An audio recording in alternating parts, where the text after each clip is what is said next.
Clayam Solace was under the disguise of a moon. My mind turned blank for a second after coming up with that hypothesis. Sun during the day, and moon during the night. Lunia and Yule seemed just as confused as I was after hearing our speculation. I would assume it is not as distant as the actual sun or the moon. Reaching that far would be impossible in the first place, so there is no reason to even worry about that possibility. There's probably a magical barrier cast around the entire floating island. To activate that and keep such an enormous spell up forever. Clayam Solace itself is probably acting as a catalyst of that spell, I replied. After being in this fantasy world for about 4 years, it wasn't hard to come up with such speculations. This was a grand spell in itself. It was in a completely different league to simple destructive spells. Is there a way to even obtain it? Probably, but it's going to be impossible for us. Everyone except for Yule was a melee knight. Plus, Yule was also not going to be able to use much of her potential in a place like this with no forests around. The solar eclipse will be in 2 days. Let's think of a method until then. Sure. There are probably some options that we haven't covered. It was too early to give up. We tried looking for options, but something big happened on the afternoon of the next day. Lunia cut off one of the arms of a giant. Quack! A scream echoed across the island. We, who had been searching through the castle of giants, immediately raced to the source of that sound.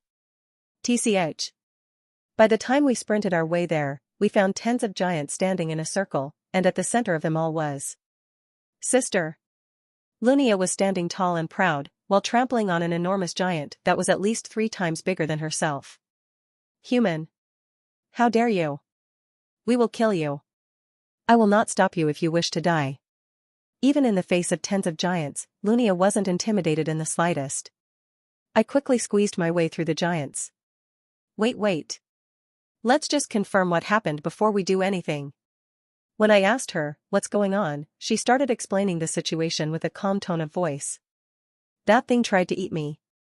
He said anyone except for the druid would be okay to eat, so I gave him something to eat. That something seemed to have been the arm of the giant. It was an act of self-defense, no matter how you saw it, but insolent humans. How dare you do this at our castle? We'll boil you alive. The greedy giants did not care about that in the slightest.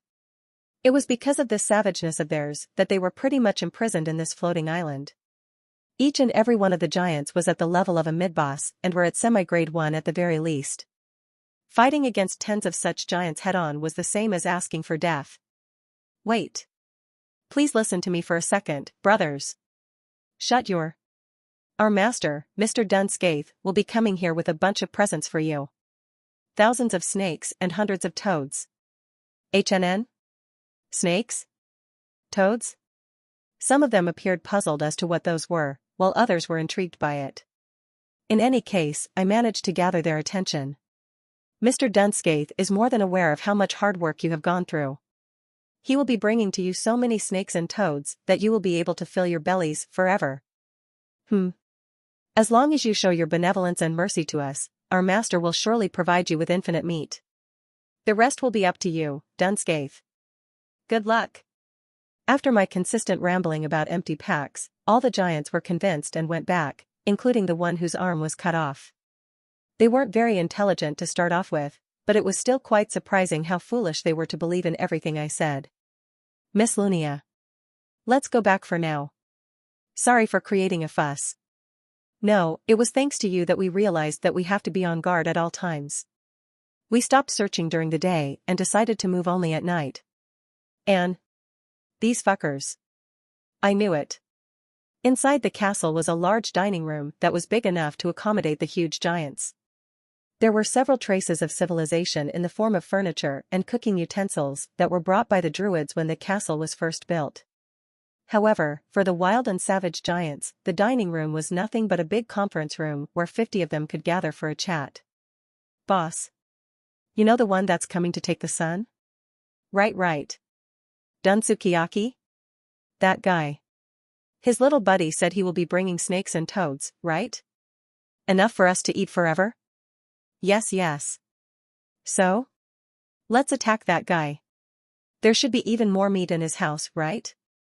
Yes. Unfortunately, the giants were unaware of the concept of trading. Even though there were so many treasures inside the castle that they could monopolize all the meat and crops of the kingdom, they just didn't know about the concept of giving their own to get something in return. Their thinking process was just completely different from a human's. But that's someone sent by Ascius. When he takes the sun, that will mean the end of the command given to us by our forefather, Serpan, right? Serpan told us to give the sun to whoever brings the fruits of the red rowan tree. Yes. I heard that from my grandfather's grandfather. Doesn't that mean we are free after we give the sun? Are we? Let's go down to the ground and eat all the humans. It will be fine as long as we don't eat the druids. But how do we go down? There's the tree they used to climb up. How about we climb down using that tree? Let's do that. Do that. Right. Let's feed on all the humans. Steal all of Sukiyaki's meat. The giants screamed out loud all at once. They were excited by the thought that they will gain freedom after resolving the responsibility etched into their body through the blood of Serpan. To be exact, they were excited more by the future pleasure than freedom. In the end, we couldn't come up with any ways for us to approach the sun. Even though it wasn't as distant as the actual sun, it was still incredibly distant from us. The conclusion we came to was that we cannot obtain Clam Solis. Alicia, are you ready? Yes. I am. However, that didn't mean we didn't do anything for the past few days. Hiding next to the giants, we figured out what their most beloved treasures were. One of them was the chicken that lays golden eggs that I saw with Alicia during the night, and the other one was a harp that plays by itself. It's very interesting. Those were the two cherished treasures of the giants, the chicken that lays golden eggs and a harp that plays by itself. Kake. And right now, those treasures were in the hands of Alicia and me. Why were they here, you may ask? Of course, it's because we stole it. How is it, Yule? Did you get a report from the spirits? Yes. And the sun? We turned our eyes to the sky at the same time. Shadow was slowly being cast on the Clam Solis, which was currently disguised as the sun. Along with the start of the solar eclipse, the Clam Solis was also starting to be covered with shadow. Good. Everything's going just as we predicted. It was worth paying the astronomers. The full solar eclipse in the east was quite a famous event in the last iteration. Apparently, it was the first time this had happened in 99 years, where the moon had completely covered the sun for 2 hours. As soon as I defeated Fermac and acquired news about Findias, I contacted the astronomers of the city through Renya of the Intelligence Guild to figure out the timing of the solar eclipse. Originally, Dumnorix and Dunscaith were supposed to acquire Clam Solis through the rightful process, but here, my strategy was to crush their plans to pieces. Let's start. I did hear about the plan, but it seems that my fiancé is clever in very unorthodox ways. I'll take that as a compliment.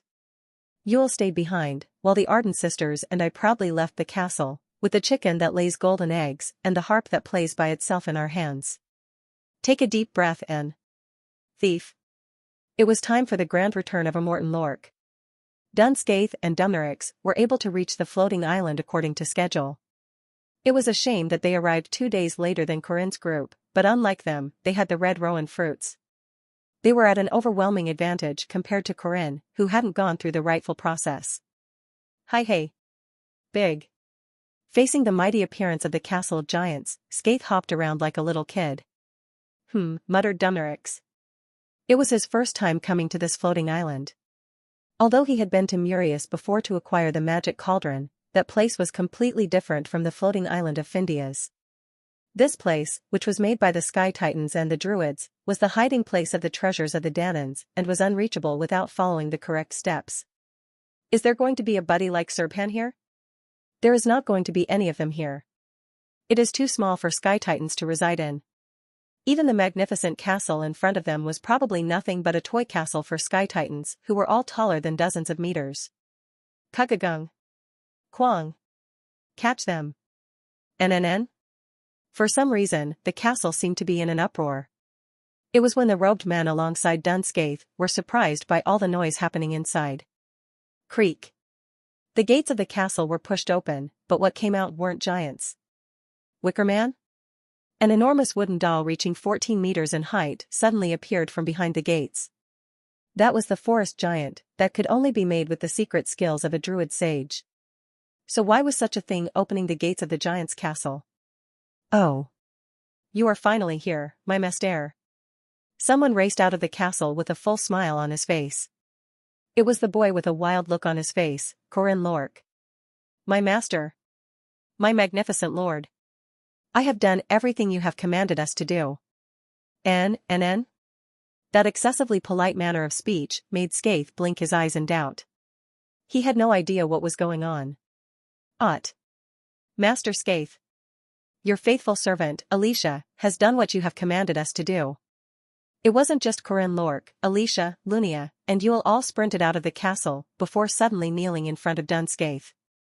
In their hands was a chicken, flapping its wings. Little friends? What's going on? Here you go, sir. Corin and Alicia handed over the items at once. Dun Skaith, who was suddenly made to carry a chicken and a harp, was still confused by everything happening to him. Don't tell me. Dumnorix was the first to realize what was going on, but it was already too late.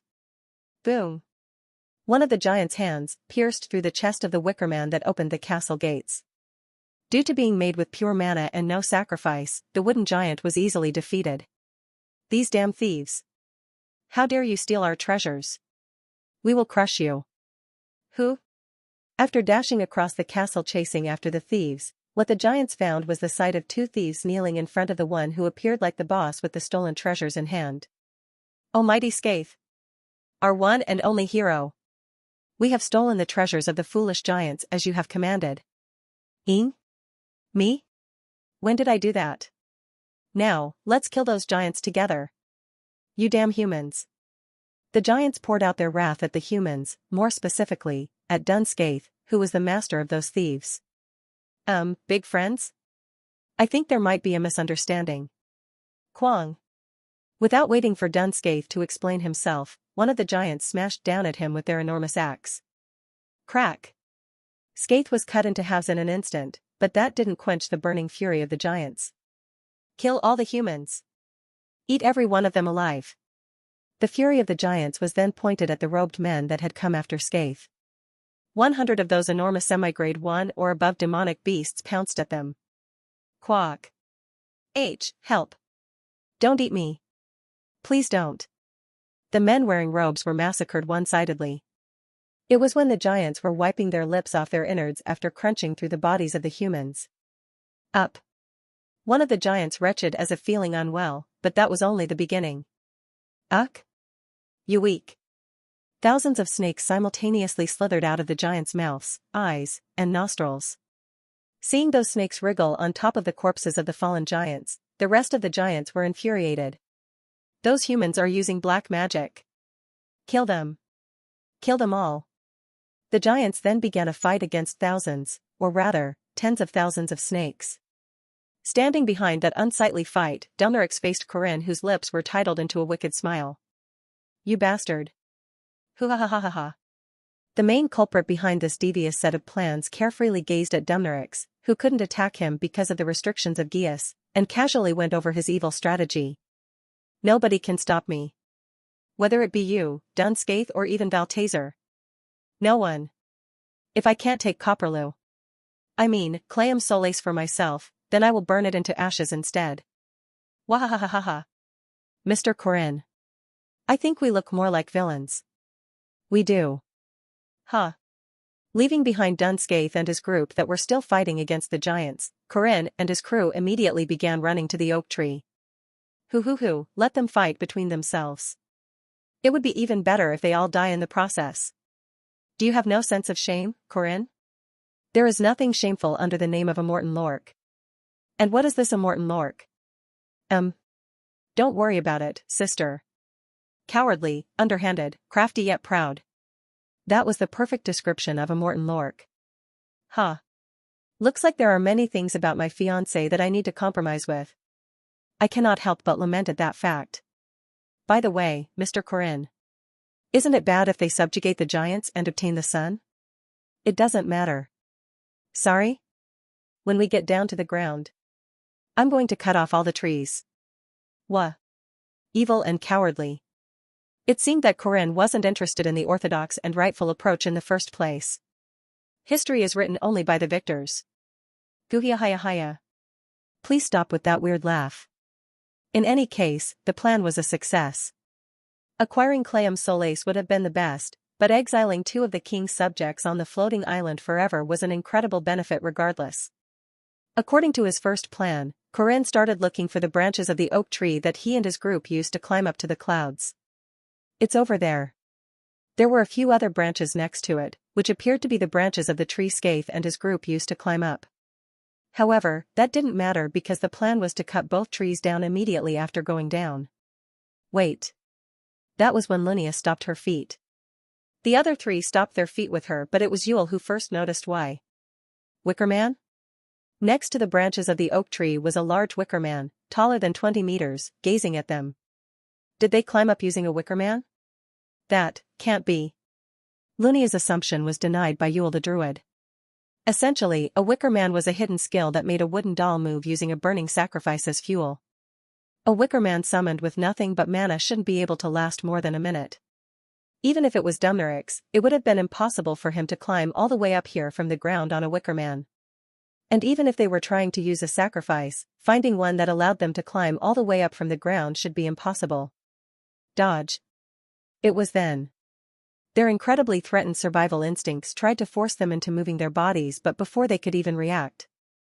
A demonic beast carrying 2 swords, a swordsman with purple-colored eyes pounced at them from the front. Sword. Fiend? Kaya. A fiendish roar echoed across the floating island.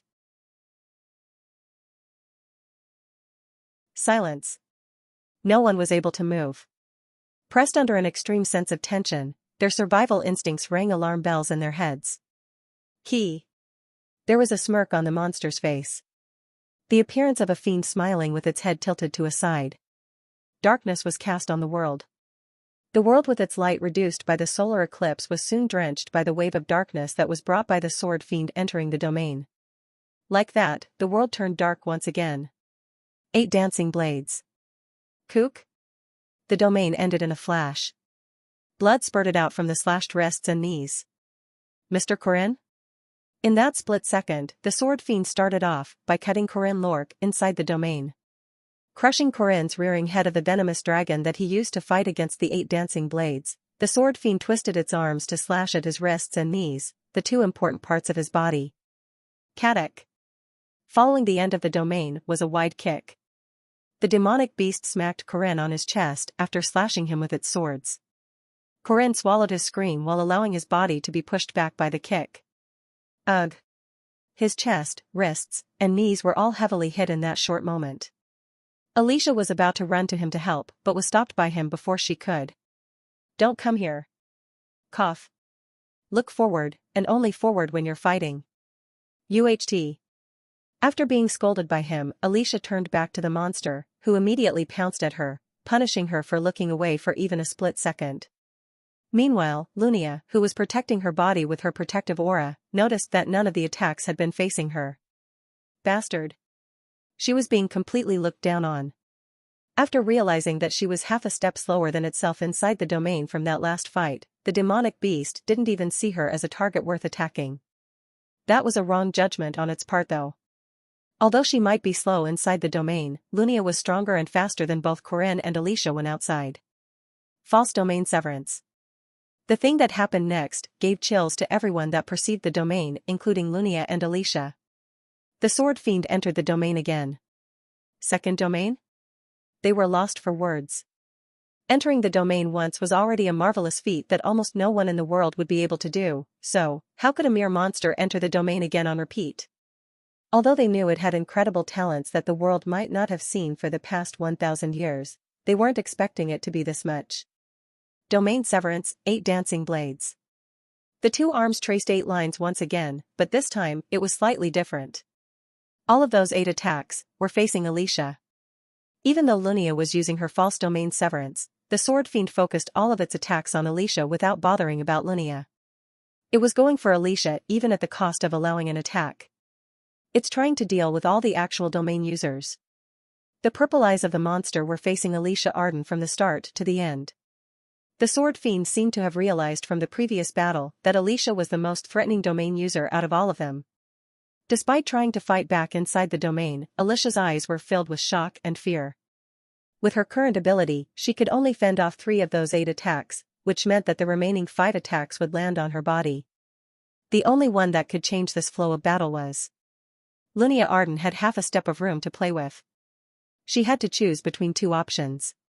Either attack the demonic beast with a sword or chalk. What echoed at the end of the domain was Alicia's ear-splitting shriek. Sister. Blood splattered from Lunia's body after being cut along with her sword. She staggered after allowing a bunch of attacks to her body, but even then, she clenched her teeth and reached out. You think something like that is enough? She grabbed onto the Sword Fiend's neck with her left hand enveloped in aura and pierced the broken sword into its neck. It was a shocking display of pure willpower, but the beast still retaliated. Eye for an eye, neck for neck. After being stabbed in the neck by Lunia's sword, the demonic beast crunched on Lunia's collarbone with its teeth. Ka. Go away. Dodging the rushed and sloppy stab of Alicia, the Sword Fiend stepped back. Tui. It then spit on the ground a piece of Lunia's bone along with some of her flesh. Cough. Lunia fell powerlessly while coughing out blood but was supported by Alicia before she landed on the ground. Let go. Sister. We should. Once you're in battle, don't look back, you stupid little sister of mine.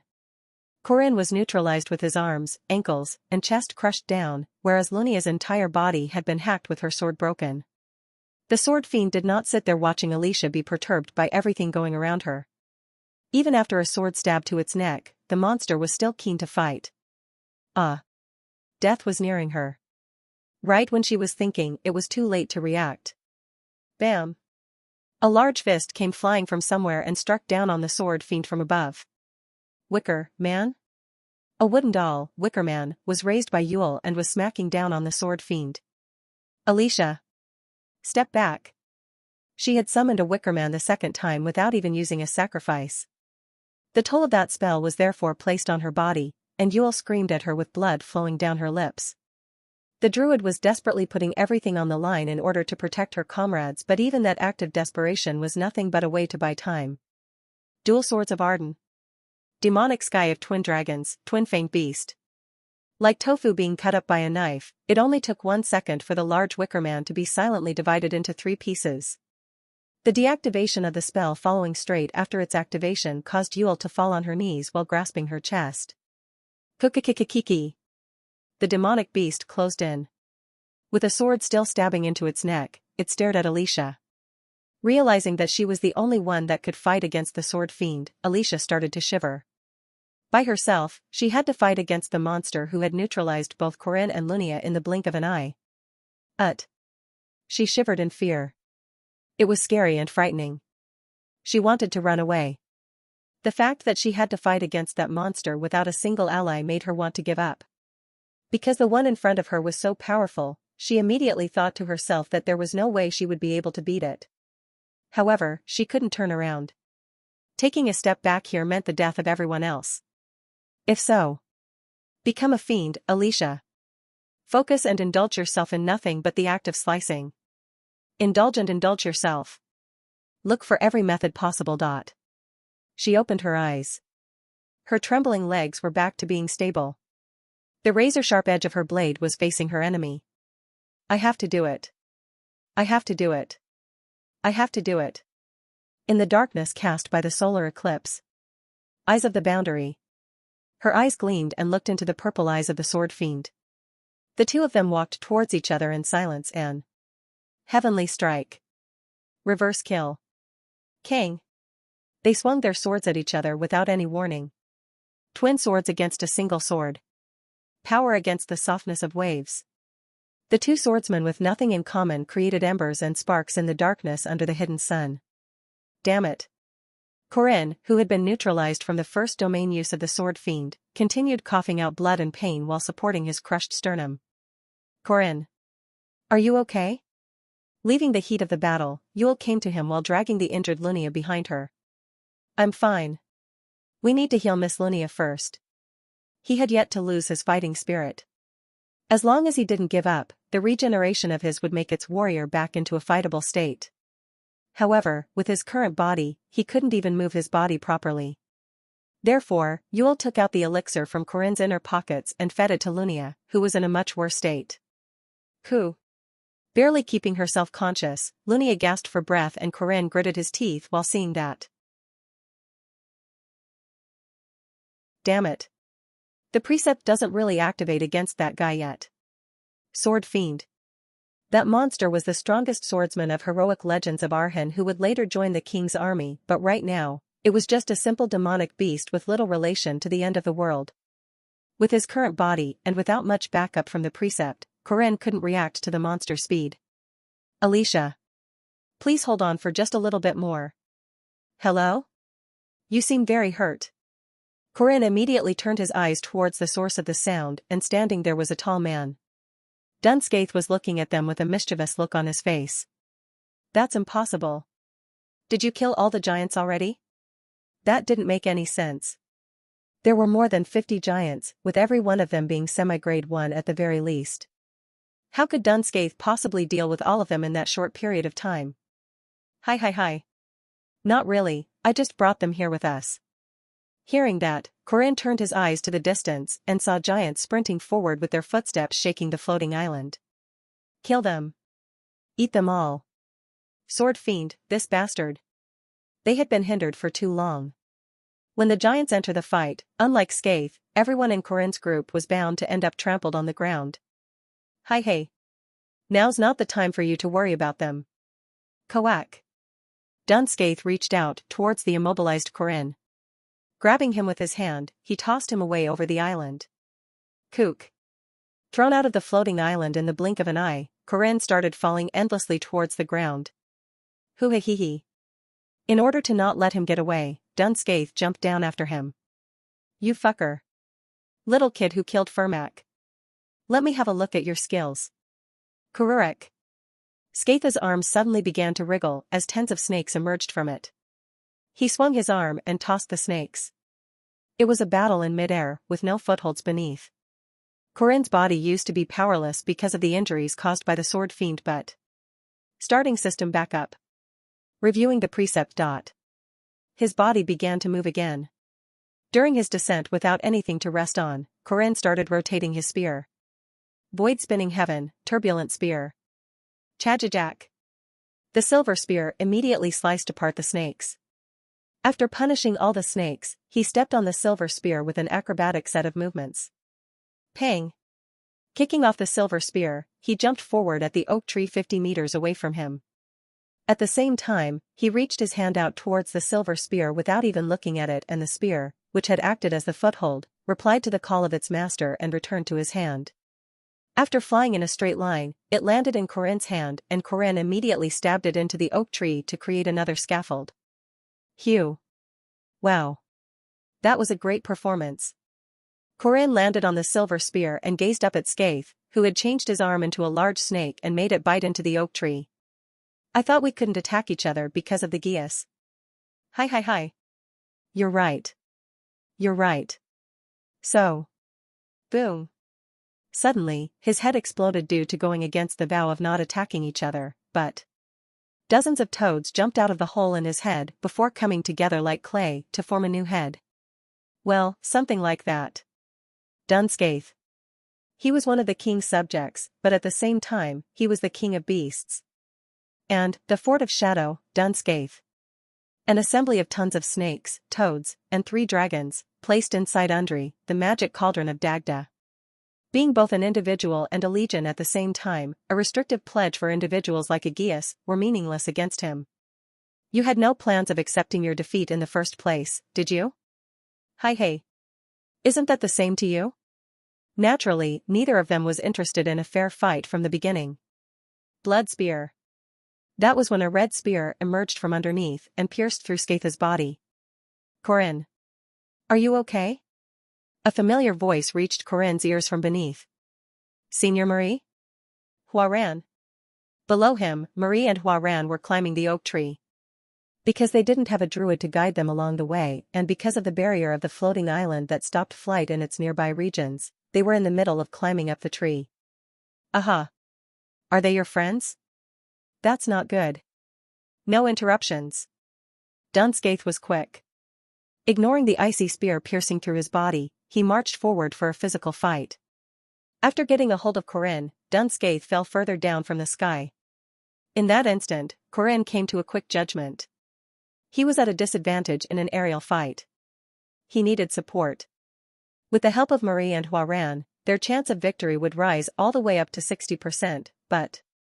Don't worry about me, and hurry up and go up. Quick. If he were to get their help here, everyone else would end up dead. After falling for about hundreds, or even thousands of kilometers, the two of them landed on the oak tree once again after a few aerial bouts. Hi Herc. We're by ourselves now. What will you do? I know, right? Corinne had to go back up, but there was no way that Dunscaith would sit there watching him do that. In the end, there was no other option for Corinne but to stand against a legion by himself. You see. I have a question for you. What is it? I'll be killing you soon, so I guess I can spare some of my time to listen to your last words. Heheyek. My question is, why do you oppose us? As the spear of the queen, you should know the truth better than anyone else. You can become a god in this world if you just stand on a slightly different side. Hehek. My master will definitely give you some divinity if you join. And here I was wondering what you were going to ask. God of the New World, huh? That's gotten pretty old now, buddy. Starting system backup. Reviewing the precept. Fermac, Dumnerix, you, and even Valtazer, your method is horribly wrong. Did you ask why I'm going to shit on you now? It's very simple. I will not disregard the misfortune of the good. I do not perceive spirits. I will save the world. I hate you guys. You freaking psychopaths that think of humans like ants. I hate you guys so fucking much. Dunscaith, correlation A+. Backup, 120% increase in stats. That I just have to beat you up. Hero Corinne Lork. Defeat all evil and save the world.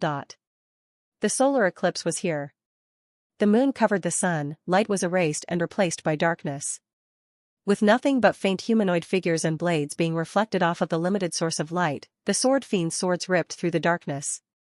One of the 5 heavenly swords that used to belong to Garand Arden, twin dragon blades. The 2 swords that remained firm despite entering the domain on repeat gleamed in black like the original luster of the unbreakable stone. Down came the heavenly strike. It was a light swing of the swords but was a life-threatening one for Alicia. Kook. Unable to block everything, she opted to dodge. Acknowledging the overwhelming difference in their ability, Alicia tried to create a gap between them but the sword fiend didn't allow that. Alicia escaped by a sword's breadth, she ran away, dodged, and even stumbled but was still unable to fully run away from the sword fiend.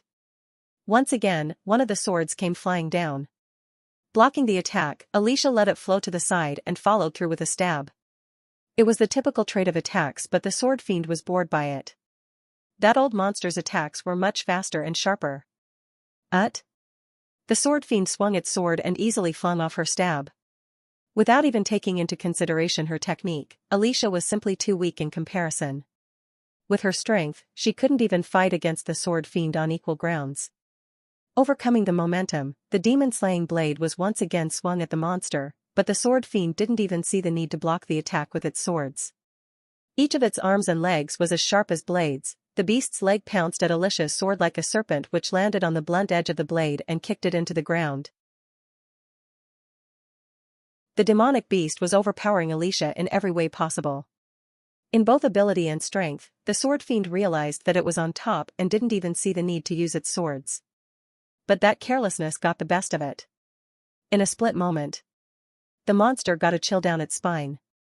Its purple eyes flickered and noticed belatedly that Alicia's sword was flying at itself.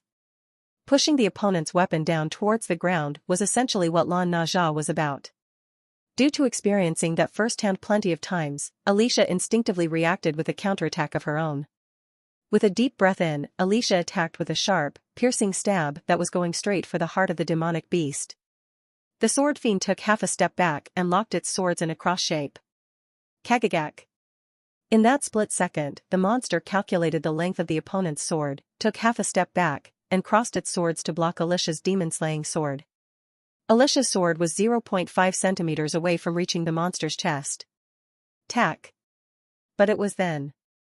Surprisingly, the blade went deeper than what the monster thought.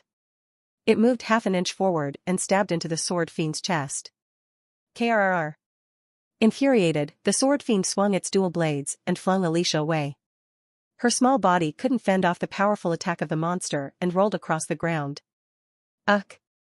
Her body rolled and bounced up and down the ground, which was also as tough as a mace. Blood flowed from her nose, but in spite of that, Alicia quickly turned her gaze to the sword fiend. However, she was still too late. Clusters of aura were shining brightly in a shade of red through the darkness of the solar eclipse. That furious surge of aura was so threatening that it pricked at Alicia's skin, despite being quite distant from it. Sword. Orbs? They were slightly different from the ones that Lunia had made during their duel. Unlike those, the orbs made by the sword fiend were rampaging about, threatening to explode any time soon. But trying to tell those apart was meaningless, because either one of them had the power to nuke Alicia down in an instant. Didn't Grandpa say the sword fiend had only trained for 1 year? It was truly a shocking level of talent. An incredible level of growth. The Fiend of Swords. What would happen if those dozens of sword orbs were to collapse on her at once? Each of those orbs was so powerful that they could blow away an entire training dojo, so the mere thought of those orbs pouncing at her at once gave Alicia goosebumps. TCH. She started to run. Fortunately, the trajectories of the sword orbs were unchangeable after being set once, so the only way out she could think of was to run and run and run. Kiki. As if making fun of her attempt, the demonic beast smirked and swung its sword down, as dozens of sword orbs fell at the same time. Without differentiating humans from demons, the sword orbs destroyed everything in its path. Like dancing lightning bolts and storms, they destroyed everything nearby. It appeared like the end of the world. The sword fiend had been finding it annoying for a while. Those diamond-shaped eyes had always been looking at it inside the dimension that should belong to no one but itself, and those eyes had been piercing sharp, as if trying to see through everything in existence. Annoying. Very annoying. The monster was filled and controlled by an unknown sense of hatred, and even started to be obsessed by it. That was why it accepted Dunskaith and Dumnorix's offer and volitionally became the burning sacrifice of the Wicker Man to arrive at the floating island. However, those eyes would be no more. It was an overwhelming barrage of sword orbs. The demonic beast thought to itself that it was worth stealing the skills of that old monster. Dozens of sword orbs exploded bits of the ground. Parts of the floating island of Findias were crumbling down. The monster was about to turn away from it but... Papaback. A girl dashed out of the smoke. After a miserable roll across the ground, the swordsman stood back up. Still alive? Even after this barrage that the old monster used? The sword fiend gazed at its opponent. She was evidently in a terrible state. Her entire body was in tatters and every one of her limbs were trembling. She looked so fragile that it seemed like she would bleed to death even if the sword fiend didn't do anything, and yet. Heh. In a twisted manner, she lifted the corners of her lips while drooling. It was that thing, that smile was what the sword fiend had been annoyed by. Even though every opponent must be a prey that screams and shivers from fear, shock, and confusion, Alicia was smiling as if she was enjoying the process of being hunted. You. She was nothing but a mere prey standing before a predator, and yet. Do you think I can't cut you apart? Her eyes were that of a predator. Besides, there was also that crooked smile on her face. It was annoying. That reminded the sword fiend of that old monster. In fact, its current opponent was even more incomprehensible than that old monster. Ki. The monster howled, but this time it was calm and contained. The dense killing intent of the demonic beast slowly but surely pervaded through the area. It signified that the monster had also become serious. Facing the sword fiend, Alicia raised her sword again, oblivious to the warped smile on her face. The two fiends that were equally crazy for the swords were bewitched. As if possessed by one another. Singular sword. Dual swords. They danced, clashed and pounced at each other to crush their opponent. Her sword slashed through the place where the sword fiend was once at, as the monster excessively bent backward to dodge the attack. It would be a misunderstanding to say that it had lost its sense of balance. Using that backward motion as momentum, the monster did a backward somersault. In a flash, the cold and sharp claws of the sword fiend slashed past Alicia's chin. Twisting her lips further up, Alicia tilted her head. That previous attack of the demonic beast had resulted in a red line that went all the way up from her chest to her neck. However, even that attack was just a prelude to the real deal coming after it. The real threat was the two swords slashing up. It was an unbelievably acrobatic movement, but Alicia's eyes didn't miss it. Twin dragon blades, sky's descent. Horizontal strike. The two lightning bolts of the monster's blades were blocked by the demon-slaying sword. The sword fiend landed back down on the ground as Alicia pounced deeper in. Lightning fell down. It was met by a soaring reverse kill. The two-handed lightning bolt of the demon-slaying sword was blocked by the reverse kill of the right sword, which was followed by the sword fiend stabbing with its left sword. The beast's left sword grazed past her cheek.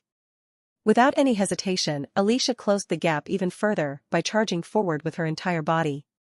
Due to being weaker and less skilled than the sword fiend, Alicia focused on marching forward and putting everything she had to each of her strikes on repeat. Kagek. The demonic beast blocked her attacks all too easily. Her power and momentum were both meaningless in front of the monster. The sword fiend had been facing the strongest swordsman of the entire generation like a blazing flame for the past year, and knew how to alleviate the pressure of the opponent's attacks by using the feet, right balance, and posture. In the end, Alicia had to retreat again, despite charging in for the attack. As soon as she tried to retreat, a crosscut of the dual blades threatened to hack her to pieces, so she had to desperately block them with her jet black blade. Ugh. Kook. The shock was so intense that her feet were pushed away from the ground. Even with her putting everything on the line, that was all she could achieve. In both strength and technique, she was far worse than itself. Her entire body was in tatters, and her shivering legs were so weak that they could fail her at any time, and yet. Why was she not getting cut? Why wasn't she in pieces already? How was she alive and not dead? Most importantly. Why was she still smiling?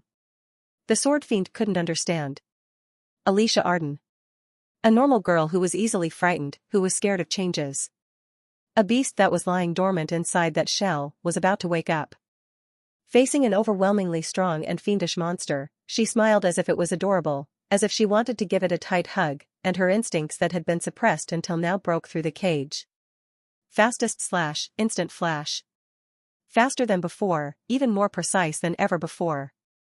Taking a step further than the sword fiend, who had been controlling the pace and their distance with better perception of distance and strength. Kadak. She swung her sword as the shoulder bones of the sword fiend fell after being sliced by her sword. Her sword reached it even though it shouldn't have. Her attacks were getting closer. She was getting nearer. She was trying to reach the monster's level. You feel a bit slower now. Kick. Alicia dug in deep. She postured herself and struck her sword down. Kaong. The sword fiend blocked the attack, as well as the following one that normal people wouldn't even dream of blocking. Their miraculous bout of swords continued on and on somehow. The demonic beast realized that every single attack of the opponent was heavy. It was turning increasingly heavier over time. With speed and power, Alicia was pouring out everything she had at the unbreakable and tough fortress. Putting her own life on the line, she threw her body forward and charged towards the pit of destruction herself. Because she was worse off than the sword fiend in ability, technique, and power, there was only one thing she was relying on. Look forward, and only forward when you're fighting. Forward. Once you're in a battle, don't look back, you stupid little sister of mine. Forward. Become a fiend, Alicia. Focus and indulge yourself in nothing but the act of slicing. Indulge and indulge yourself. Look for every method possible. Forward. Krrrr. The sword fiend was flustered.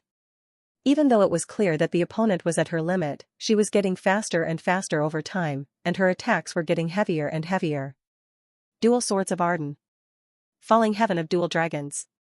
Singular Sword of Arden. Falling Fist, Falling Strike.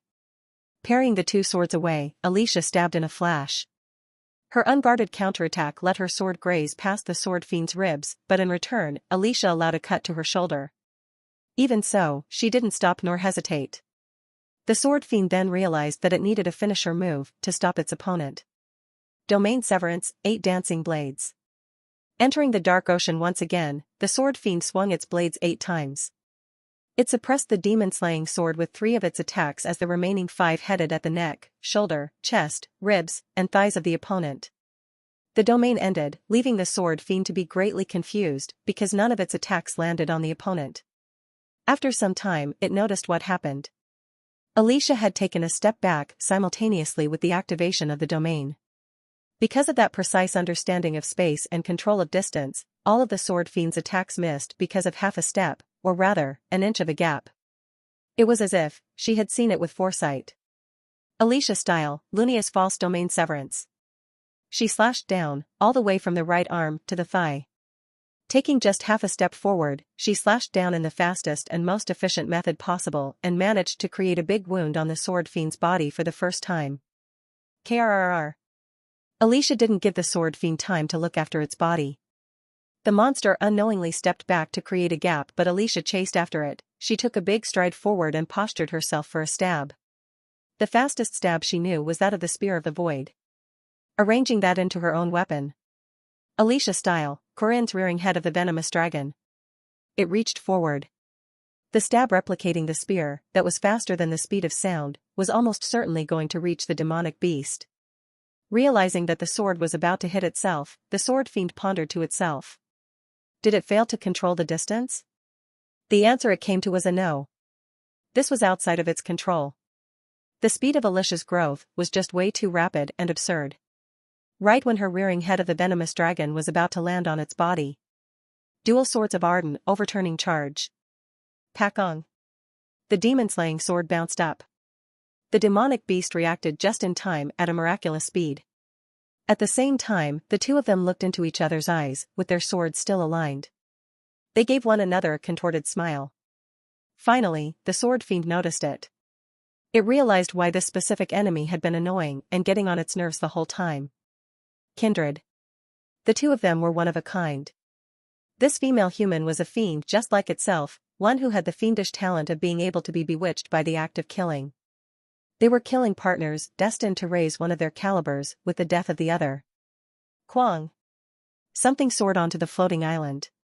What surged up in the middle of the two of them was a huge dragon. The appearance of that uninvited guest inevitably made the two create a gap between themselves, but even so, they didn't stop looking at each other with a deathly gaze. Awaken.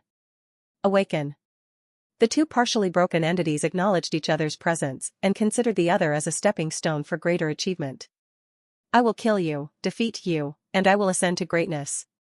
Your birth, your life, your hard work. All of that was destined to help me. Nothing else entered their sight. The Jiangshi girl striking the nearby giants with her chains, the vampire girl jolting the floating island with a bombardment of ice, the large snake pouring out flames from its mouth as well as the spearman going against it. Nothing entered their eyes except for each other. Sword fiend style, Heavenly Sword of Arden, twin dragons climbing the heaven. The sky and the ground. The air, the wind and the clouds. The castle, the giants, bugs and beasts. All of them were cut. With the swordsman at the center, sword auras were shot to all sides. The heavenly sword of the monster reached everything in creation. It was truly an astronomical move that had the power to crush everything within a radius of 1 kilometer. Forward. Alicia walked through the domain. One step was generally the limit of what was possible within the domain, but she ran. She ran deeper and deeper into the domain. Forward. Common sense had been rendered useless a long time ago. It seemed that the miracle in the past of the girl walking through the domain to save the boy wasn't a coincidence. Forward. Her body disappeared even from the domain itself, and disappeared from the cognitive area of the sword fiend before reappearing in front of it. An incredible realm that should have been otherwise unreachable was achievable only now, after being stimulated by the one and only contender of her lifetime. It was truly a miracle. And that miracle. Alicia style, Thousand Blades. It divided the world into two. Infinity. Exceeding the domain. An oak tree with a height of 10 kilometers was standing tall. Most superhumans would have to slowly climb the tree sitting perpendicular to the ground without the help of a druid, but there were two people that were running up the tree. Corinne Lorque. Dunscaith. Unfazed by the situation where they would fall endlessly towards the ground with a single misstep, they sprinted towards the clouds. Kicking off the tree, they jumped higher and higher. With extreme levels of concentration, the two of them focused on each and every step, and their feat of sprinting up the tree appeared like a challenge to the limits of a two-legged animal. But in the midst of all that, their eyes were fixed on one another. Although they were both heading to the pinnacle, the floating island, they were evidently in very different states. Corinne was running up the enormous oak tree with his bare body, showing off his concentration skills. One misstep would make him fall and lose everything, and he couldn't even allow a single pause. In the middle of all that, he also had to deal with Dun Scaith's attacks. Hyatt. You look tired. On the other hand, Scaith was extremely relaxed, unlike Corinne, who had to rely on his skills and concentration to stay up. His legs had turned into the sharp talons of a reptile and allowed him to easily climb the tree. The legs of a beast were incomparably more flexible than a human's. Unlike Corinne and his desperate and linear dash, Dun Scaith slithered all across the oak tree. He appeared like a snake, climbing a tree. Let's not rush things. Kicking off the tree, Dun Scaith jumped diagonally at Corinne. His legs were that of a reptile, while his arms had changed into the head of a snake. The snakes with triangular heads opened their mouths and revealed their venomous fangs. Corinne Lorque used his spear to slice apart the venomous snake that was pouncing at him from the front. But that was when another serpent sprung at his ankle from a blind spot. Got you. Kenas. Resonance. It was then. Flames soared from the tree, startling Dun Scaith, who was right next to it. He's a rune mage, thought Scaith after seeing the residue of a letter carved on the oak tree. Very fast. Dun Scaith wondered when exactly Corinne wrote the letter, but didn't think much, because it was nothing strange for experienced rune mages to be able to write rune letters at a super rapid speed. Besides, it was even less surprising because Fermac, who had been killed by Corinne Lorque, had also been a master at rune magic. Hey! Do you want to see something exciting? No. Don't say that. Undri, infinite snakes. Countless snakes started pouring out from a pit underneath his feet. Even with just a glance, it was possible to tell that there were at least hundreds of snakes there, and their numbers kept going up with every second. A bunch of snakes slithered across the tree. Corinne stopped his feet for a second and used the spear as a scaffold to keep him up while looking around for a way out, but he realized that he was surrounded by waves of snakes from all sides. Hoping these guys won't come out in my dreams. Despite saying that, Corinne showed no signs of running away. With his spear stuck in the tree, he was leisurely sitting down on it. Hi hey. Did you give up? Dun Scaith chuckled with a vile smile on his face. He smirked as thousands of snakes pounced at Corinne. Mere souls of lowly beasts are worthless against me. That was when the orb engraved into the silver spear let out a black wave of mana. A layer of mist immediately spread out to all sides in a radius of 100 meters. The fog didn't have the power to physically remove the waves of snakes, but... What? The snakes started falling to the ground at once. Innumerable snakes popping out endlessly like an ocean wave was very unreal, but the sight of thousands of snakes falling at once was just as surreal as that. What did you do? As if I'll tell you. It's common sense that you need to put something on the line to find out your enemy's skills, isn't it? Dun Scaith sent out another wave of snakes. Although thousands had been killed at once, he still had a lot more snakes. In order to see through the opponent's moves, he gladly sent a large number of the remaining snakes to their death. Pah! Another layer of fog pervaded through the air. More than 1,000 snakes had been killed yet again, but this time, the beast of the shadow noticed the nature of the skill. Hi, Soul Collector. That was fast. Orb of the Grim Reaper, a treasure that had the power to separate the spirit from the body to collect the soul. It was unknown how he was borrowing the power of the phenomenon of death as a mortal, but regardless, what was important was that that ability was a complete counter to his. Unlike intellectual beings like humans, beasts and animals didn't have the power to hold on to their souls because they had less of a sense of self, identity, and desire to survive compared to a human. Even if there were infinite snakes, each and every one of them still only had the soul of a beast. There was no way they could handle the power of the Grim Reaper, no matter how weakened it may be. But let's see. Do you have enough mana? I could do this all day. Because of the backup support of the precept, right now, Corinne had more mana than most grade 2 mages, but there was more. The area around this oak tree is my land. And my land gives out a generous amount of help to everyone inside. Hearing that, Skaith realized that oddly enough, mana had been surging out from all around. What he hadn't noticed until then, was that the mana recovery speed was incredibly higher than usual. Don't tell me. Unbeknownst to Skaith, the land around Corinne's tree had become similar to a ley line. After consuming the one and only fertilizer in the world, this land became so abundant with energy that it even managed to grow an oak tree that was tall enough to reach the sky.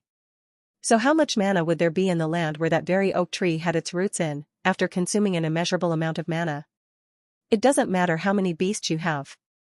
This is my territory that I have grown and created. He already had a ridiculous amount of mana thanks to the amplification from his precept, and supplementing that was the endless supply of mana in the area. Indeed, I guess I won't be able to beat you in my current state. Dun Skaith said, before lifting the corners of his lips. His humanoid figure melted down and changed into something else yet again. Snakes weren't enough, so he turned into a much larger, more frightening and powerful colony of a legion. Kuduk, Kududuk. His body expanded and echoed in resonance with the surroundings.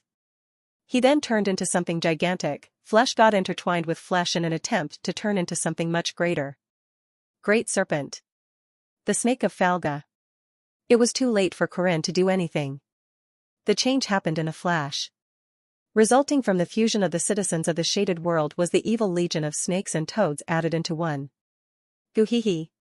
The resulting form was that of a massive snake with an overwhelming length. It was literally 1 kilometer long. It was one of the final forms of Dun Skaith alongside the toad form. Oh. First Spear of the Queen, Corinne Lork.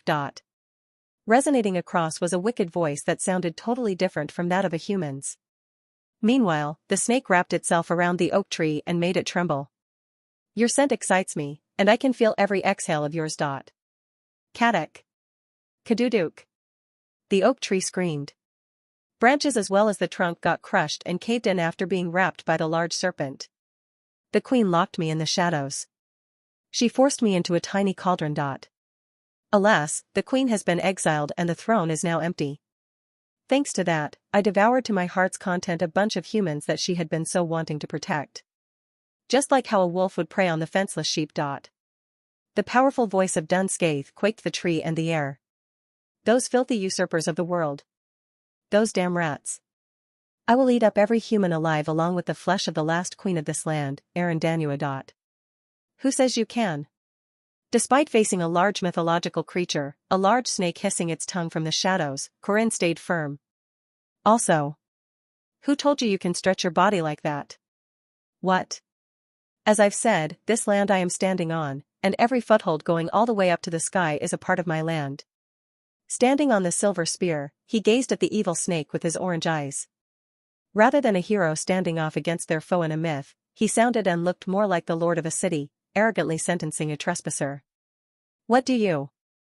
You deserve punishment for entering another person's house with your shoes on. King. The silver spear quivered. Resonant activation. It was the most simple feature of the silver spear, which at the same time led to the strongest rune spell possible. Warwick. Kenas, Soilo, Burkana. All the runes that he had been diligently carving onto the tree ever since he started climbing it were activated all at once with the support of the abundant mana in the area. Quarurek. The soaring flames and the level of heat immediately changed from that of a campfire to lava, and began scorching the entire tree. Qua. Skaith had been wrapping his body around the oak tree and squeezing it so naturally, the terrifying heat began to scorch the leather all around his body. Why, oh you bastard. Have you gone mad? However, the flames weren't targeting Skaith alone, and they were burning the land proclaimed by the Lord as well as the Lord of the city himself. It was a massive disaster. Don't worry. You'll die before I do. Corinne had already put his life on the line. Since his life had always been at risk ever since he started climbing this tree, he poured oil and threw a lighter to put both of their lives at risk. Chase me to the sky if you want to live. Despite being enveloped in flames, Corinne Lork stepped on the burning oak tree and raced towards the sky, after speeding past Dun Skaith. It is a huge misunderstanding if you think this is my only form. Skaith's body underwent another shift. His long body contracted, wings popped out of his back and his legs protruded out to become longer than before. His massive wings were large enough to cover the skies once open, and each of its flutters created a tempest. Chasing after the dashing Corinne Lork, the dragon flapped its wings. They went higher and higher and were just about to reach the sky once again. Quang! Dun Scaith soared up after crushing through the floating island. Breaking through the middle of the two swordsmen and their battle to death, the dragon opened its wings out wide. A mythical and legendary creature, dragon. It wasn't an overstatement to call it one of the grand final forms of Dun Scaith, and despite having a bunch of animals inside, he still only had 3 dragon lives. I am the snake whispering in the shaded darkness, a toad swallowing the reflected solace of light. I am the shadow of this world.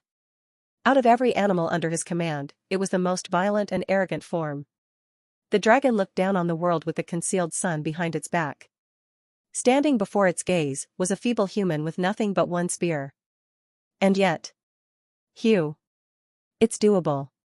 The man still confronted the monster. In spite of standing in front of a literal disaster that humans shouldn't be able to do anything against, the spearman waited for a chance to strike back. Not bad for a mere human. The dignified voice of the dragon echoed from above, as it continued gazing down at the spearman pointing his spear. Time to end it. 6 ways of the spear. 6th style, Shura. That was the last resort skill of Corinne Lork. Bursting forth every aura residing in his body, he used the finisher move that would transition all of his aura into power and speed until its depletion. Hoo! Taking out a deep breath, he lowered his back and liberated the power lying dormant in his 3rd aura core. First demonic spear, darkness. The black demonic spear began giving off an ominous and chilly aura. It was different from the last time he used it. Thanks to the acquisition of demonic aura release, he was able to easily accumulate a tremendous amount of aura inside the spear. His spear was bound to be able to harm that heavenly dragon. The dragon attacked first with a tornado created by its wings, followed by a blazing breath. In the blink of an eye, however, Corinne disappeared from sight. It was an explosive jump that even the dragon couldn't keep track of. By the time the dragon realized it, the spearman was already in the air. You bastard. Die.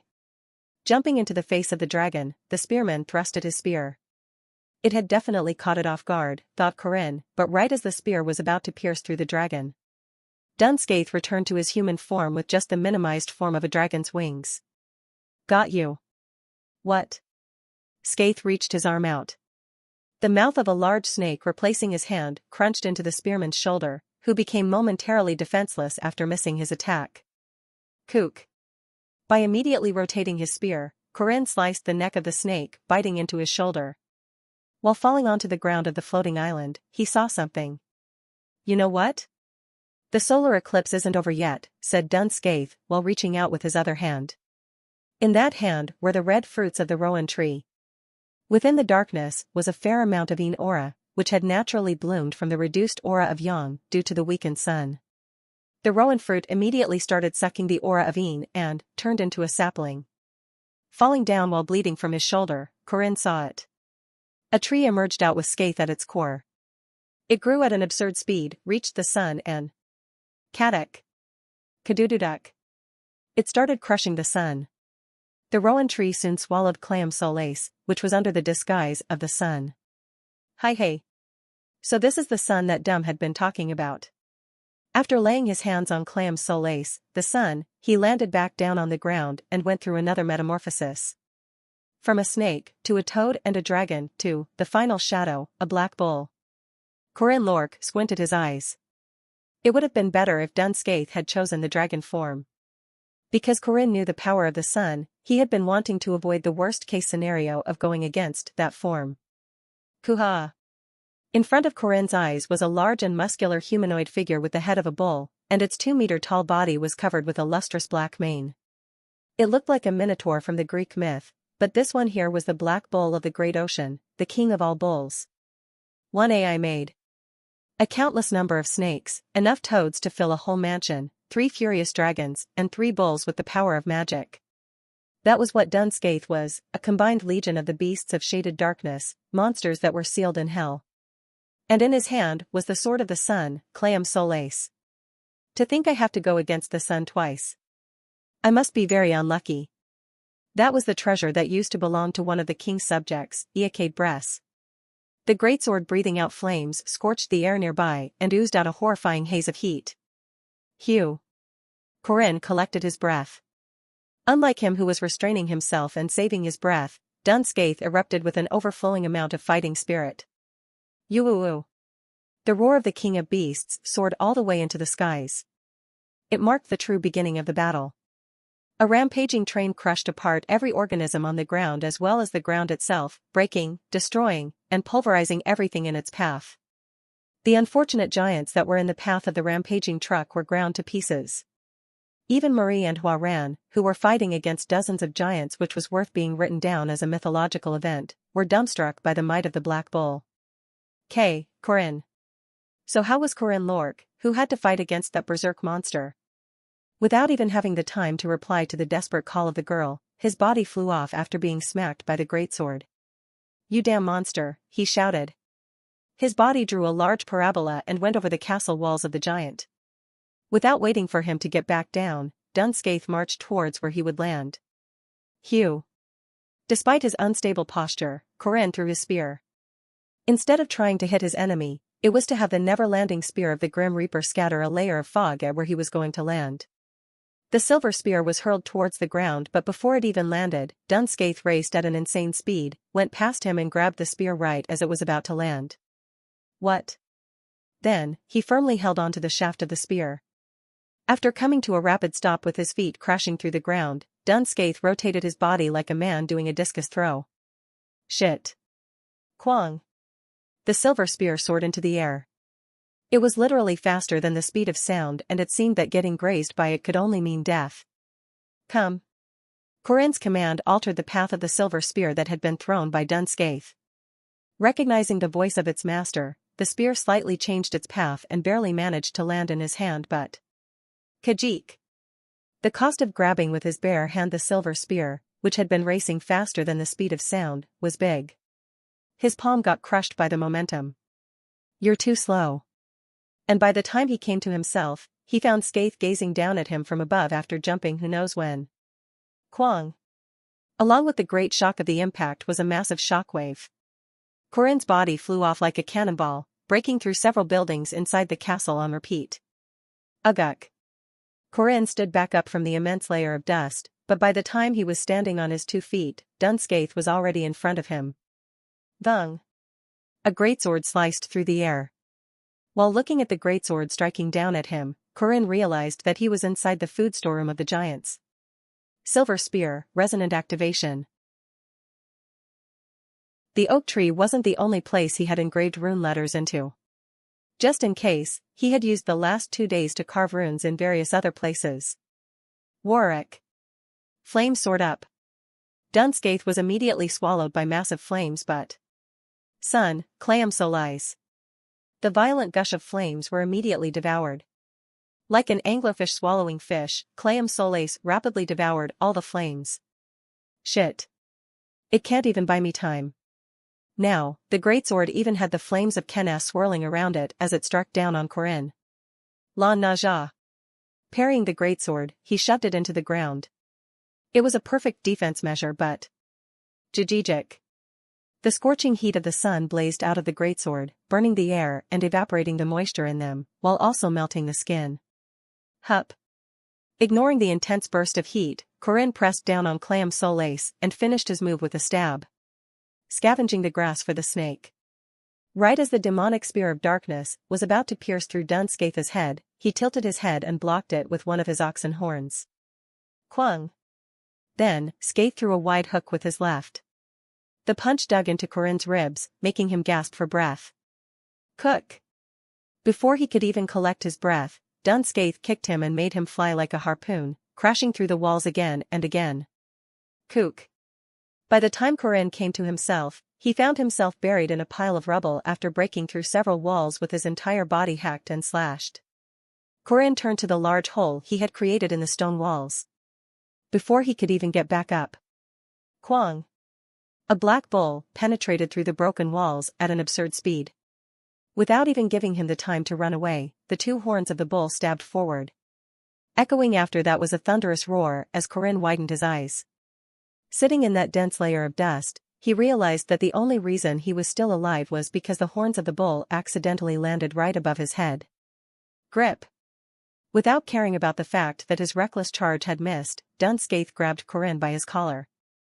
Dragging him along the stone ground, Scaith tossed him into the air. After breaking through 2 pillars in a random corridor, Corinne finally came to a stop. Kawoo.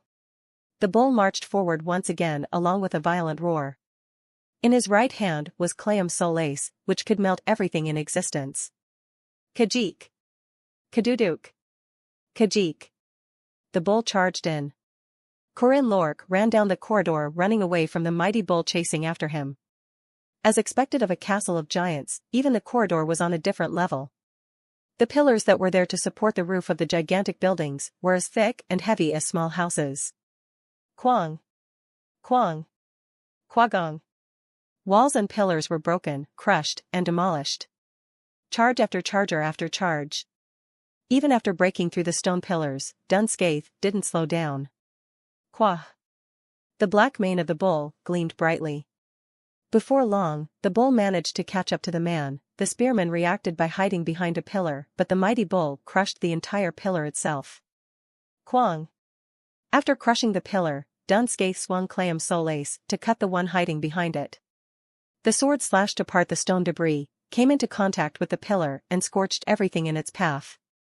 Later, what was revealed in front was nothing. There was no one there. Corinne, who had definitely concealed himself behind the pillar, was nowhere to be seen. Hup. Hearing a short gasp, Dun Scaith turned his gaze down and found Corinne bending his back all the way down to the ground behind the pillar, looking straight at his face. While leaning down, he was fully ready to stab his spear at him. Flinch. Dun Scaith's instinct as an organism warned him, but it was too late. Time couldn't serve as a restraint to those that set their foot into the domain. Soaring snake, rearing head of the venomous dragon. In the blink of an eye, the spear pierced through the heart. It was a killing move in the domain that Dun Scaith couldn't react to but. Kuhaha. Dun Scaith returned a laugh, despite having a hole in his chest. Losing one life meant nothing to him. Thung. Clayam Solace struck down, slicing the air apart. Corinne knew the terrifying result that would bring if he were to let it land. Immediately taking out the silver spear from the heart, Corinne blocked the incoming attack. Khajiit. The sudden shock of receiving Dun Scaith's downward strike pushed Corinne's feet into the ground, all the way up to the ankles, but that wasn't the end. Pack. At first, it was the wrist that was holding on to the shaft of the spear. From that, it went all the way down the shoulders, ribs, and legs to the Achilles tendon. Blood oozed out from all of his wounds. Every part of his body was letting out a voiceless scream. His body hit its limit and had to stay still, like a red-carded player. Die. Pressing harder down, Dun Scaith tried to pressure him down to death. Corinne's knees failed him as his back then landed on the ground. Due to being pressed down by the immense strength of the bull, the ground beneath Corinne was also being cracked in real time. Ku up. His strength was about to run out. His body was reaching the end.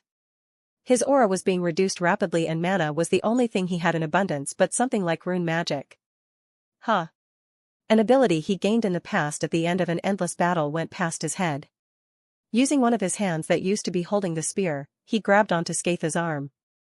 Is he trying to get away from me with pure strength?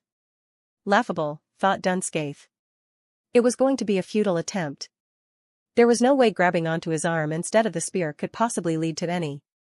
What? Scaith was appalled to find out that his arm was slowly being lifted up. It was by a very minuscule amount but, his arm still went up a little. How could this be? It was a tremendous show of Herculean strength. In that short period of time, Corinne's other hand touched Clayam Solace. He forcibly pushed his fingers through the blazing heat and started writing. Raidho. A rune of acceleration was engraved onto Clayam Solace. Using the same trick that had been done to himself, Corinne made the greatsword accelerate out of Dun Scaith's hand. You bastard. However, every part of Scaith's body was already a weapon in itself. After grabbing Corinne's face and squeezing him as if he wanted to burst his head to pieces, Dun Scaith lifted him up into the air and smacked him down onto the ground face first. Quang. A thud echoed across the castle, but that wasn't the end. With Corinne still stuck in the ground, the bull started racing through the corridor and started a rampage while crushing the stone floor beneath. Quaruru. Quarung. After creating a layer of dust and scattering the stone debris, Corinne was thrown onto the empty plot of land inside the castle. Kook. As soon as he came to himself, the first thing he saw was Dun Scaith falling from the sky. Corinne desperately rolled across the ground, as the heavy body of the black bull crashed into the ground next to him and caught him up in the aftershock. Kuhup. Gasping desperately for breath, Corinne stood up. After they both stood back up, the two warriors looked at Clayam Solace that was stuck in the ground. Kurung. Sensing an ominous killing intent, Corinne retrieved his gaze from the treasure. He then found the bull laying low with its arms and legs on the ground, with its back as well as its head leaning low. It was a killer move of utmost destruction which made the most out of the horns, the greatest weapon of a bull. Facing that, Corinne Lork pulled his arm back. His spear was out of reach, and two of his aura cores that had been pushing him through the explosive use of Aura of Shura were also nearing their limit. The only thing remaining was the core that inherited the demonic nature of Subansia Duke. Corinne moved that power into his left arm. 8 trigrams, Extreme Fist of Darkness. That was the piercing strike that had broken through even the defense of the unbreakable Vajra body. It was a reckless and self-destructive attack. After sensing the extraordinary aura behind it, Scaith realized that his enemy was putting everything on the line. Kuwoo. The beast let out a large roar. It was a massive howl that incited primal fear in all the organisms of the island. He, Corinne Lork, started to run. Corinne was the one to start running even before the powerful roar of the monster came to an end. The black bull matched him with a furious charge. Fighting spirit and killing intent intertwined, and so did the orange eyes and the black murky gaze of the monster. Immediately, the two cannonballs collided. Crushing through all evil, mixed origin. He hurled a fist. His seemingly reckless punch crashed into the horns of the bull. Kajik. It cracked. After coming into contact with the fist, one of the horns of the bull crashed and scattered. It looked like the victor had been decided for a second, but the bull continued its charge nonetheless. Kuhak. The single-horned bull pushed its horn into his ribs and raised its head at the same time. Pang. Corinne got flung into the air with a loud thud. Meanwhile, Dun Scaith changed his body once again. From a standing bull with a broken horn, he changed into a large dragon. Get scorched to death by the breath of Cosmos. Dun Scaith pointed his mouth at Corinne and opened it. That was when Corinne reached his arm out towards the ground. Come. Scaith knew what he was trying to do. He was retrieving the silver spear using the rune of return that was engraved onto the spear. It was the traditional method used by rune mages to retrieve their weapons. But what about that? What could someone like him ever do even if he were to retrieve his weapon? However, breaking through his expectations, what soared towards Corinne's hand wasn't the silver spear. Pack. Forcibly lifting itself from the ground where it was stuck in, the greatsword soared into the air. Clayam Solace. Back when engraving the rune letter on the sun, Corinne had written 2 runes. One was the rune of acceleration and the other was the rune of return. You are terribly worse than Eakade Bress at using the sun. Eakade Bress was the owner of Clayam Solace in the last iteration, but there was no one in this current era who knew the proper way to manipulate that power. Soon, the sun entered the hands of the only human who knew how to use it. Corinne Lork. Dun Scaith doubted his eyes. The 2-meter-long greatsword, which had been enveloped in flames until just then, suddenly got compressed into a tiny sphere that looked like a small version of the actual sun. Sensing that something was not right, Scaith immediately let out a breath at Corinne. Qua. The blazing breath soared all the way up from his chest and left through his mouth. Meanwhile, while staring at the breath that was threatening to destroy him, Corinne Lork swallowed the sun. You have consumed the sun, Clayam Solace. Clayam Solace is choosing its owner. The sun, Clayam Solace, has acknowledged you as its champion. Divinity of the sun, Corinne Lork Ergetlam. You have acquired the light of the sun. The sun will protect you while it is up. Second time using the sun, huh? What happened next made Dun Scaith's eyes contort from shock.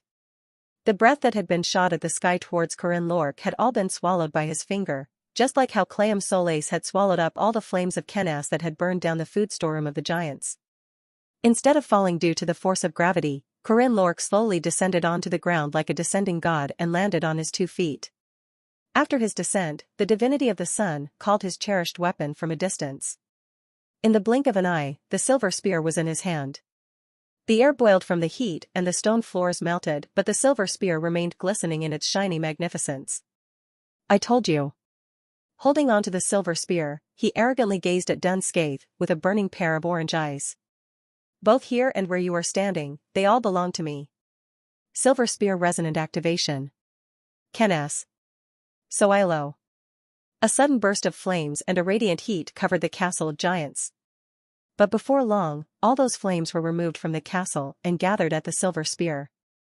Every speck of heat and flames gathered together. Everything. Bastard. That belongs to me. The evil dragon lifted up its enormous hand, but that was when Corinne Lork's inner chi gathered into an orb. He compressed the power of the sun, which then suddenly turned into a large sphere, covering Dun Scaith and concentrated sun, Clayam Solis. All the way from the sky to the ground, the portable sun pressured the dragon. Guwuk. Everything under the sun melted. The evil dragon got scorched down into molecules. It doesn't matter if you have thousands, or hundreds of thousands of lives. The descent of the sun scorched everything nearby with its horrendous yet mighty heat. Giants. These entities were one of the strongest demi-humans, that would be at least semi-grade 1 as soon as they became an adult. Even though they weren't as intelligent as humans, their innate physical capabilities and magic resistance were incredibly high and were difficult foes for both knights and mages. 50 giants. Each and every one of them was semi-grade 1 or above, and the captain was a monster who was definitely of semi-unique grade. While holding off against the bombardment of large-scale spells from the unique grade demi-human, Marie, the captain relied on tools to also somewhat fend off Huarant's fists. Slam. Kuhuk. The giant fell back after allowing a fist from Huarant to its jaws. After readjusting its jaws back into place, the giant let out an infuriated roar. It was rare for Huarant to see enemies that survived after receiving a direct hit from her. She even wondered if she unconsciously held herself back or something. Blood Law, Crimson Bow. While Huarant was gathering the eyes of the giants, Marie activated a grand spell to support her from the back. Countless arrows appeared in the air, and they were so densely packed that it looked like each of the giants would have to tank a few dozen of arrows with their bodies. Kum. The giants relied on their innate magic resistance, shields, and the corpses of their fallen comrades to block the downpour of arrows. Die. It was then. One of the giants threw a harpoon at Marie without caring about the arrows landing on its body. Quang. The harpoon flew forward, leaving behind a terrifying aftershock in its trajectory. Woof. Doggo jumped towards the flying harpoon. He crashed into the harpoon and flew it away. Hugh. It's not easy. 1 or 2 would have been alright, but it's my first time going against so many of them at once. Marie, Huarant, and Doggo still couldn't break through the wall of giants. It had already been 5 minutes since Corinne had been dragged away by the oxen monster. The consecutive deafening roars had died down, but that made the girls even more worried than before. They were incredibly frustrated, and decided to break through even if it meant pushing themselves. Huarant. Doggo and I will create a path. You. Gugu. That was when everyone in the area noticed the appearance of something foreign. An intense heat was threatening to melt their backs, and a dazzling light was breaking through the shadows of the solar eclipse. The overwhelming presence of that thing made everyone turn around. Hot. Wah. Even the living Jiangshi with an unbreakable Vajra body was affected by the heat, while the vampire, who should have overcome her weakness to sunlight, instinctively flinched from that radiant light. This. In the blink of an eye, the ground started to boil and evaporate, and the giants were appalled by seeing the light and heat of the great sun. That was the pinnacle of untouchable greatness. Walking out of the crumbling and half-demolished castle of giants was the champion of the sun. Like a god descending onto the ground, the knight walked with the sun manifested behind his back, which entranced the giants, let alone the Jiangshi and the vampire. Ooh. There was no mistaking it. That was the materialization of the myth and stories told down to the giants from times immemorial, and was the fundamental reason why they were locked up in the sky. That was the proof of the magnificent divinity belonging to the god, Ergetlam, the light which had been shining upon paradise a long time ago. The captain of the giants fell on its knees. Boss. That is the divinity of the sun. We cannot fight against it. The scene of the omnipotent being cleansing the world of its former wickedness was deeply engraved into their blood. Despite the humiliation and their hatred, they couldn't help but bow before the sun, feeling the humiliating memory rising up inside its blood. The boss of the giants obeyed just like its forefathers. Following that, the rest of the giants kneeled at the same time. They trembled in fear, watching the sun approaching them. After putting the sun in front of the giants to intimidate them, Corinne leisurely walked towards the girls while locking his hands behind his back. Corinne. You. Marie dashed forward and gave him a hug, but Hua-Ran didn't tell him she was worried because she was too embarrassed to say that. Why are you in tatters again? Every single time. Are you guys alright? But what happened to you, Corinne? And what is that thing that looks like the sun? It's a long story. Let's go down first. Okay. They were done with everything they had to do on the floating island. All that was left was to go back. What about the giants? They won't be able to attack us as long as the sun is here. It's linked to their racial trauma. Pajijik. It was then. As soon as he said that, the sun that had been threatening the giants got extinguished. Hugh. Corinne? That was a lot earlier than I thought. In the last iteration, there was a time when Corinne had acquired the power of the sun after overcoming it in a battle, and the same thing had happened back then. This item was limited to boss fights. It was like a finisher attack that couldn't be activated for long even with the ridiculous mana regeneration ability, giving him a lot more mana than a normal player. Should we kill him? As expected, the giants started a frightening discussion as soon as the sun disappeared. Yeah. Let's go. Now's the chance. We have to kill him now. Corinne? Run. They were quick at coming to a decision. Corinne and the rest of his group immediately started sprinting to the oak tree that Dumnorix and Dunscaith had used to climb up. They had to get down first and cut down the oak trees. Hopefully we'll be able to make it. Unless they were to jump down the oak tree, there was no guarantee that they would be able to run faster than the giants. Hua-Ran and Marie might be able to outrun the giants, but there were 2 injured people on their side and Corinne wasn't well off either. It was when they were desperately running to the tree. Ho. Looks like this old man was a bit late to the party. Everyone halted their feet.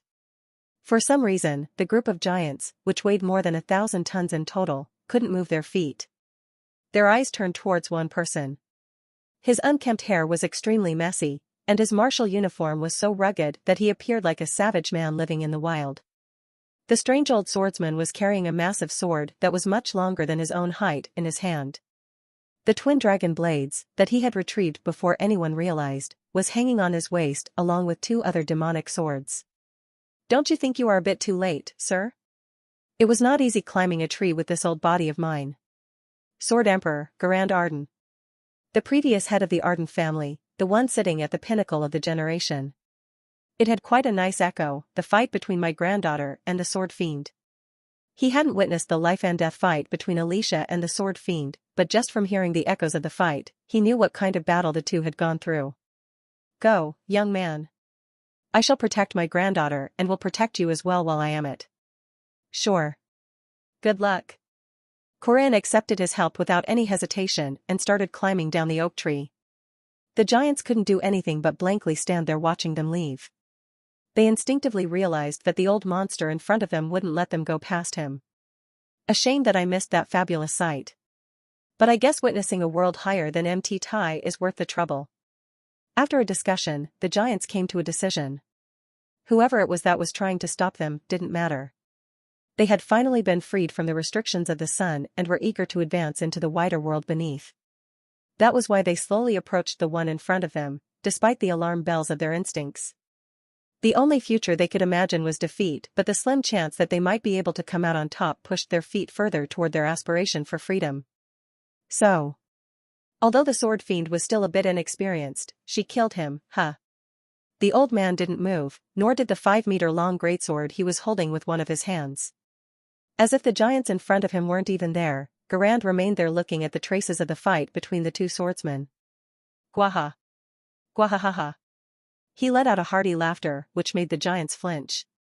His laugh soon turned into an explosive laughter about most joy.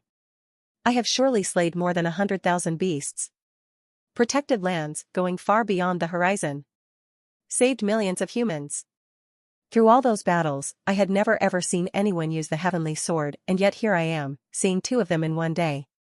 Right. So my granddaughter was the one who survived, huh? Very good. Very good indeed. Finally, a swordsman who can stand with me shoulder to shoulder has been born from my bloodline. How can this not be a pleasant surprise? His remarks were followed by a childish laughter that didn't suit his age. None of the ones present could guess the types of emotions embedded in his rejoice. Go away, you peasants. The path behind me is the staircase of the young ones heading to the future.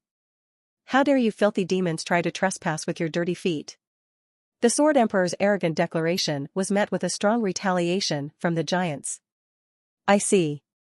If you so desire to die to my sword, I will not stop you. Try your best though. I hope you can last half an hour. The mountain-crushing greatsword slashed through the air. It destroyed the ground and left a wound on the clouds. With that came the end of the story of the floating island. The desperate struggles of the unrelenting residents would soon breathe its last, and the old man would leisurely climb down the tree. Senior. Cut the tree down, please. N. Corinne. Isn't there someone still up there? It's fine. It's fine. He's totally useless and beyond help. Let him stay up there for about a year. If you say so. Kugagagung. Kwang. Unfortunately, not everything in the world had an elegant ending that some people might hope for. Moonlight shone gently through the leaves as Alicia slowly opened her eyes. Her entire body was in pain as if all of her bones had been crushed. The fact that she was alive like this probably meant that she had returned alive from the floating island. Sister. After coming to herself, she started wandering through the village of druids, looking for her older sister from a different mother who had blocked the blades of the sword fiend with her body to save her. That was when she came across someone else. On top of a large and ancient tree in the middle of the city of trees, a boy was gazing down at the world with a wide smile on his face. She started climbing the tree to get to the boy, who casually asked a question after noticing her presence. Are you feeling all right? No. Not really. Same here. Alicia had been looking only at the sword fiend and missed Corinne's fight despite it happening right in front of her, but could still assume that Corinne must have had a hard fight as well. Looks like we both did okay, said Alicia. We did great. Ugh. Are you okay? Walk. She tried to support Corinne, who was falling to the side, but ended up being pushed back by his weight. She was still standing on her feet, but was barely holding on. Why, you're heavy. I'm dead tired. On top of the moonlit tree, the boy and the girl supported each other to finally return to their original positions. Miss Lunia should be healed back up very soon. She's a strong person, and she also had an elixir, so she should be okay. That's good. Everything's fine. With this, Alicia realized firsthand just how dangerous and scary a life-and-death battle was. Seeing the unperturbed Corinne, she wondered how many of these battles he must have gone through. How big was the burden on his wide shoulders? All of his enemies were wicked and evil, and the weight weighing down on the shoulders of the boy her age appeared to be ridiculously heavy. What about you? He asked. Alicia nervously explained everything she went through. She talked about how she felt joy at the fight against the sword fiend, as well as how she swallowed the monster as a sacrifice. She also talked about the strange experience of crossing the domain inside the domain. Must have been rough. I'm scared of me as a person. Alicia was a civilized human. She knew that cutting people was wrong. She also knew that smiling while cutting people was even more wrong. After noticing her true nature, she had been busy trying to suppress and turn away from it. But the fight against the sword fiend ended up releasing the beast lying dormant inside her. She was made to face her true nature and her instincts. I wanted to be normal though.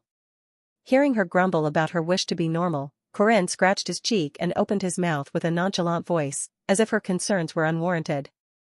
There are a bunch of strange people in the world. What is important is the choice you make. But have a look at Senior Marie and Huaran, There are plenty of people that say they are dangerous, but what have they done wrong? But, it's true that I get bewitched by the sword, and the act of cutting people. And what's wrong with that? Sorry? Your mind and your conviction are much more important. You need to have more pride in the power you have. While aligning his hand with hers, Corinne gave her a smile. If you really can't handle it, you have me by your side. I can listen to you if you have concerns, and if you can't fall asleep, we can have a little chat until you do. And if you're feeling down, we can go grab some meat. Haha. Despite the playfulness of his tone of voice, the firm grip of his large hands was so reassuring to the girl that it was even hard to believe. Actually, when I first came to the academy, I was planning on enjoying my campus life. You looked like it. But I have no time for that when I'm going around with you, Mr. Corinne. I'm sorry. NN. I wanted to pull an all-nighter playing around, take a nap during lessons, spend time on the roof for no reason, think about whether I should have tonkatsu or udon. Or go to the city on the weekends, buy snacks, watch the recent shows, go shopping, have desserts at a nice cafe, and go on a walk. All those normal things. I can do that with you. Hee hee. That sounds good. Corinne wasn't sure why she was so happy, but she leaned her head on his shoulder with a bright smile on her face. It'll be very fun if we do that together. Yeah. It's a promise, okay? I'm a strange person, so you need to look after me. You never know what will happen. You'll handle it well. I know it. Humph. You're all talk every time. If you can't trust yourself, trust me. I can assure you. You won't go the wrong way, and you'll do everything fine. Everything will be okay. All right. I trust you. The night went on. Realizing that the boy's shoulders were very hard and wide, Alicia felt good, because it felt like she had gotten herself a very reliable ally. While hoping that he wouldn't pick up her heartbeat that was going on a rampage for some reason, she continued watching the stars with him over the night. Ah. That was when she suddenly remembered something. It's going to be the engagement ceremony of Sister and Mr. Corinne soon. After remembering that, she felt strange again. It was a very unpleasant and annoying emotion. The identity of that emotion, which tended to climb up time after time, was ought. Ah. She felt goosebumps appearing on her skin. The scenes that she had seen during her illusion soared back up in piles. Although the great turmoil of Findias was over, not everything was over just yet. An earthquake was bound to be followed with an aftermath, and the great turmoil of the winter holiday was still just around the corner. After everything was done at Findias, Corinne and his group returned to the Arden family. Although Corinne quickly got better thanks to his regeneration ability, Alicia and Lunia required some time to recover their health. By the way, you are really terrible at cutting apples. I'm trying my best. 3 days after returning to the headquarters of the household, Alicia was looking after Lunia. There was supposed to be someone else looking after her, but Alicia volunteered for the task, saying she wanted to do it herself. Sister. How are you feeling? I can handle it, thanks to the elixir. Where exactly did you get something so precious? Even we only have a few in our household. I think it's better for you to not know that. She couldn't tell her that it was made by refining the blood of the girl with watercolored hair who was staying behind in the guest room. Occasionally, Alicia had to taste test a few things that were made from her blood, and was thus aware of the true identity of the elixir. More importantly, I saw you have had quite the improvement. Really? Hee hee. Alicia felt good after hearing a compliment from none other than her sister. You were inexperienced in many aspects during the festival, but it looks like your foundations are getting more and more solid. Keep it up. Huh? Festival? Sister. Were you there at the festiva? The apple's very salty. Sorry? Cut them again. Oh, okay. By the way, sister, did you come to the FES? Hurry up and cut them. What are you doing? As if she wasn't keen on replying to her question, Lunia kept changing the topic. Seeing that resolute attitude of hers and a slight flush in her ears, Alicia gave her a calm smile for the first time in a long time. Sister. Thank you. Thanks for saving me and blocking the attack. She carefully showed her gratitude to her sister, which she hadn't been able to do until now. So that is what you were talking about. However, what she got in return was a cold response. Alicia was about to shrink from her cold attitude as usual, but you do not need a reason for an older sister to save their sister. What? What is your last name? Arden. Right. And what is mine? Arden. What is our relationship? Sisters? Do not cower when telling the truth. Make your back straight and open your shoulders out wide. You are saying the obvious, so what is there to not be confident about? But Alicia had been a sinner from birth. She was the proof of adultery. She was the nuisance of the family and an illegitimate child threatening the position of the rightful heir. By what right could she talk about them being sisters? Alicia thought that everything had changed when she first cut a person and was named as one of the successor candidates by Garand Arden. I am your older sister, and you are my younger sibling. That is an unchanging fact that will stay true no matter what happens. No, it won't. The bond between you and Lunia won't be severed even if you die. Hearing that from Lunia reminded her of something Corinne had said in the past. Although they weren't true blood-related siblings, and even though they were competitors trying to steal something from one another, Lunia was telling her that their relationship would never change, and that she would stay as her sister no matter what. Are you, alright, though? I might steal from you, sister. Hoo-hoo. Hoo-ha-ha-ha. Instead of the serious reply that she was expecting, Lunia returned a hearty laughter, which was rare, considering how level-headed she usually was. Sister? So you have finally reached a point where you think you might steal from me, huh? What an incredible improvement. Hearing that made Alicia realize something. Alicia had never been confident in herself. Even after being named as a future successor candidate alongside Lunia, she didn't dare assume that she could one day become the head of the family. It was because Lunia, her sister, was like a heavenly being far out of reach. That was what everyone told her, and that's what she had believed in as well. Of course, I have no plans of simply watching mine get snatched away. But what if I do get mine stolen? That just means I was not good enough. Like the heroic person she was evaluated to be, Lunia did not hide her competitiveness. The fact that she was able to see such a side of her sister was surprising, but at the same time, it made her happy. It made her think to herself that she had grown to a point where her older sister was considering her a worthy foe. However, I will not be losing to any immature kids. After all, it looked like he was fond of mature women. Huh? Who's he? What was she talking about? Alicia wondered for a bit, but after quickly realizing who she was talking about, her cheeks started to turn deep red. No. That's not what I meant. Well, good luck. Just letting you know, the ceremony will be in a week's time. I'm not joking. That's seriously not what I was trying to say. The older sister leisurely ignored the frantic denials of her younger sister. It was in the middle of a meal with Marie and Huaran, while enjoying the great reception of the Arden family. Oh right. I'm getting engaged, by the way. I said that during the meal after realizing that I should probably tell them that. What? What did you just say, Corinne? Engaged. One of them dropped the boiled potato in their hands while the other crunched the fish bones in their mouth. I'm going to get engaged with Miss Lunia. In about a week's time, I believe. Wait. Corinne? You're getting engaged? With Miss Lunia? This person that's getting engaged with Appa. Miss Alicia's older sister, right? Yeah. We were all busy, so I don't think we had a chance to introduce ourselves. Well, now's the chance. The door creaked open to the side, as a beautiful lady wearing a martial art uniform walked into the room. Lunia Arden. The two of them blankly gazed at Lunia. They all looked awestruck, but that was nothing strange, because Miss Lunia was quite a cool-looking person after all.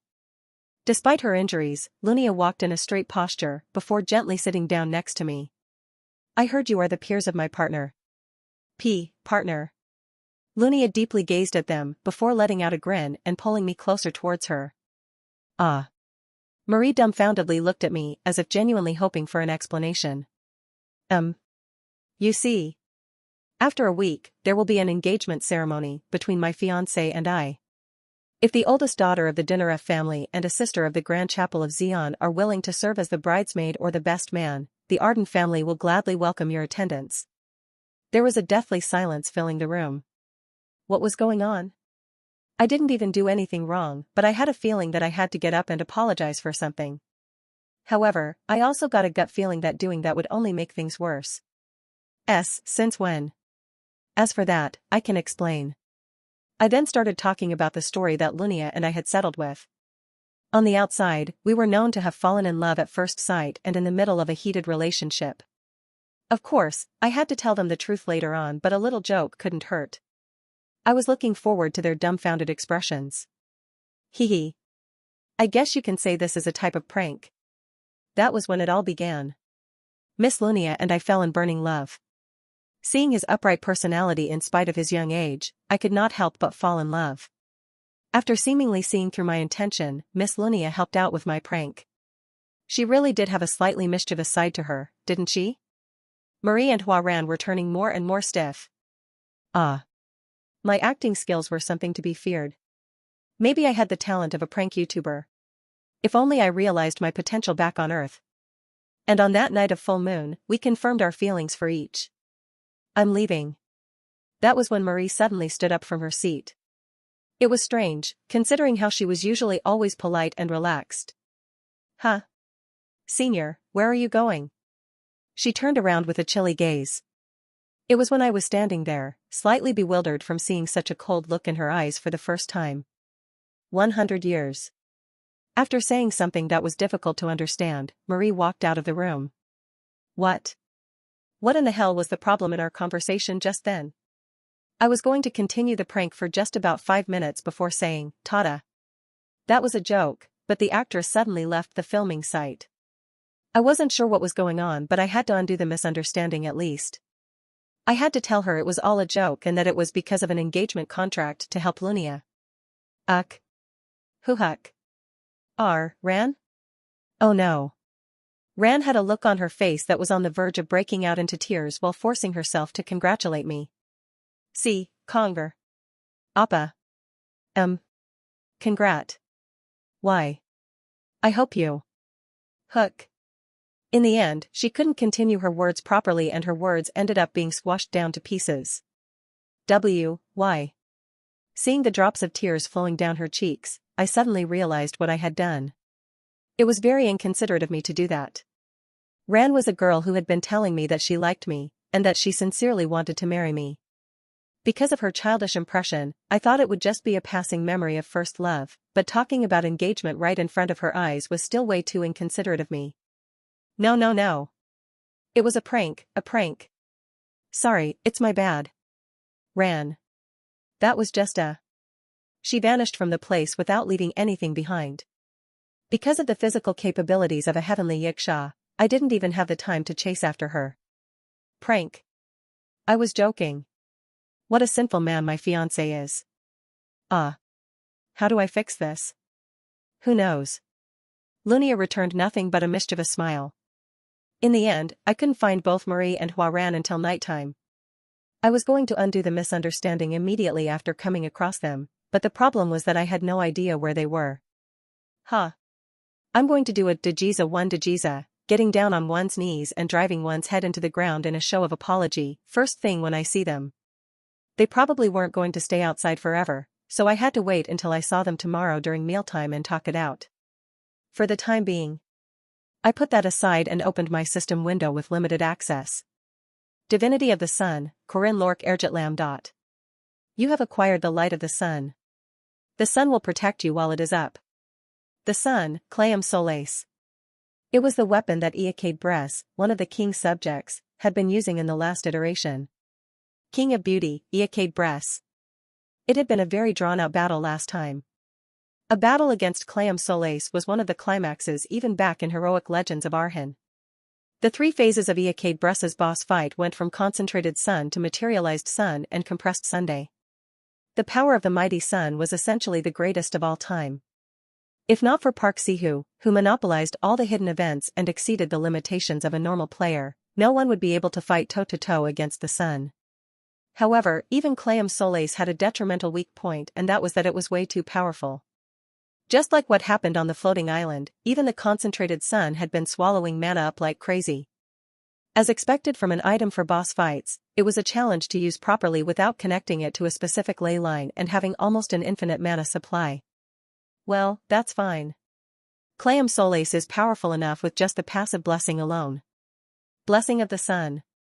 As long as you are under sunlight, no flames and heat of the world will be able to injure Ergetlam. You accumulate power of the sun proportional to your mana capacity, current mana capacity, lower medium 7320. The key power of the Blessing of the Sun was the complete resistance to heat and flames. It wasn't an overstatement to say that any fire attack would be meaningless as long as I had Clam Solace, and I would never feel hot again either. Considering the amount of heat that was being emanated out of Clam Solace every second, it was a necessary blessing to have. The key was to accumulate power of the sun. I had long tested in the last iteration the potential of the power of the sun with a nigh infinite amount of mana to play with. Compared to the last iteration, Baltazar has lost a great number of his minions. I had dealt with Furmak during the incident of King of Iron Mountain, and although it was by pure coincidence, killing the sword fiend here was the best result I could have ever hoped for. And finally, even the sun that was supposed to belong to Eakade Bress was now in my hands. Without the sun in his possession, Eakade Bress would become a much easier foe to defeat. Besides, even though we didn't have the player, I now had incredibly reliable teammates by my side. Alicia had become stronger much faster than in the original storyline. In fact, she became even stronger now, and Marie, who was supposed to have disappeared from the annals of history, was also with me. On top of that, there was even the boss character that was on the same level as the Sword Fiend. Knock knock. Who is it? It's me, Appa. Heavenly Yiksha, Huaran. She was also on my side, which made for an outstanding lineup. First, I had to clear up the misunderstanding though. Creak. The door slid open and Ran walked inside while wearing Arden-style pajamas. Huaran always wore black nun clothes and they looked great on her, but now that she was in her Ran mode, she also looked nice in this type of white traditional pajamas. So, what's wrong? Without replying to my words, the blue-eyed girl quietly walked into my room before lying down on my bed. I'm sleeping here, she said. Are you the same as Hua now? Just like what Hua did before, Ran did something as audacious as sleeping in the same room as a man, which went against Confucian teachings. Alright. I had to resolve the misunderstanding and coax the two girls, so I tried to have a chat with them. Ran. I have something too. I don't want to speak with you, Appa. I was momentarily struck speechless by her cold tone of voice, but that was natural, considering how I bragged about my fiancé in front of a girl that sang songs about marrying me. Alright. Let's lie down first. The coldness of the winter had yet to go away. After giving her a thick cotton blanket, I laid myself down on the bed. We shared a moment of silence on the bed. In this dark room where the moonlight was the only source of light, we gazed deeply at each other, so much so that we could spot every twitch of our lips. The first one to break our silence was Ran. After running her thin fingers through my hair and lifting them up, she heaved a deep sigh. You had a lot of injuries. Are you okay? I have regeneration. Look. I have the same skin as before, don't I? No, it's different. Completely different. With a sad smile on her face, she gently stroked my fringes. I told you to not get hurt. Huh? Why, yeah you did. When you get hurt, Appa, it hurts both Hua and me. If you waited until we came. I didn't have time. Sorry. No. It's our fault for being late. If not for that illusion. Illusion? Oh right. What did you see? It was an illusion of you marrying someone else, Appa. Cough. What kind of illusion was that? In there, you looked very happy, Appa. As if there was no room for me to do anything. That's. Despite being the heavenly Yiksha and a Jiangshi, in the end, Huaran was just a young girl in her puberty. There was no way seeing that inside the illusion would have been a great experience. And since she saw the person she liked marrying someone else in the illusion, the news of the fake engagement must have been all the more shocking. Appa. NN? Closing the distance between us on top of the bed, Ran came dangerously close. She then wrapped her arms around my neck and locked her fingers behind my nape, before raising the corners of her lips. Do you know what I thought going through that illusion? What kind of things did you think about? Flexing her fingers, she brought her face closer. Her cheeks gazed past mine as she whispered into my ears. You are mine, Appa. I am not going to give you away to anyone. She had a gentle tone of voice, but that was one scary declaration, stating that she would never give up even if I were to date someone in the future. Is that so? Ran responded with a sensuous grin. Unlike the indifferent Hua, Ran was really talented at jolting a male's heart. So Appa. Unlocking her fingers behind my neck, she pulled her arms back and opened her palms. There was a slight flush on her cheeks, and she seemed rather embarrassed. Can you hold my hands? That much I can do. I pushed my palms into hers. When she locked her fingers, I could feel that the power of her grip was far stronger than mine, even though my hands were double the size of hers. You allowed it, okay? Huh? Suddenly, she stood up from the bed and jumped on top of me. What was she doing? I'm not going to let your hands go the whole night.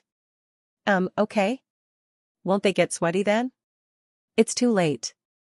Too late for you to say no. You brought this upon yourself, Appa. I'm sorry. After tightly clasping her fingers into my hands, Ran buried her head into my chest, and because of that, I couldn't really tell, but it looked like she was also quite embarrassed, judging from how her ears were colored in deep red. Unlike Hua, who was calm no matter what happened around her, it was quite normal for a girl from a refined household like Ran to be embarrassed by the act of sleeping on the same bed as a man. It's all your fault, Appa. Okay. My bad. You do whatever you want. Her eyes slowly came to a close.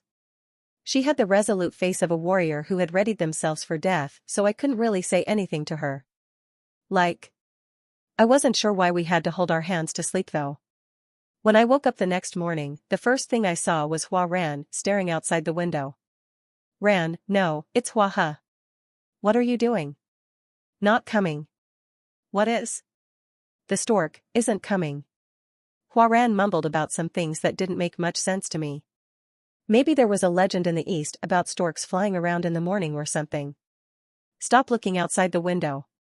Wash yourself and let's go grab some food. There's something I need to tell you as well. I wasn't sure what was going through her head, but in any case, I stood up from the bed to head to the large bathroom. Are you not going? Maybe it got eaten. Which one, you mean the stork? NN. You are not going to see any storks near this place. They come out more north of here. I think I heard about there being some habitats of storks near the North Kingdom. Hua Ran looked greatly shocked, as if that was something she hadn't been expecting. I wonder why she wanted to see them in the first place. Whatever. Let's go have some food. I dragged the disappointed Hua Ran and took her to the bathroom. Fake engagement? Shoo. It's a secret, so make sure you don't tell anyone. Okay. That morning, I explained the situation to Hua Ran after she was done washing herself. It was just for a little tease, but that was very inconsiderate of me. Can you say that to Ran? I should have been more considerate of her feelings. I'm sorry for making you guys sad. Without saying anything, Hua Ran looked at me and raised a fist. Bam. Boogyak. That hurts. I did do something that deserved a beating, but that didn't feel like the only reason there. Eat. After saying one word, she started staring at the chopsticks that were placed next to the fried mackerel. She then looked back and forth at the fried mackerel and me. Alright, I'll get rid of the bones for you. After a long silence, I began to deb one the fish for her. Nom nom. Like a cat munching on fish, Hua Ran indulged herself in her meal. Around the time she was done with the food, she opened her mouth. You're always busy. HNN? Oh, yeah I am. If something like this happens again, go with me. Huh? Sure. That would be awesome. Awesome? Of course it was. Considering her strength, that was an offer I would welcome with wide open arms. Yeah. Thanks. I stroked her head. From the faint change in her expression, I could tell that she was in a better mood. I had to find Marie. Even though I tried asking the maids and butlers of the Arden family, they didn't have any clue either, so the next one I had to rely on was Woof. He was in the backyard of the Arden headquarters. Wearing a Montijo t-shirt that was worth 2 gold coins and pants that cost 5 gold coins, Doggo was wearing a leather jacket and a pair of sunglasses with his legs crossed as he arrogantly greeted me. Woof woof. Yeah. I get that you're busy, but... He, the fruit of Marie and my blood, had called all the female dogs of the area and were making them lay down on top of a discarded couch and his knees. Why the heck was this guy so popular? Do you know where mommy has gone off to? Woof. Huh? You little brat. Who told you to use such language to your daddy? Woof woof. But I wasn't intending on making mommy cry, but... No. That would just be another excuse. Sorry. It is your daddy's fault. I sat down next to him on the couch. The desperate eyes of the female dogs staring at Doggo were extremely burdensome, but I somehow made them go down. NGHHH, Mr. Doggo. Do you have no need for me anymore? Was there something wrong with my ears? Why did I get a feeling that I could hear what these moaning dogs were trying to say? Anyway, Doggo. Your daddy has something to talk about with mommy. Can you tell me where she is? Woof. Damn it, it wasn't working. This guy, he was going to swear at me when he's grown up at this rate. No wonder they say raising a child gives you nothing in return. He's only standing on mom's side. One cow. Woof? When we go back, I will get you one of the top-notch black cows of the South, delivered straight to you raw. Woof woof woof. The guy suddenly started to laugh. What was going on? The black cows of the South were his favorite type of meat. There was no way he would. Storage statement, Doggo, guaranteed by Dinnerf, remaining money, 2,956 gold. Thank you very much for using the gold coin storage of the Grand Chapel of Xi'an. The gold coin storage of the New Faith was like the bank of this world. There was nothing wrong with that, but... Why was this kid more loaded than me? Wait a second. How did Doggo have enough money to laugh at the building fees of the hotel that I tried my ass off to protect last year? Son. Can you give your daddy some pocket money? Quack. Despite being mocked and looked down on a whole lot, in the end, Doggo told me where Marie was. Senior. She was in one of the guest rooms located in a corner of the Arden household. Because it was supposed to be inhabited, even the windows were closed and the only source of light inside the room where Marie was the light coming in from the door I slid open. You're here, she said. What are you doing here? Nothing much. Like, about the thing yesterday. It was then. Marie took large steps towards me before lifting her head. Senior? Her red eyes had a sharp glimmer. Just from looking at her eyes, I could tell that she was thirsty, and she pounced at me before I could even do anything. Pack. Her fangs dug deep into my collarbone. She had been doing this so much that it wouldn't have been strange for me to have gotten a scar there, but there were no problems thanks to my regeneration ability. Gulp. In times like this, Marie was almost like a baby. Desperately, she would cling onto my neck, refusing to let her lips fall apart. Although I was supporting her by the back so that she wouldn't fall back, she was so indulged in sucking my blood that she didn't even need that extra support. Ha. After drinking my blood without any rest, she started gasping for breath. She tended to be overly excited in times like this, so I settled her down while tapping her on her back. Take your time. I'm not going anywhere. I stepped back and laid myself down on the bed behind me as Marie started pressing down on me from above. It was a similar posture to what happened with Ran yesterday, but the density and stickiness of the air inside the room were incomparably different. Delicious. She dug deeper and deeper into me. Our hearts aligned as the sound of her thumping heartbeat reached all the way to my ears. After craving blood for who knows how long, she parted her fangs and licked my neck to clean up the blood before raising her head back up. Her hair slid down and tickled my lips. Corinne. Can I have a bit more? I was hungry for a long time. It had been about a month. Ever since we parted, Marie must have been relying only on blood packs, and because it was rare to see her being this dependent, I couldn't turn her down. Considering all the help she had given me, turning her down wasn't an option. Sure. Like a baby, she once again dug into my chest. Her sharp fangs pierced through my skin once again, not allowing them the time to regenerate back up. Because of her long starvation, she ended up sucking his blood too much. There were a myriad of emotions on her face as she gazed down at Corinne, who was sleeping on the bed due to nausea. His blood that she finally got to taste after a long separation was sweet and captivating. His wide shoulders and resilient muscles, tall collarbones, tough traps, and chest muscles. The tasteful blood flowing down her throat past her tongue as well as the remainder next to his collarbones. Everything. Everything, every single one of them is mine. Those are mine and mine alone, and no one else will be able to reach them. The mere thought of having these stolen by someone else made her furious. The Dinaref princess, who was kinder and nicer than anyone else, couldn't stop her killing intent from rising up. The fact that Corinne didn't choose her was a very depressing and sad event, but she still had to wish for their happiness. After all, she wanted him to be happy. She wanted him to have a happy ending after living a joyous life with his loved ones. You see, Corinne. I can wait. 100 years. That wasn't going to be that long for her anymore. As long as she could obtain everything that belonged to him after waiting for that long. It'll be my win. So what if her precious treasure would get touched by someone else? After a short time, it would be sent back to her, never leaving the treasury ever again. That was why everything was fine. She could wait, but... And yet... Uck. Huhuck. Even so, she didn't like it. She hated the idea of having him stolen away for even a second. She became greedy, hoping he would stay with her from the start to the end. He's mine, he's mine. Why did I have to watch him form a bond with someone else? How was I supposed to wait 100 years by myself? The girl turned teary. She couldn't stop her tears from falling down her cheeks.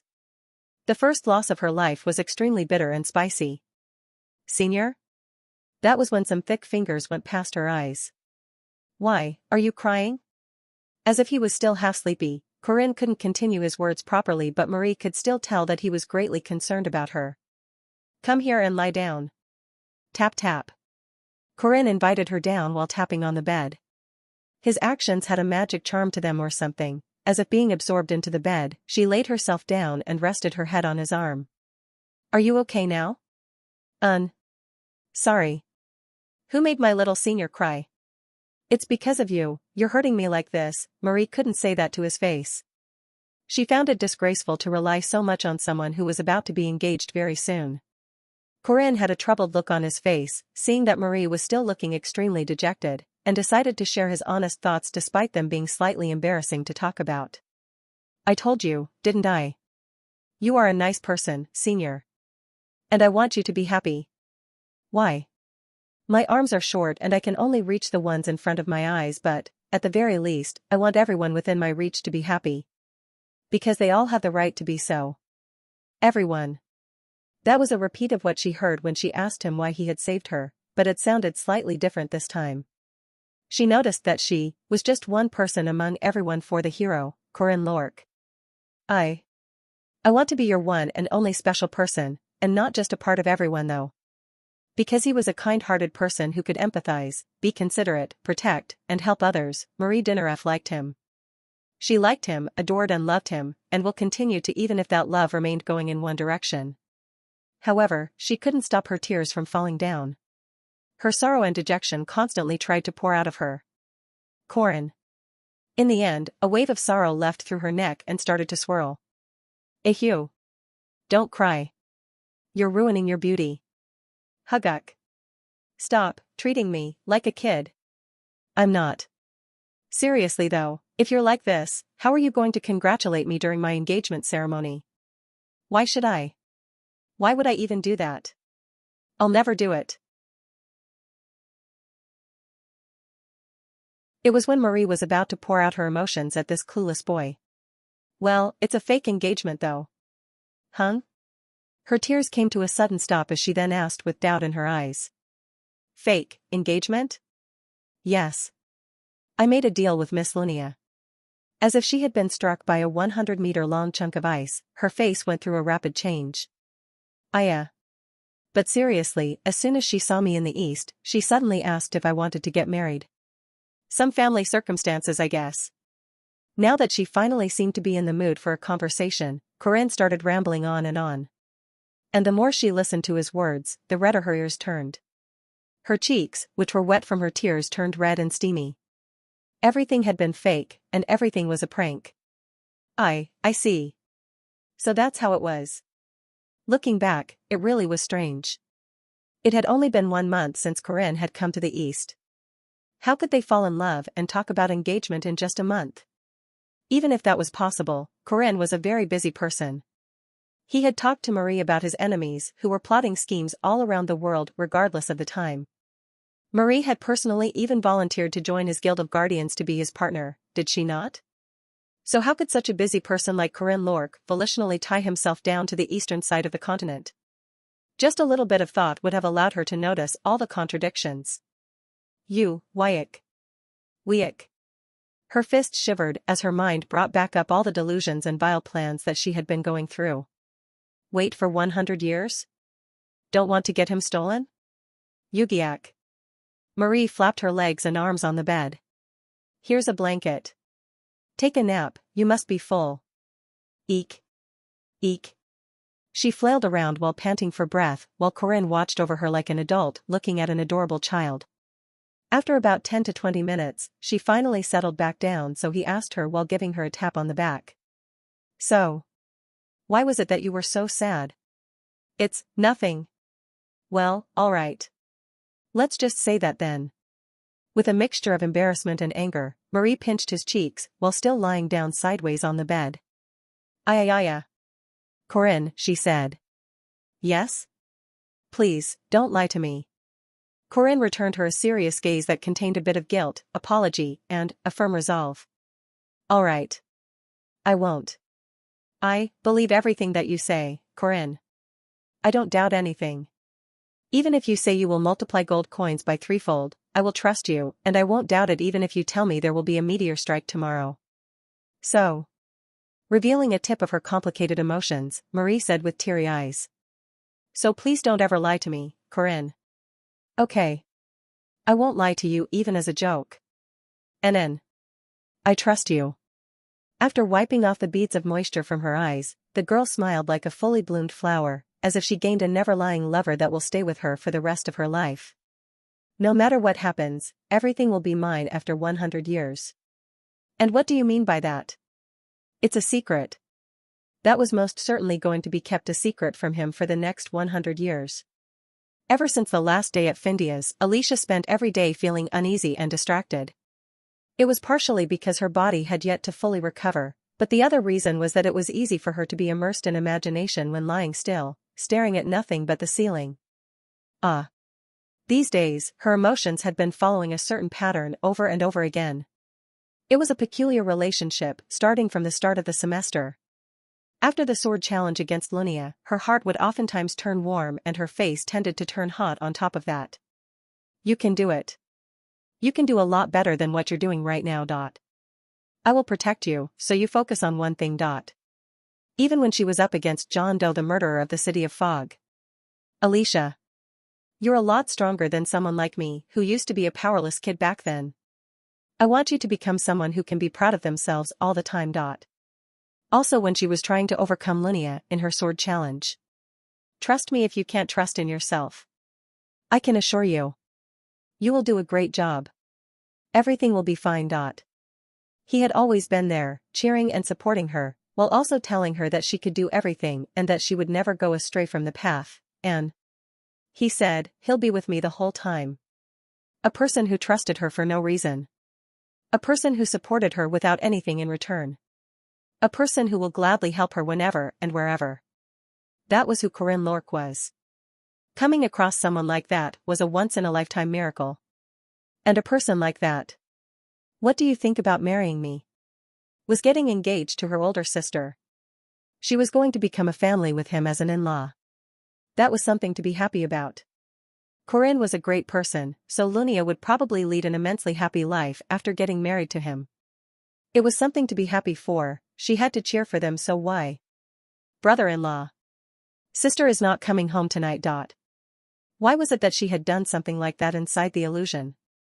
It's probably because. Alicia. Are you there? That was when the familiar voice of the boy echoed from outside the door. Alicia tried to immediately stand up from her bed but stumbled and ended up rolling on the floor. Kugagagung. Yes? Yep. I'm here. Mr. Corinne. What was that noise? Did you fall? What does that even mean? As she was about to quickly leave the room, Alicia realized that she had just woken up and that she had yet to take care of her hair and clothes. Wait. Let me wash. I'll be out shortly. In a hurry, she stood in front of the mirror, tidied her disheveled hair with a comb, and applied makeup to hide the bags under her eyes. And in case she smelled, she took a bottle of hair oil and applied a thin layer of it on her hair. The gentle fragrance of her hair seemed enough to hide any unpleasant scent. Alicia. Are you there? I've been waiting for over 30 minutes now. I'm coming out now. Sorry. She was trying to get herself ready as perfectly as possible and took a bit of time in the process. She quickly slid the door open and welcomed the guest. Waiting in front of the door was the boy whose wild appearance was as attractive as always. What took you so long? Ha. Sorry. The room was a bit messy. Really? How? Do you usually put your hair down like that at home? She was in so much of a hurry that she even forgot to tie her hair into a ponytail. It is a lot more comfortable this way. Is that so? By the way, why are you wearing perfume? Or is this hair oil? No? I'm not wearing any perfume. What do you mean no? Anyone would say this smells like some flowery oil. This is my body scent. Really now? The boy asked with a mean smirk that reminded her of a Morton Lork. Anyway. Why are you here? Oh yeah. I'm going to the town right now, and I wanted to know if there's anything you want me to get. How about we go together? Nah. I have a date with Miss Lunia from now on. Date. Hearing that word made her head turn blank. Right. She remembered that Mr. Corinne was the fiancé of her older sister. Goodness. Looks like I had you waiting already. Most of our regularly scheduled dates, which were in place to deceive the eyes of those around us, started like this. I'm thinking we should ride horses to the city. What do you think? Sounds a lot more intriguing than getting on a carriage. By the way, what is that in your hand? Lunia asked while looking at my right hand. In my right hand was a ranunculus that was as red as a rose. Is that not one of the flowers in the garden? Why do you have it? It was pretty, so I took it. Would you please accept it? Humph. It belongs to our household in the first place though. I heard there's no lady who does not like flowers. 30 out of 100. That is very much outdated. Really? I placed the flower in her hair, while being conscious of the eyes around us. Do you know what it means? Hoo-hoo. Although I do, I will wait for the gentleman to finish his words. You are charming. 60 points. That is a pass mark. Where's the other 40? I might give it to you, depending on how you perform today. Getting on our horses, we slowly rode towards the town. By the way, where have you learned such things? From a book. That is a nice teacher to have. What I realized by going on dates with Miss Lunia a few times was that she was more fond of quiet places than loud ones, and that she preferred simple over fancy. She was the exemplar of a typical proud and traditional beauty. She was such a wonderful lady in all aspects that she was awe-inspiring. After having a meal at a traditional Eastern-style restaurant, we drank tea in an open room of a tea house. She elegantly raised the cup of tea like the refined lady of a renowned household she was. Why are you looking at me and not the tea? Does it not suit your tastes? No, I was just thinking you were very cool. Hopefully the date was not too boring. It is rare for me to go out on occasions like this with a gentleman, you see. It's my honor. Something I noticed even back in the last iteration was that she had no relationships with men nor the desire to have one. Unlike the last iteration, the survival of Alicia caused pressure from the family which led to the threat of a semi-forced political marriage. If not for that, Lunia wouldn't even be here going out on dates. I like spending some leisure time like this as well. Honestly, I would have enjoyed anything whatever they were. I respect your positive mindset towards everything. Or more like, it's important who I am with. I'm sure any man going on a date with you would think the same, Miss Lunia. Hoo-hoo. As if she was pleased by that, Lunia let out a gentle chuckle. Then, she gazed at me for a while, before slowly resting her head on my shoulders. Miss Lunia? There are still eyes on us. Let us put on a show for them to see. Was there someone from her family looking at us? In that case, there was a need to put out a better act for this fake engagement. Tap. Putting my hand on her shoulder, I pulled her towards me until we were so close that we could feel each other's breath. Right. Great work. If this engagement goes through, I will surely repay the debt by fulfilling your side of the contract. You're ruining the mood by saying that. Goodness. It seems that it was inconsiderate of me to say that. Well, it's good that we are talking about something at least. After similarly wrapping her arm around my back to my shoulders, she also pulled me in towards her. This in fact suited her a bit more. I assume your conditions are probably related to those guys. Is that correct? Yes. Huh. Seriously, I wonder what kind of enemy my fiancé has.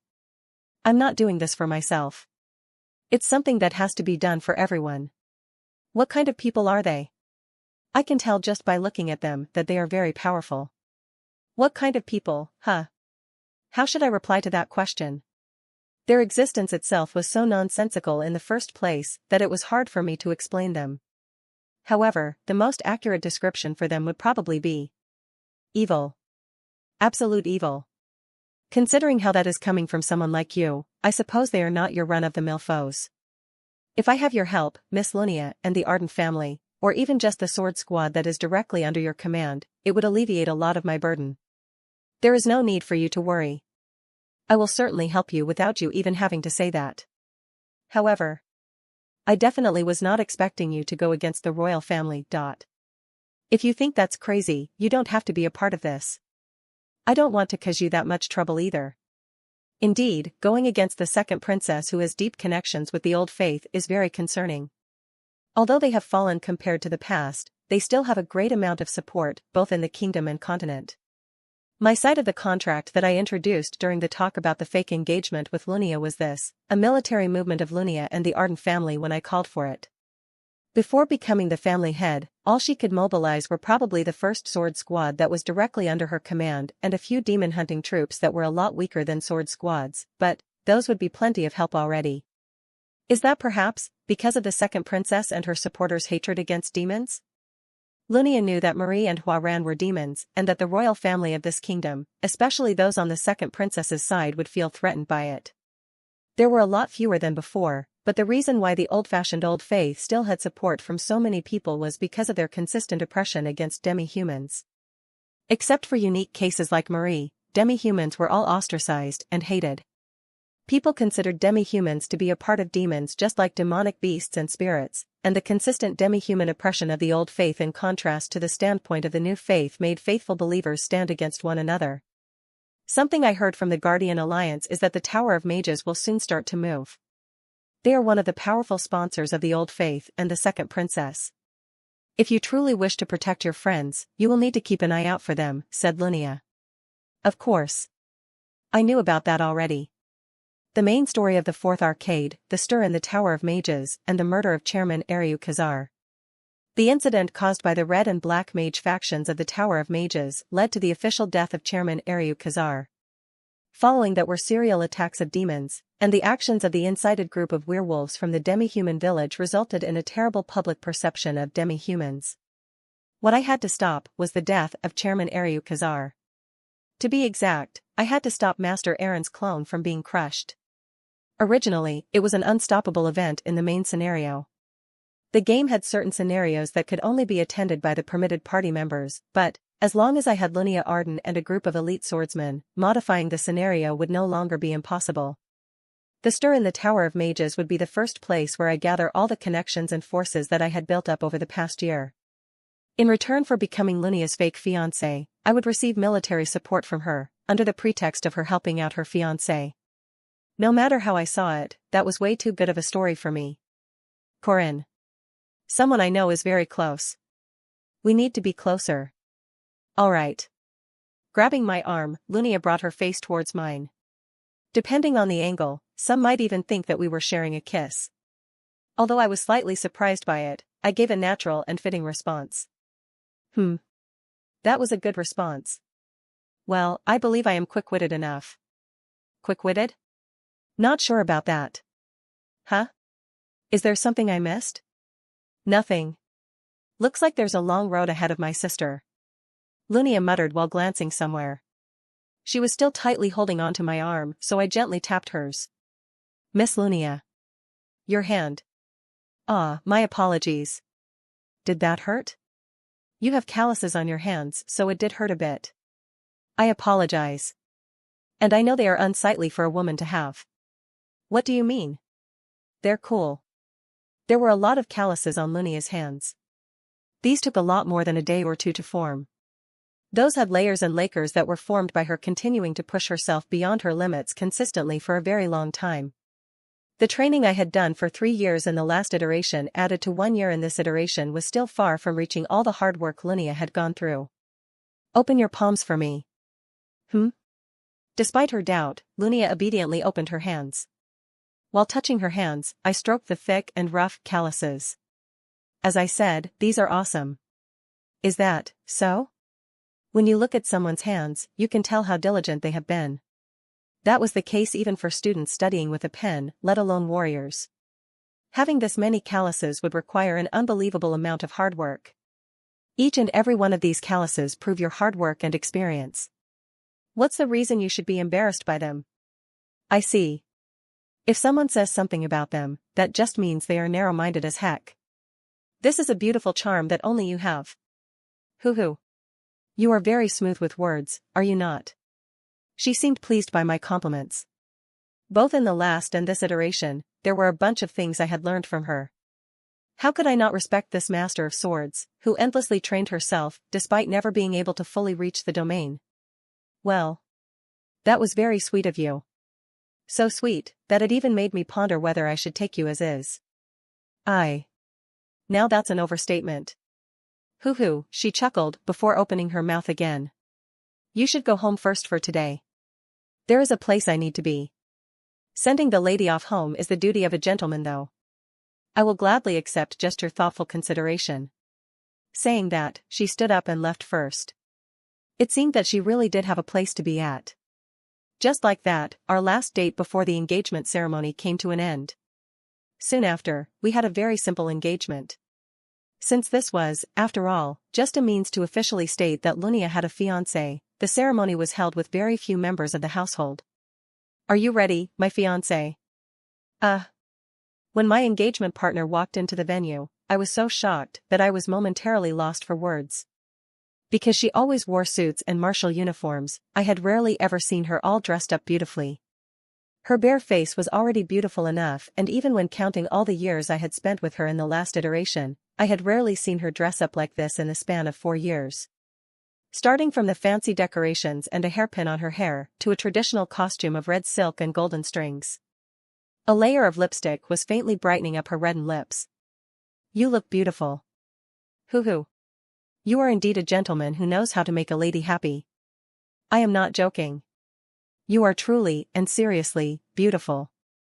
Even she seemed embarrassed by my straightforward compliment and her cheeks turned red. She then opened her mouth and started speaking as if it was a shame. How unfortunate. I have actually started to think that taking you for myself would not be a bad option. Sorry? Before I could even fully understand her words, Alicia appeared from the other side of the hall. What the heck is she doing there? Alicia Arden, she was Lunia Arden's younger sister, who should be helping out and putting a crown of flowers on her head as the bridesmaid. So why was she here without even wearing a suit? As if she resolved herself for something, Alicia resolutely lifted her head and... I am against this engagement. What? Lunia had been walking the way of the sword for the whole 28-year period of her life. She had been called a prodigy of swords ever since a young age, and not only was she the target of everyone's expectations as the only successor candidate, but she also answered their expectations with hard work. One day, the house was in an uproar. Are you telling me to raise an illegitimate child? What else can we do about it? It is still an offspring of Arden. Illegitimate child. Although she was only 10 years old back then, Lunia still understood what that meant. This is your sister. She was then introduced to a baby who had yet to even hit their first birthday. The baby, covered in an old and ragged piece of cloth, was rejected and pushed away by everyone else. In the end, the young baby ended up in her hands. Bah! Even so, the baby had a bright smile on her face, oblivious to everything happening around her. Looking at the little thing in her hands, Lunia found her so adorable that she unconsciously showed her off to her parents. Look. Father. Mother. She just touched my cheeks.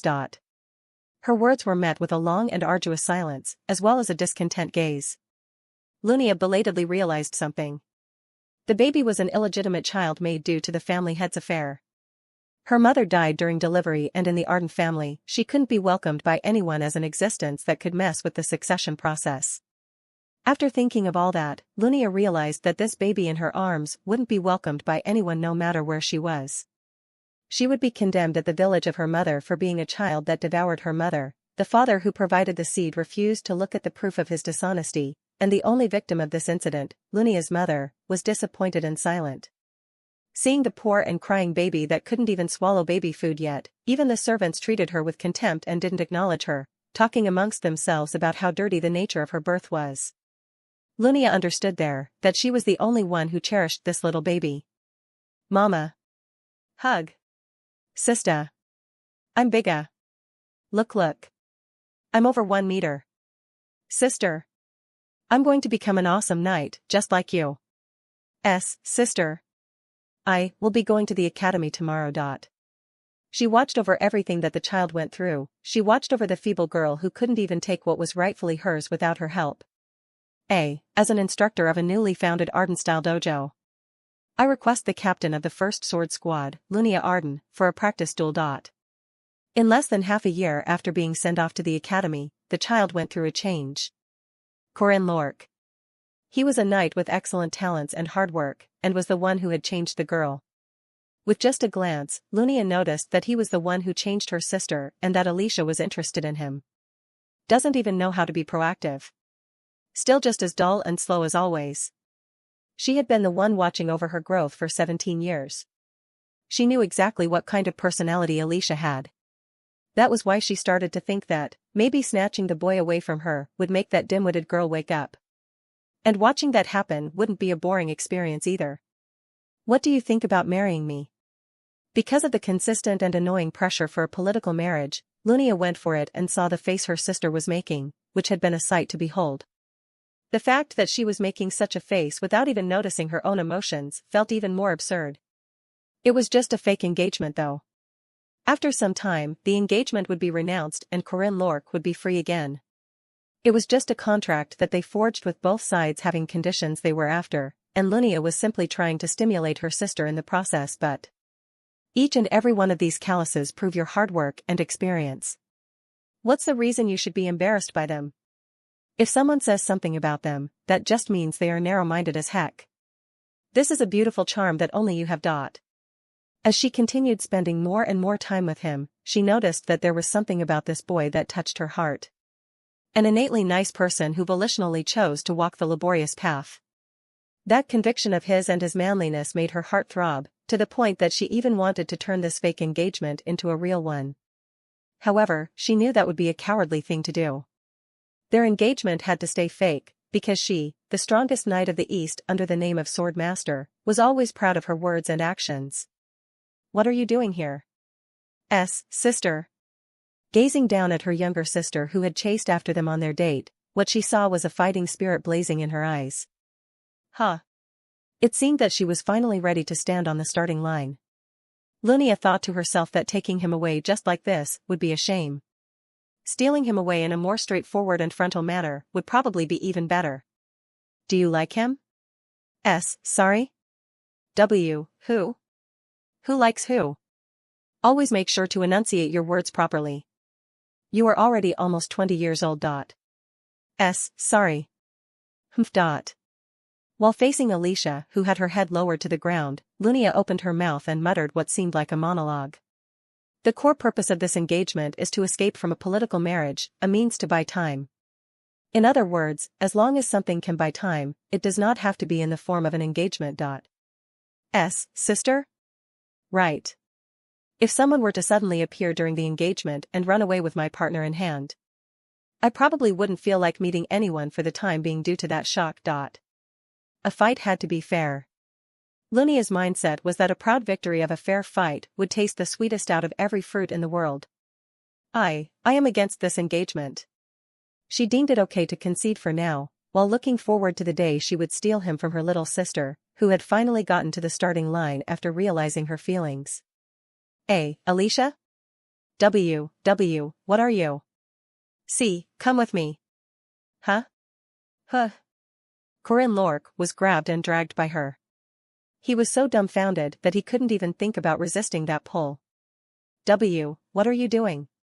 Chase after them right now.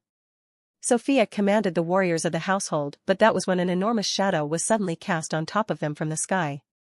Kwang. The identity of the shadow descending to the ground was the Hresvolger, a large-type monster carrier from the south. Corinne. Alicia. The oldest daughter of the agricultural empire in the south, the girl with the unique watercolored hair and the probationary nun from the Grand Chapel of Xi'an reached their arms out as if they had been waiting for it. Ek? Eh? Huh? Without even knowing why, Corinne was made to get on the Hresvolger, which was followed by Alicia. Let's go. The monster carrier flapped its massive wings and floated back into the sky.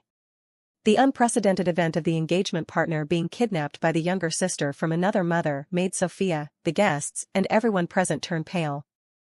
Lunia was the only one smiling while watching all that unfold. Hoo-ha-ha-ha. Lunia? Goodness. Mother. Your daughter is feeling greatly shocked. Oh no. But why were you low? Huh. My shock is so great that I do not feel like seeing any men for a while. Sorry? Wait, Lunia? She walked out of the hall with large strides, gathering the eyes of everyone inside. Just like that, the small engagement ceremony of the renowned Arden household of the East ended up being annulled. So what is going on right now? Corinne Lorque dumbfoundedly raised a question. Hearing that, Alicia took out a letter from her pocket and handed it to him. Mr. Corinne. Sister wanted me to give you this letter. I see. I shall pay an official visit later to take you in. My dear fiancé. Oh damn. What does it say? You don't need to know. A lady raced through the night. She was surrounded by an army of undead on all sides in the city filled with screams.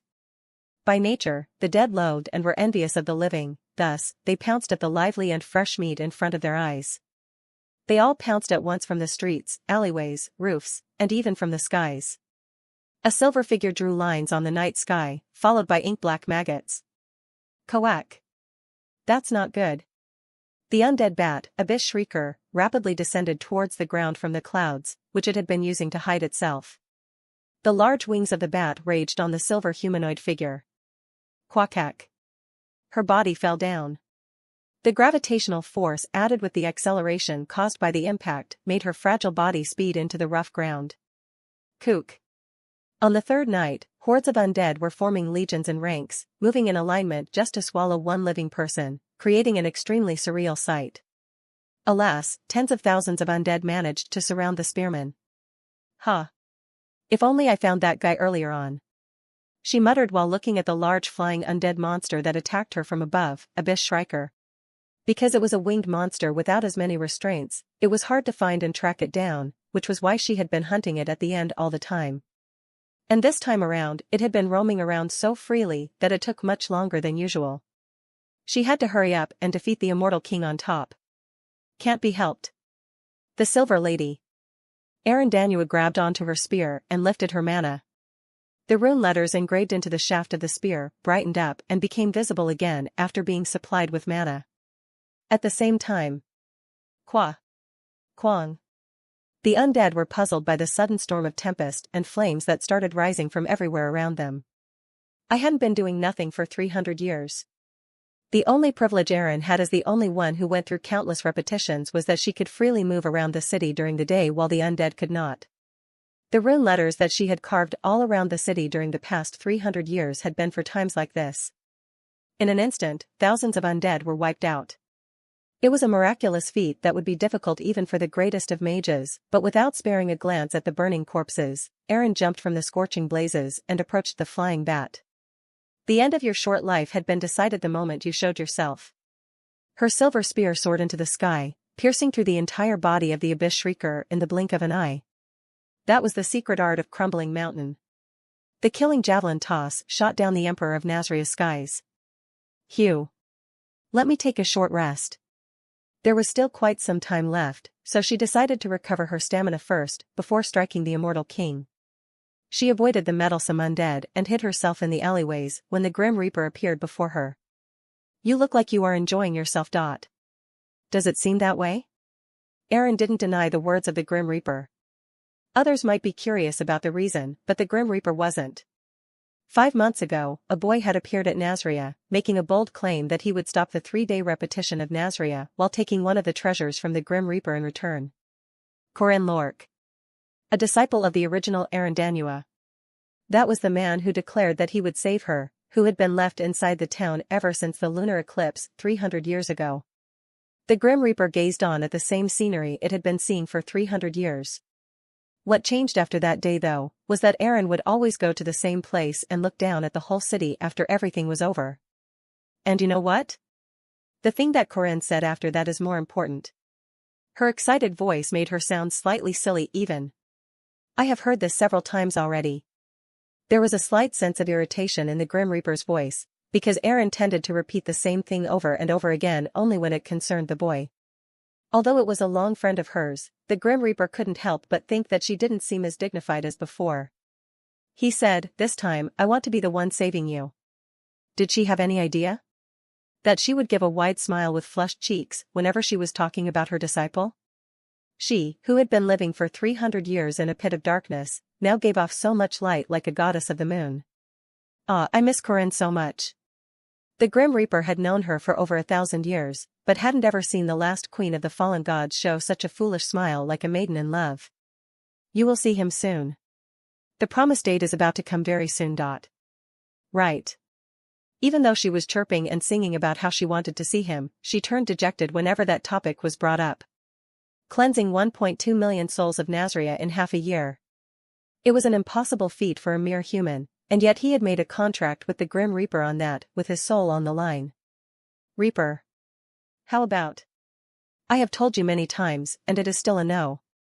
Once made, you cannot cancel or edit the contents of a contract. Despite knowing very well that it would be impossible to change the cost of the contract to her own soul, she continued trying to persuade the Grim Reaper again and again. He is, still a young child. Taking his reincarnation from him is too brutal. That was the choice made by that deceiver, Queen. You are one who encourages, teaches, trains, and presents wisdom and plans to heroes. Do not try to do any more than that. Ensure that you do not forget the reason why the spear of Goidel is not pointing at you. Are you telling me that that boy will be walking the path of a hero? That is not even a question, as he already is one. The world has prepared its hero already. I see. So the world will be in danger once again, huh? The appearance of a hero meant the coming of a disaster. The Grim Reaper and Aaron, who had been living for a very long time, both knew about that concept better than anyone else. How pitiful. She had taught countless heroes and sent them off. She was the master of heroes, the queen of the kingdom of shadows, who bestows wisdom and magic. It was only because she was such a being that the Grim Reaper offered to create a clone of her to stay behind at Nazria in the first place. After all, the Grim Reaper knew how important her role was as the queen, teaching the protectors of the world. Reaper. What will happen to me once Nazria gets cleansed and I leave the restraints of this place? The reply she heard was a relatively short one. Hearing that concise response, a sorrowful expression appeared on her face. That's a bit of a shame. This too cannot be avoided. I know, but I still do think it's a shame. After some time, Aaron lifted her body up from the bed of a random house that she had been resting on, and gave a long stretch. Looks like it's about time to go. The night was about to end. All that was left was to defeat Geralge the Immortal King and finish the last night as it was supposed to. Aaron started heading to the residential area where Geralge was staying. She slowly climbed down the stairs and headed to the residence of the Black Mage, but That was slightly later than I thought. Have you had dinner? Corinne Lork. Aaron was met by the young hero and his characteristic wild appearance. Huh? Slam. Uck. My body rolled across the dirty ground. I immediately stood back up, but the silver spear still ended up barely grazing past my neck. Her sense of distance was as beautiful as a piece of art, but there was still a complaint I had to raise. You said you were going to show me spearmanship, why are you suddenly starting off with a kick? I couldn't believe that her thin legs pushed me back by at least 3 meters, but while paying little regard to my complaint, Aaron replied with a smile. A fight is about using everything in your arsenal. Why did you assume I wasn't going to use my legs? You said spearmanship though. An excuse like that is not going to work in a real battle. Spears, swords, fists, legs. You must make use of everything that you can. She walked up and reached her arm out, suggesting that she would help me back up. After pretending to accept her help, I quickly threw a punch. Phoo. As if that looked like the retaliation of an adorable little child, Aaron received the attack with her palm, and I was the one who actually ended up being pushed back. Yoot? My body was rammed back into the ground with my back first. It wasn't that painful physically, but the mental pain and embarrassment that came with a failed surprise attack were a lot harder to bear.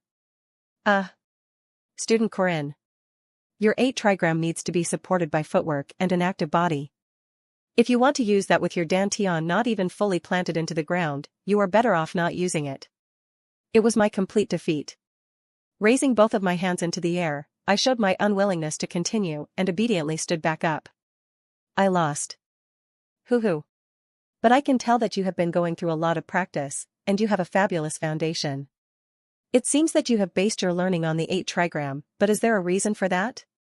I was looking for books related to martial arts in the library, and that was the first one I found. Oh? And why did you choose the spear? I heard it was easier to use than a sword. Aaron returned a warm smile, while saying that was a rather simple reason. 8 trigrams is not bad. It has been there for a long time and has gone through plenty of modifications. However, she raised her spear and postured herself. Her stance looked similar to one of the ones showcased in the spearmanship of 8 trigrams, but the resulting attack was completely different. Pabek. The sharp tip of the spear quickly grazed past both sides of my head, which I only managed to realize due to the following gush of wind. I couldn't even sense the attack, let alone react to it. Looks like the one you learned was for normal civilians. That just then. It is the double-headed snake of 8 trigrams. That wasn't included in the book, was it? I was learning that for over a year though. But in turn you have gained a great foundation, so it won't be hard to learn them. I will now teach you all the secret moves of the 8 trigram spearmanship. Secret moves of the 8 trigrams. Although learning those would be great, there was something else I was after. Teacher. Instead of 8 trigrams, can I learn your? We can't do that. Because that will surely swallow you up from the inside out. It had already been 1 month since I got introduced to the named NPC of this world, Aaron Danua, thanks to Sihu's help, but I couldn't even learn her unique spearmanship. 6 ways of the spear. Those were the super killer moves that were in the possession of one of the strongest named characters of heroic legends of Arhan, Aaron Danua. One of the super techniques that you could gain in the game when going down the spearman route was this 6 ways of the spear. I was hoping I could learn the spearmanship of the final boss, Tatesval Taser, from his master Aaron Danua, but... well, I guess it can't be helped then. Don't feel down. It should still take at least half a year to learn all the secret arts that are in 8 trigrams. In this world which had now turned into the real world, it was impossible to learn skills just by allocating skill points. It was times like this when I felt jealous of Sihu. After all he needed to do was open his skills window and allocate points to use incredible and magical spells. Tai Chi 8 formation, True Tai Chi, La Jia formation, Advancing Snake, Double-Headed Snake. That's all for the 8 secret formations, including Jia, Lan, Na. Aaron deeply stared at me after I was done with the spearmanship demonstration. She stayed like that for a while, before suddenly walking up to me and grabbing onto my wrist. Teacher? She then started fidgeting around with my palms. There were so many calluses on my palms that they looked horrendously uneven, but what left her mouth wasn't a negative remark. You worked hard. Well, of course. Although the secret moves of the 8 trigram spearmanship are not hard, they require tons of endless training to master them. When I said half a year, that was already a very ambitious estimate. It took me 2 months. Reducing my sleep time and turning Siha down even when he told me to take a rest, I continued swinging my spear. Even on the bed, I ran simulations of the spear until I fell asleep, because that was the only way that a mere side character like Corinne Lorque could ever survive. Let's take today off. As if she could see through all that, Aaron proposed that we take the day off. I'm fine. I can recover my stamina with the potion, and a little bit of gel will get rid of all the blisters so. Yoot. She forcefully pulled me by the arm. Now. Sleep here, she said while tapping on the bed. I have something to do with Sihu in a bit. I don't have the time to train today if we don't right now. You need to listen to your teacher. Now, shall I sing you a lullaby? How old do you think I am? Aren't you still a baby? Well. I guess I am when you are the one I'm being compared to. 0 out of 100. Aren't you going to the royal court very soon? You better learn some etiquette on how to treat a lady. Actually, Sihu said he'll go there alone and told me to stay out of it. That bastard was literally trying to hog everything. I wanted to have a look at the princesses of the game in real life, and one of the things on my bucket list was to kiss a real princess on the back of their hand, but you should take a rest for today. You need one. Now. Feel free to put your head on my lap. Like, isn't that a bit? Without caring a single bit about my objection, Erin continued tapping her lap while tempting me with a coy voice. There wasn't anyone nearby anyway, so I went and laid my head on her thigh. She was the living proof of history who had been alive for 1,000 years, and yet her thighs behind my head were still very soft and comfortable to rest on. Erin calmly gazed down at me as I rested my head on her thighs. Do you wish to be stronger? She asked. Well, yeah. Why? What do you mean why? There was no reason for wanting to be stronger. The only reason there was that we needed a great amount of force and power to clear the scenario. If it is simply about needing power, isn't it sufficient enough already with that child called Sihu? Actually, not really. It had been roughly 2 years since we entered this game, and Sihu was already even stronger than Aaron Danua, one of the strongest powerhouses of the entire world. He was so strong that he could even hunt alone the king's subjects, even though they were supposed to be defeated in a raid with the aid of other party members. This world was one with the player at the center, and a side character like me might be unnecessary, but even though he acts tough and strong all the time, he's actually quite sloppy. I had seen how Sihu almost died while clearing the scenario multiple times. He also made mistakes quite often, such as allowing the opposing knight to approach him too easily. That was most certainly because we weren't people that were supposed to be fighting. Even if we were to increase our stats and get better gear, we were normal civilians that used to live peacefully on Earth. It was inevitable for our mindsets to be different from our enemies, who had been living a life full of struggle. That guy will become a hero that saves the world, but even a hero needs a sidekick. At least I should drive the carriage for him and stuff, right? Looks like you cherish him quite a lot. She was right, and obviously so, because Sihu was the only one here who had come from the same place as me. Plus, he was a newbie who didn't even know the game called Heroic Legends of Arhan, so it was obvious for me to help him. And besides, if I get stronger, there will be fewer people dying. Marie Dinaref, Alicia Arden, Huaran. I was unable to save any of them. The people of this world were NPCs. They were characters in a game, but, even so, it was still painful for me to see them die. Doran, Beasker, and Cronel, although they were NPCs of a game, the connection and bond one had carved with them had become precious to me by the time I noticed it. So, it would be very sad to see them die. Sihu told me I was way too emotionally invested in a game, but what can I do about it?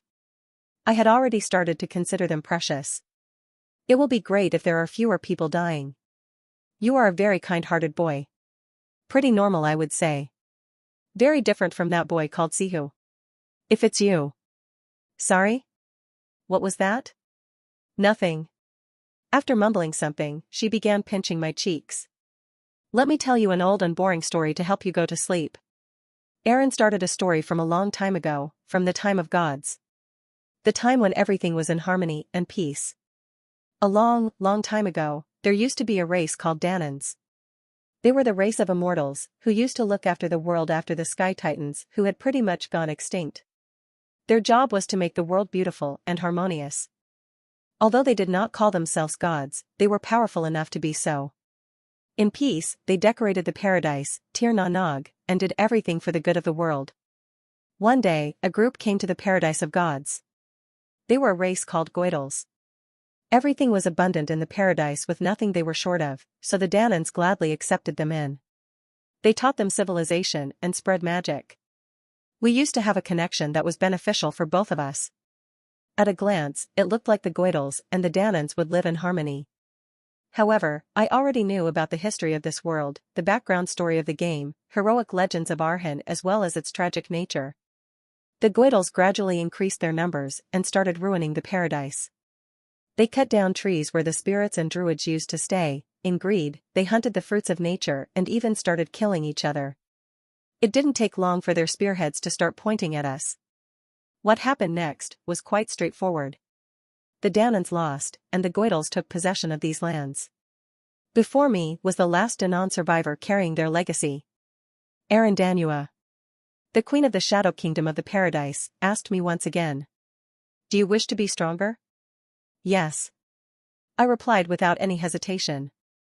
Erin raised herself from the bed with a long stretch. It seemed that she had gotten so used to this city full of zombies and ghouls that she could nonchalantly fall into a deep sleep like that. Good morning. Yes. Everything should be over today, yes? Yep. I worked on this site overnight. The building we were in was filled with a bunch of runes, most of which were the same. Soilo. Sun. Runes of the sun were filling the entire building. We were in a room with engravings of thousands of suns. With this, we are done with everything including the Eastern District. That was quite fast. Thanks to all the runes you carved, Erin. Over the period of 300 years, Erin Danua had carved various rune letters across the city of Nazria. Most of them were Soilo and Kenas, because those were the best runes when fighting against the undead. Thanks to that, the strategy to engrave runes all across Nazria was finished a lot quicker than planned. In just 10 days, we were ready to use a massive grand spell despite not even being a mage ourselves. Wasn't expecting you to come up with an idea like this. You seem experienced as if you've done it already. I had this idea for a while, actually. In fact, this was something we had used in the last iteration. After defeating the divinity of the sun, Eakade Bress, we used the sun we obtained to cleanse the city. The reason for that was obviously because we wanted to take treasures from the Grim Reaper. All that is left is the Central District. Tonight is going to be the last night. Let's carry out the ritual after getting Geralge. We had killed all the stage bosses already. Erin used to be doing it all by herself, so it wasn't difficult now that I was with her on top of that. Sure. Then during the day. Erin Danua. Standing up, I walked towards her, to the clone of my master, who I would only have business relations with after tonight. HNN? She took a small step back after seeing me approach her. However, she didn't tell me to stop and instead, she simply tilted her head with doubt in her eyes. Would you like to go on a date with me? HNNN? Her eyes turned into large, blinking circles. Damn it. How did everything turn out like this? Just why? This isn't right. How can my calculations be possibly wrong? Hugh. Weird. That was the best timing, a miracle, even. So how could this? Strange. Who is it? Who interfered? Why has it come to this? How has it come to this? Witch. A witch. A witch. The witch. Witch.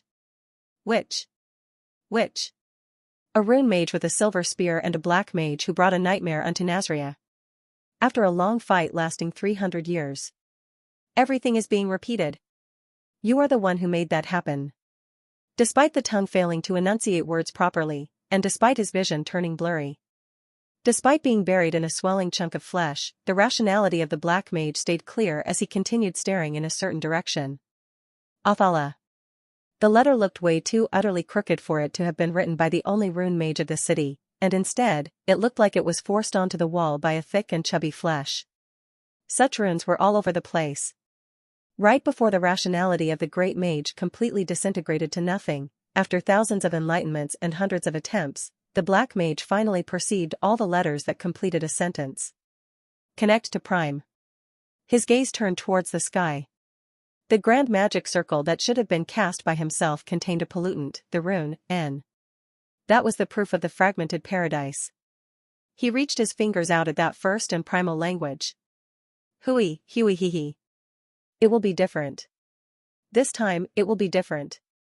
3209th Enlightenment. 897 strokes.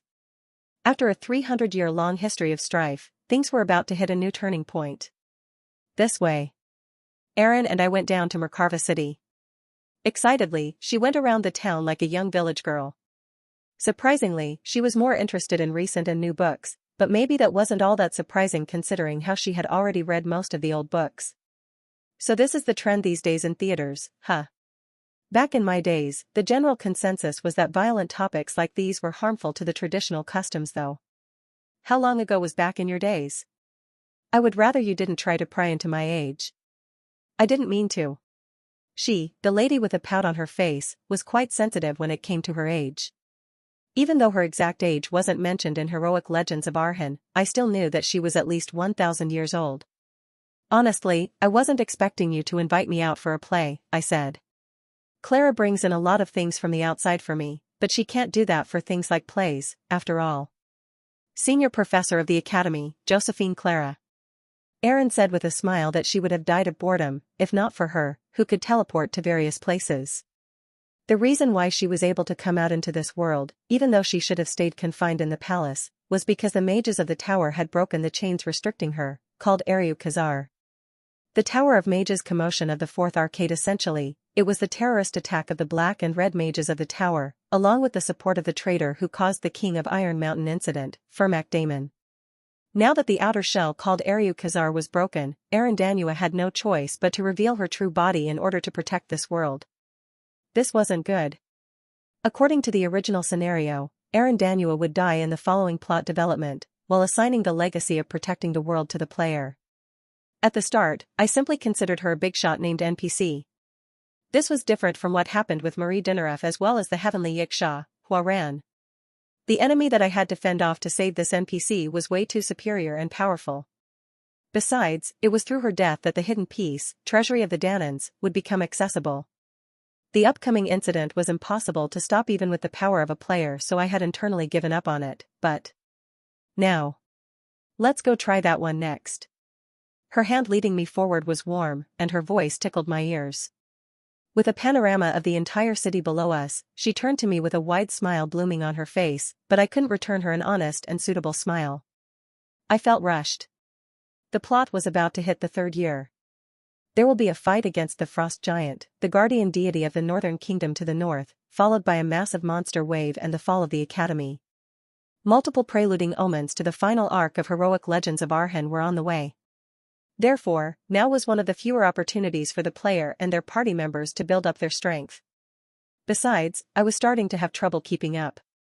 During both the werewolf terrorist attack of Dunscaith and the subjugation of the demon village under Dumnorix's jurisdiction, I had been utterly close to death. I wouldn't be standing here if not for the elixir that Siha gave me.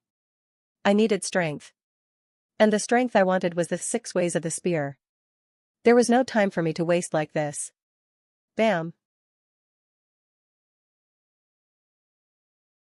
A loud clap echoed in front of my eyes. The hands blocking my vision retreated back, revealing a smile on Arandanua's face. Student Corinne. Do you know about the importance of motivation? Motivation? Yes. That is very important. Having a reason to become stronger is crucial. The reason why I had to be stronger. Although very ambiguous and broad, it was for survival. But at the same time, I couldn't think of a better reason than that. Survival, to help Park Sihu, and to make sure there are fewer casualties. Erin stated before I could. Those are excellent motivations, and you must be beautifully honest. However, people that pursue their goals with a strong motivation tend to have little regard for themselves. You said you wanted strength, and that was the only element of greed I found in you. Isn't that the same for everyone? It's a different story, however, if that is linked to the inheritance of my spear. 6 Ways of the Spear. The Secret Moves of Arandanua. Ominous Snake, Tiger's Gust, La Naja, Spinning Heaven, Crumbling Mountain, Shura, and lastly, the Domain of Void. Those were the refined techniques under the possession of the strongest spearman of heroic legends of Arhan, Tates Valtazer. If I could lay my hands on that power. You know about the story of me and Tates, yes? Yeah. She had been betrayed by her disciple, in the worst way possible. After teaching him the 6 ways of the spear and inheriting the void, she tried to impart everything she owned to him. However, after realizing that Tates Valtazer's goal was the advent of paradise, she refused to carry out the last phase of the inheritance. Choosing Valtazer in the first place was probably the worst and most terrible mistake she had ever made in her life. I was hesitant and very concerned. I had gone through way too many failures, and not all of my decisions had been right.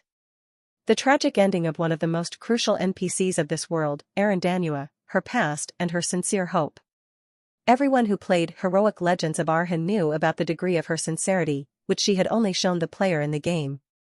I can't trust that boy, Park Sihu, but you are different, Corinne Lork. I am certain that you will not be a part of all the mistakes I have made. So. Corinne Lork.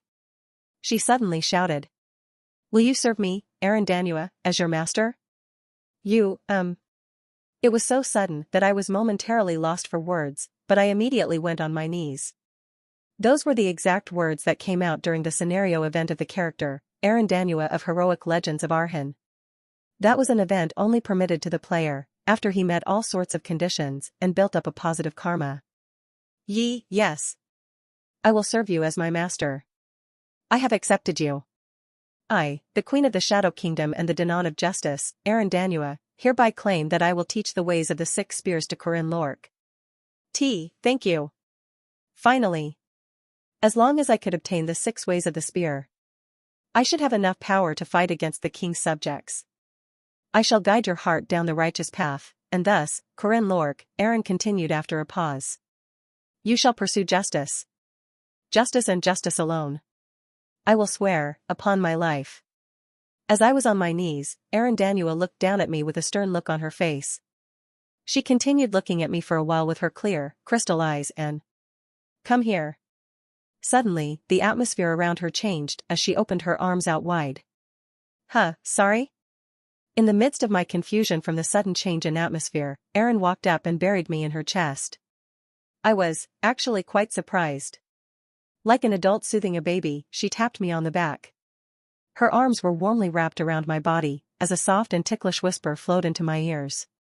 It's okay to stumble. You can get back up. It's okay to fail. You can do better next time. It's okay to cry. You can smile a lot more later. Stay true to your justice and your convictions. Walk the correct path. As long as you do that, no one can tell you otherwise. You will be a hero. Although it wasn't even a tight hug, it was so full of warmth that I just couldn't make myself leave her embrace. After staring at my face, she pushed the little strands of hair off my forehead and let me imbue into you the blessing of a goddess. As proof of her affection, she kissed my forehead. I probably won't be able to forget that warmth from back then ever in my life. That was fun. You've been watching the same thing for 300 years though. Weren't you bored? It was a lot different from watching them by myself. It had been 10 days and another 2 days ever since I arrived in this city. We were currently into the 3rd night of the repetition. We had a date. We enjoyed plays, reading books and watching a circus. It was a normal thing people would do, but it was undeniable that it meant a lot more to both me and her. I am glad you enjoyed it. It's a shame that we couldn't go to a nice restaurant though.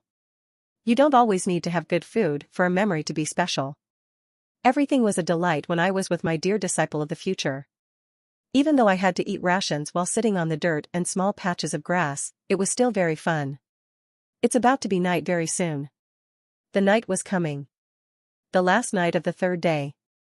Tonight, we would defeat Gerald the Immortal King and tonight, we will end this eternal night and cleanse Nazria. Right. It shouldn't be impossible according to your theory. It wasn't just a theory, this had already been proven. Park Sihu and I had planned and proven that it was possible to completely cleanse Nazria. This would succeed 100%, as long as there weren't any outside interferences. There are a lot of questions on my mind, but let me just ask one of them. Ask away. Was it very hard? This person was very mysterious. Even though I hadn't even mentioned it, she read through me with her overwhelming insight and said the things I needed the most. She was a considerate, warm, and soothing person. Yeah, it was. I stumbled, failed a lot, and cried a few times. However, I stood back up. This time, I was doing better and there would be more smiles waiting in the future. I told you, didn't I?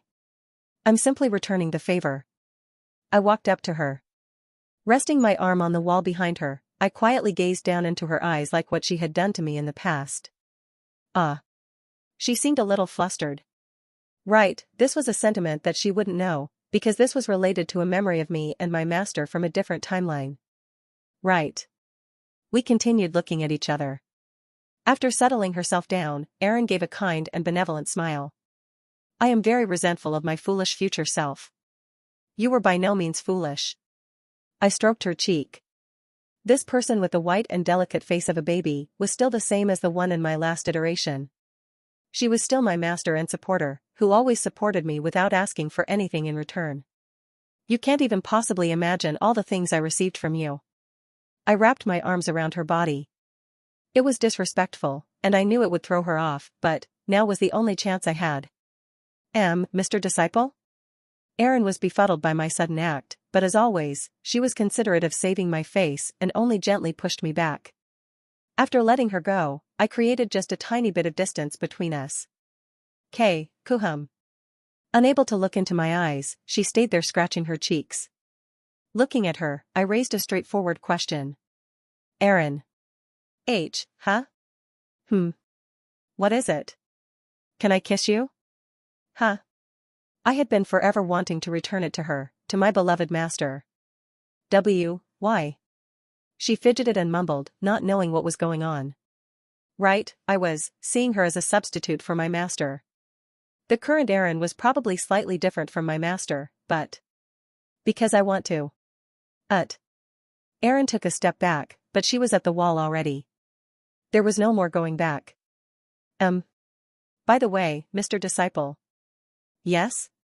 Were we in this and that kind of relationship? Like, a very deep one? I can assure you. Except for my parents, you were the one I had forged the deepest relationship with. She was a true adult and a teacher in my attitude towards life, who protected me by sacrificing her own. She was most certainly the most precious person to me in this world which I had been forced into. I see. What in the world was the future me thinking? He's 1,000 years younger than you. Erin mumbled with such a tiny voice that I couldn't really hear her words. However, she soon looked straight at my face, with a stern look in her eyes. This is super unprecedented, okay? I have never allowed anyone to do this to me before. Really? Oh, of course. She would have been close with Valtazer as a master and disciple, but the Erin of this city had yet to meet Valtazer, so it did make sense for me to be the first. Pushing up the hair from her forehead and wiping the small beads of sweat from it, I said with a smile full of joy. You are such a special person to me. I returned the proof of affection that she had been gifting me all the time as she stayed there nervously closing her eyes by giving her a kiss on her forehead. Please, this time, let me be the one standing before you. Her voice was so loud that I could tell how flustered she was. What's wrong? I asked. Erin opened her eyes, which had been sealed shut. Her cheeks were slightly red, which was probably because of the setting sun. This will do for today. This is not good for my heart. What did she mean by that? Although I wasn't sure about the meaning behind her words, what I could tell was that her lips were shivering from nervousness. Are you sick? Wondering if she had a fever or something, I was about to place my hand on her forehead but she slapped it away before I could. I told you that will do for today. Sorry? She suddenly let out a shout, which also ended up surprising me. What did she want me to do? Why, you are the disciple, and I'm the master. What was with that sudden outburst? That sounded like something that would come out in old romance dramas. Anyway, more importantly, I don't think of you as my master though, Aaron. HAHT. The Aaron in front of me wasn't my master, she was like the distant past version of my master. Even though technically they were the same people, I had to differentiate them in some way or another. What kind of forbidden territory have I entered with my disciple? She trembled while mumbling indecipherable words. Anyway, Mr. Disciple.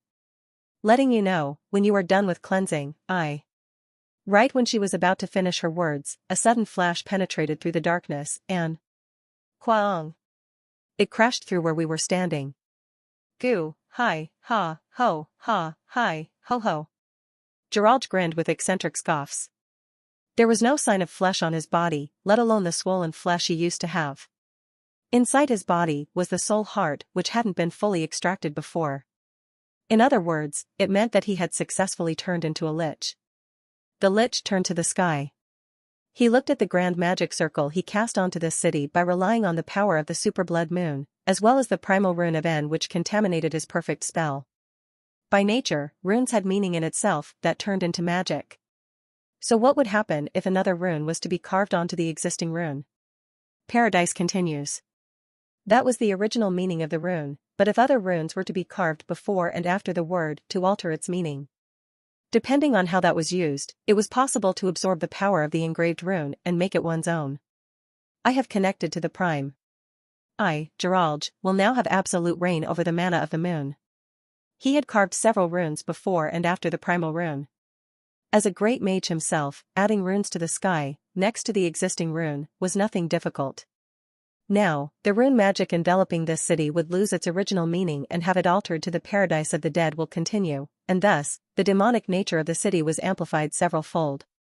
In other words, 1.2 million undead of Nazria would turn much stronger, and heed the commands of the immortal king who had finally gone through a proper evolution. I will kill you, witch. This time I will surely tear down that body of yours, insult your dead body, and rape your soul. The maddened laughter of the immortal king enshrouded the city. Thus began the third night, a night where the undead would hum in joy and the living would scream in fear. The building we were in collapsed from a single attack. Removing the rubble and stone debris, we stood up from the pile of dust. Just then. That was Gerald's Doombolt. I thought he always stayed inside a certain area, though. I asked. There are times when something different happens, but this one is definitely a first. Even though I was asking questions about the situation at hand, I was actually more aware of what was happening right now than Aaron. Nazria was a field that gave out repeat quests where you built up favor points with the Grim Reaper and traded them for treasures. In the game, however, there was a more difficult method that allowed the player to build the Grim Reaper's favor level a lot faster. That was the so-called Nazria Nightmare mode. An infinite resurrection of lower-grade undead as well as the 3 bosses of Nazria, as well as the unlimited teleportation of Gerald, who was usually supposed to stay in his own area. That was what this was, a battle against Gerald, the true immortal king. Looks like we picked the wrong day. In fact, this was a random high-difficulty quest event that popped up in the game after several repetitions of Nazria. It was only by clearing this event that the player could freely choose between the normal and the nightmare mode. Corinne. We are in a pretty place right now. We need to find a place to hide and come up with a concrete plan. Yes. For now. Doombolt. Kwaong. Storm, tempest, blizzard. The torrent of corpses filled the ground. The howls of the dead and the screams of the corpses trembled the city and everything in it. A city of 3 days. The world of the undead had been following a regular set of rules until now. The first rule was that everything would return to the first day after the third night, and the second rule was that the undead of each region tended to stay where they were. Because of the ruination of Nazria not lasting for over 3 days, the actors of the short and repetitive act had no room for any improvisation. However, they were clearly going against that second rule, they were all leaving the stage. 1.2 million undead. Human eyes couldn't possibly count the sheer number of them, and it was therefore not an understatement to say that there were an infinite number of corpses. What in the world is going on? A battle priest who had been stationed at Nazria, Priest Cruz, was appalled at the sight of all the undead of the area of his supervision moving at once. He spotted at least 10,000 undead going in the same direction, And so did the other priests of the old and new faiths, from the several observatory camps that had been set by the two religions. They are all heading to the same place? Every single one of them was facing the same way. They were all headed to the most dangerous area of Nazria, District A, of the Immortal King. After evolving into the true Immortal King, Geralge was gathering all the undead of the city into one place. It was an infinite wave of monsters, a march of 1.2 million undead. Kuhup. Corinne. Are you okay? It's just a little graze. After the ray of light devoured the building, all the debris that managed to survive from being disintegrated was melting from the heat. Thanks to his instincts, it took him 0.1 seconds to dodge the attack. It was a wonderful dodge and he wasn't even hit by the ray of light, but the heat still managed to tear at his skin. That was the strongest spell of Geralge the Immortal King, Doom Bolt. This magic spell that was as powerful as a grand spell had the ability to disintegrate everything in its linear path. I wonder what's stronger between this and the sun. Now's not the time for that. There is another one coming.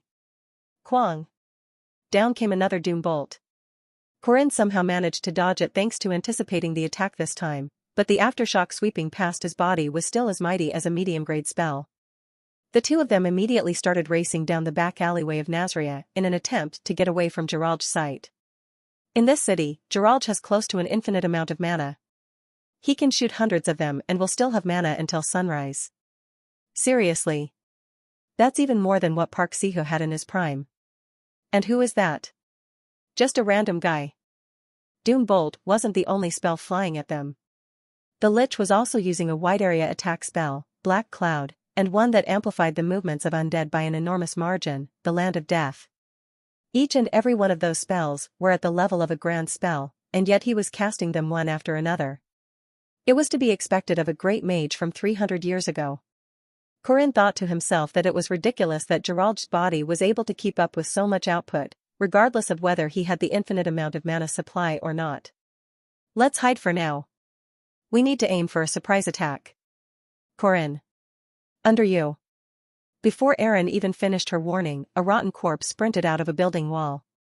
An undead with a rotten face, melting eyes, and a disoriented tongue scraped at Corinne's chin with its sharp claws. TCH. It was a medium-level undead called Hunter. It was a monster that only excelled in surprise attacks and Corinne could easily deal with one, but the problem was that his feet had been forced to a pause. Kugagung. A lightning bolt. Watch out. In that split second, Erin moved her fingers and wrote a rune of defense on Corinne. At the same time, Hunter dashed at them along the complex walls of the back alleyway. The monster was extremely fast. Because of the AoE buff spell, Land of Death, the monster's physical stats had been amplified to the level of a semi-grade 1 demonic beast. Cock. You might be stronger and all but. Slam. In the blink of an eye, Corinne kicked Hunter up with his foot. It was a miraculous feat that was only possible because he had read the exact trajectory of the monster. It's still the same pattern as always though. Floating up to the air, the Hunter was placed right beneath the lightning bolt falling from the black cloud. Kugung. The lightning strike turned the Hunter into ashes and demolished the defense spell that Erin had carved on his body. It only managed to buy him a split moment, but that was more than enough for him. Sixth style, Shura. Using the sudden increase in physical stats, Corinne sprinted out of the range of the lightning bolt. Quagong. The lightning struck down onto the ground and covered the surrounding area with its aftermath. The explosion of air that threatened to destroy everything nearby pushed Corinne's body away. Kajik. He crashed into one of the buildings with his back. He was about to stand back up and collect himself, but Erin shouted a piece of advice into his ears. Don't stop your feet. Move in 3 dimensions. Following her words, Corinne kicked off the walls of the back alleyway and jumped left and right, and up and down. Quang. Quang. Quagong. He knows where we are way too well. Do you think he has a way to see through walls? There are hundreds of buildings between us and Geralge. Most spells won't allow you to see through so many walls like that. You mean? Soon, the two of them came to the same conclusion. Witchers. They were lowest grade undead, but these demonic beasts with bat-like wings attached to a big eyeball had the power to see through walls as well as the ability to share their sight with a necromancer.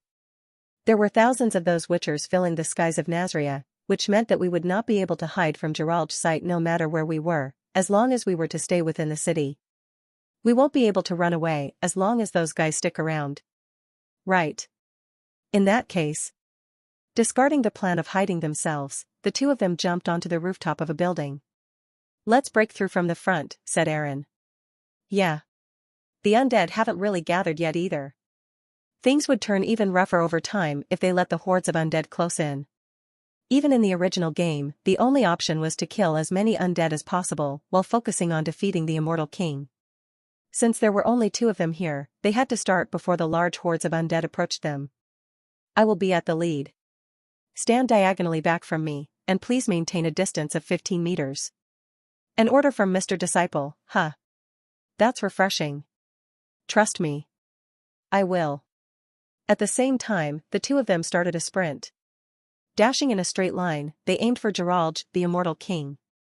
Normally, people would aim at the one in the lead, but the Immortal King did not prioritize the young brat.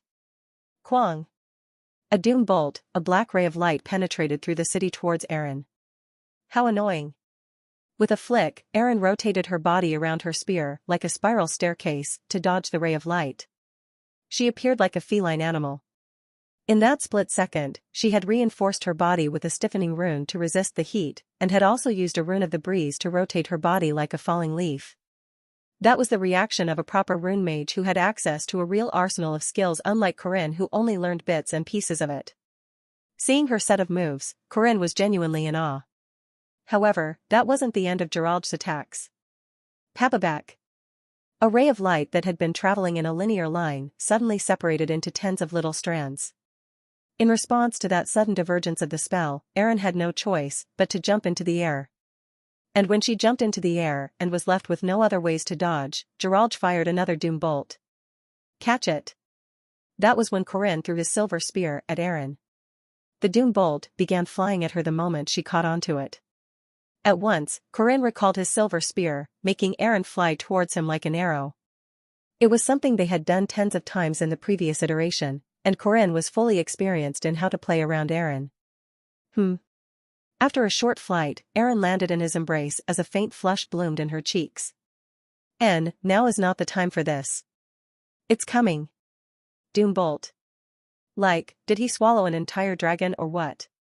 Right when the ray of heat was about to swallow the two of them, Corinne released mana through the sun. Concentrated sun, Clam Soleil's temporary activation. What came out was a tiny sun that was incomparably small compared to the one during the fight against Dunscaith, but that was still enough to devour every hint of heat from the doom bolt. No matter how powerful an attack, they were powerless in front of the sun as long as they contained the power of heat and flames, or so Corinne thought, but... Doom bolt. Huh? It was immediately followed by a second doom bolt, which was different from before. The ray of light was much bigger than the size of the sun, and the aftershock of the radiation pounced at him even after being affected by the sun. What the? Corinne somehow managed to dodge the attack thanks to the physical reinforcement of Shura, but that didn't make him happy in the slightest. He was more focused on the fact that his opponent had immediately modified his approach. Can't believe he just modified a spell of this degree in a split second. Quite different from his usual parade of brute force, Aaron remarked in response. It seemed that blocking the doom bolt with the sun wouldn't prove to be effective anymore. Kwawaya. Gerald roared with its gleaming blue eyes, but it failed to intimidate the two marching spearmen. Fifth style, Crumbling Mountain. The Lich reacted promptly to the textbook javelin toss. The spear engraved with the runes of the sun and flames showed off its magnificent brilliance as it pierced through the darkness of the city. Kagong. However, the spear was soon forced to a stop by a condensed layer of tens of high-grade barriers, backed with a ridiculous amount of mana. It was so resilient that it wouldn't allow most skills to even leave a scratch. Secret Arts of Crumbling Mountain. The same place in the barrier that had blocked Corinne's silver spear was attacked yet again by a different spear of the same color. And this time it led to a different result. Cocking. The shield shattered. The Secret Arts of Crumbling Mountain, which was in a whole different league to Corinne's display of the same skill, penetrated through Gerald's defensive spells and crushed through his right shoulder bones. Kook. You damn witch. Your spells might be bigger, but they are still just as sloppy as always. Erin said while retrieving her silver spear. Looking straight into her eyes, Geralj let out a gloomy laughter in his skeleton form. Hi, ha, hi, ha ha. Do you think you stand a chance? I have transcended already. The infinite mana of the moon has sheltered me under its blessing. Countless corpses were hoarding in from all sides. There were literally an infinite number of undead troops, and it looked like a scenery straight out of a nightmare. After 300 years of a long and dragged-out animosity, Geralj was elated after finally holding an edge above his long nemesis. How high is your chance of victory? 10%? 1%? Or perhaps 0.1%? 100%. Hearing that overly arrogant remark, Geralj turned his eyes to the sky. Descending from the sky was one single spearman. I already knew you were aiming for a surprise attack. The male spearman had suddenly disappeared from his physical sense of sight, but Geralj had been tracking his presence with all the eyes scattered around the city. The only reason he was pretending to be ignorant was because he wanted to drive a further sense of despair into his enemies, who were foolish enough to believe that their surprise attack would end in a success. Doombolt. He let out the strongest ray of inkish black light towards the sky as it rapidly began flying at Corinne Lork. Right as it was about to come into contact with his body. Clayam Solis, sun manifestation. A sun appeared in the sky. Supermoon. Blue moon. Blood moon. The lands that had been flooded with the infinite supply of mana from the moon after concealing itself from the presence of the sun was placed under the glorious light of the dazzling sun. A sun. A 300-year-long history of dark nights was broken by an incomprehensible descent of the sun. The scorching heat of the sun pierced into the bodies of the Immortal Legion as they simultaneously let out a deathly scream. Everything started to melt. Everything was scorched and cleansed. It was an unbelievably enormous cleansing miracle that wasn't possible no matter how many priests were to be allocated. Before the pure divinity of Mother Nature, those who marched through the nights were unable to even last a single second. This can't be. How can a mere human hold so much power? Geralj noticed after his remark that there were countless runes of the sun and flames etched across the entire city. They were erupting out with their blazing heat, which was then being absorbed by the sun. He realized that he wasn't the only one benefiting from an infinite amount of supply and energy. You bastard. The Lich poured out every mana he could manage to create a defensive barrier. Normal people would praise that to be the pinnacle of magic after seeing the sheer size, density, and speed of the activation, but right now, his opponent was the sun. He was nothing but a cockroach placed under the mercy of shoes. The dense layer of mana from the moon couldn't stand a chance against the sun, they melted down and were suppressed. Wha? This can't be. Which? He screamed and retaliated like a lunatic. His life vessel that he formed by compressing the mana of the moon and his immortal bones that should be able to regenerate more than 10,000 times started turning to dust after coming in contact with light. It was an inevitable concept and principle of the world. It was an absolute and conceptual rule, and even a lich at the level of the Immortal King couldn't stand before it. 1.2 million undead of Nazria as well as the city itself started turning to ashes and returning to dust. The sun is a complete counter against every undead. It doesn't matter whether you are the Immortal King or not, you stand absolutely no chance. 300 years. 1.2 million evil souls. None of that was able to even contend against a star. That day, a sun descended onto the earth and swallowed every hint of darkness, leaving behind not even a speck of a shadow. Grand Chapel of Xion, Audience Chamber of the Saintess. The first princess of the El Rath Kingdom and the Saintess of the New Faith, Estelle Hadassah El Rath, was confused by the priest who had rapidly come seeking for her. It was just 30 minutes when she heard the news of the holy knights and battle priests rushing to the Pope. It seemed that it was such an important matter that she had to take charge over it. Tell him to come in. A priest walked in through the open doors. Without the normal dignity of a priest that they were educated to maintain, the priest walked down the red carpet with a set of rushed and impatient steps. He was a priest whom Estelle was familiar with. Priest Cruz? I believe you were stationed at Nazria, is that correct? Yes, esteemed saintess. I am Cruz, from the 3rd Holy Knight Squad. O Starlight of the New Faith. As always, he was well-mannered and very polite, but he seemed unbelievably shocked, so astonished that his lips were trembling without a stop. I heard you rushed here using the fastest wyvern. Did something happen? It was cleansed. Cleansed? Nazria, the city of 1,000,000 undead, was cleansed over one night. That can't be. That shocking news made Estelle shoot out of her seat. Nazria had been a source of a long-time nuisance for humanity. It didn't cause them any harm, but they were a bit reluctant and afraid to leave it be. Every kingdom of this continent had been on the same page only when it came to the desire to wipe out the city of 1.2 million undead and the immortal king.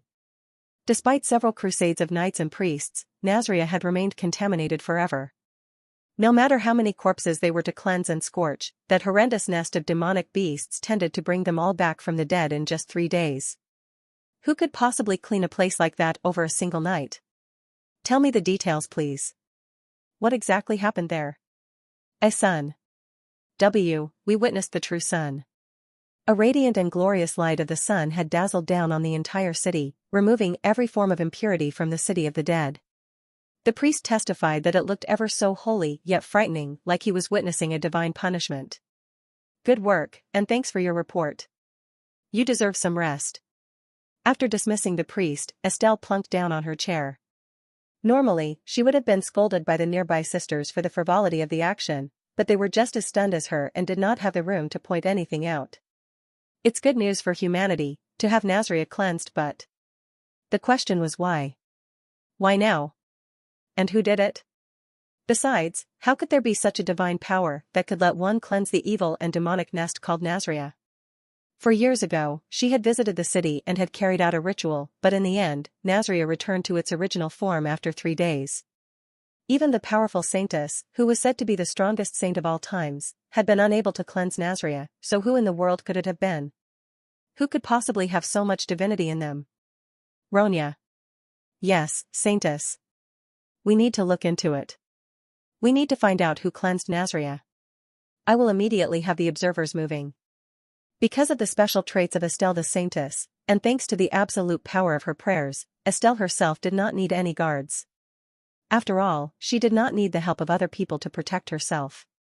Therefore, instead of keeping her bodyguards there just for the sake of having them, she moved them around the continent as informants to gather and analyze all sorts of information, and her plan was to utilize them to find out the identity of the saint who cleansed Nazria. Please make it quick. My adorable little sister is probably on the move already. The second princess? And it will be a big problem if the Tower or the Old Faith gets hold of them. Yes, Saintess. Watching the sister leave the audience chamber, Estelle let out a long sigh on top of her throne.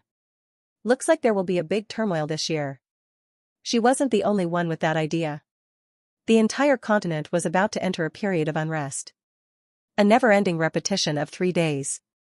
The city of unending darkness was now unbelievably bright.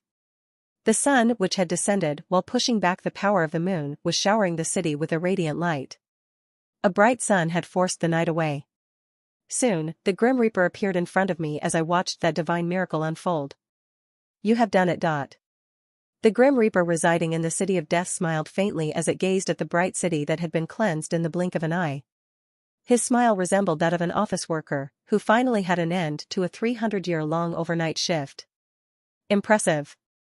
Was not expecting you to do something like this with a leftover treasure of the Danans. Perhaps you will be the next successor, the divinity of Nuada. Well, it's just a once-in-a-lifetime trick. It was only possible thanks to all the rune letters that were carved across the city over the past 300 years. With my current pool of mana, it was still hard to concentrate the power of the sun, let alone manifest it. There was no way I would have been able to manifest a sun that was large enough to cleanse the whole city without the help of Aaron. More importantly, does that count as me fulfilling my side of the contract? I do acknowledge it. You have definitely kept your word. Then it's time for you to do the same. There is no need to remind me.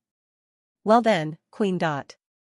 The Grim Reaper turned to Aaron, who was blankly watching the city turn brighter behind me. She sat there and murmured to herself. It really is over. Finally. For 300 years, she had been tied to the city of the dead. Was she happy to be released from that curse? I wasn't sure, but nonetheless she blankly continued staring at the white city. Thank you, Corinne. Thanks to you, I was finally released from my contract, which I thought was going to last forever. I was simply doing what had to be done. Corinne. Once this contract is over, I know.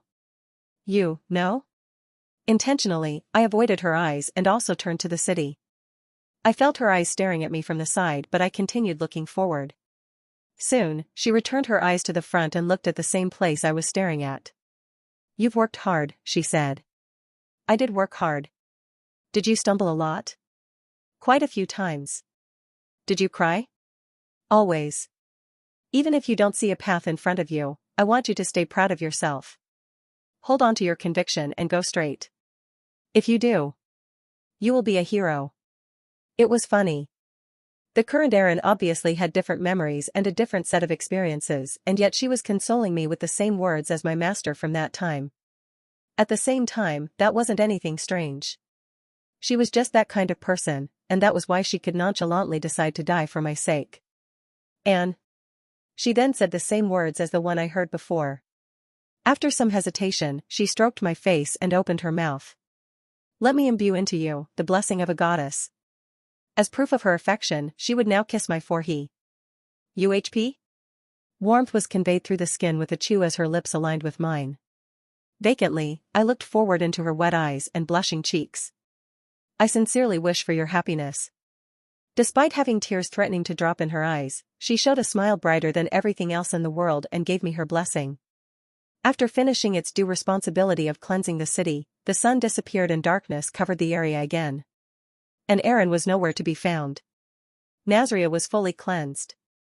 The city once cleansed was in complete ruin. There was no sign of life anywhere in the ruined and broken city, but at the very least, it was ready to accept new life now that the unnatural scenes of daily life had been removed from it. Even though there had been things pretending to be alive in this land of death, after all, their nature was still that of the dead. Rune amplification. The effects of your rune magic are enhanced. The specialty, rune amplification, was what I gained as a reward from the precept. It didn't look too bad. To test it out, I tried using Kenas. Warwick. Oh. The rune of flames burned ever brighter than before, helping me understand the impact of this specialty. The upside of rune letters was that anyone could use it regardless of whether they were a mage or not.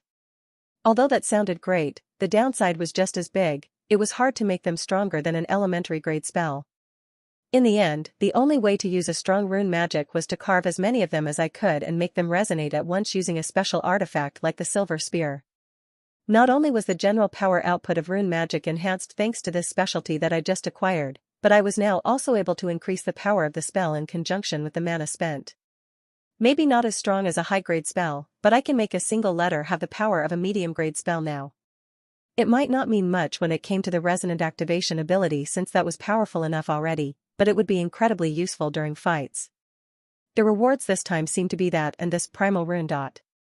I took out the rune stone which I had prepared beforehand, which now had the primal rune, and engraved onto it.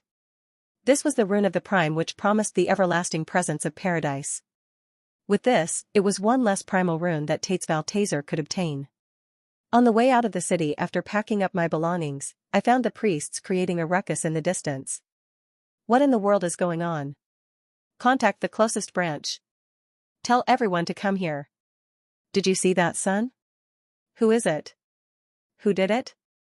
They were the priests of their respective doctrines that were here to monitor and observe Nazria. Before long, they would realize that this was due to the sun, Clam Solace. Whether it be the old faith or the new faith, the four treasures of the Danans were seen as legendary treasures passed down by the gods. Well, they weren't necessarily wrong because those had indeed been items belonging to gods. If I were to show up in front of them right now and show them Clam Solace, they would probably see me as the champion of the God of Sun. God of Sun, the great Danan of the Sun, Nuada Ergetlam, the generation previous to Master Erin. And that would have a lot of implications. Gaining the support of a religion, an enormous religion like the New Faith as well as the Saintess and one of the successor candidates to the throne, Estelle Hadassah El Rath, meant a lot. Unlike the time in the past when all four of the treasures were in the hands of the enemy, one of them was on me, and that was great, but I wonder how Mira, that princess, is doing. Miriam Elizabeth El Rath. She was the second princess of the kingdom with the old faith and the Tower of Mages behind her, a villainess of heroic legends of Arhan opposing the Saintess, Estelle Hadassah El Rath. Knight Corinne. Look. This is our child. Beautiful, right? Puhum. I remembered the time I was first approached by that snake-like princess. Well, it's not the time to get myself involved in politics just yet. That was something worth thinking about, but not until the end of the Tower of Mages incident and until I successfully stopped the murder of Chairman Ariu Kazar. The key characters of the upcoming event were Dunskaith and the wolf siblings. I killed the strongest animals of Dunskaith, the black bull and a dragon, but there's still the brown ox and the white-horned cow. And Ran and Ron. The two of them were on my side, so it was a lot less concerning on that end. First off, will be the new semester.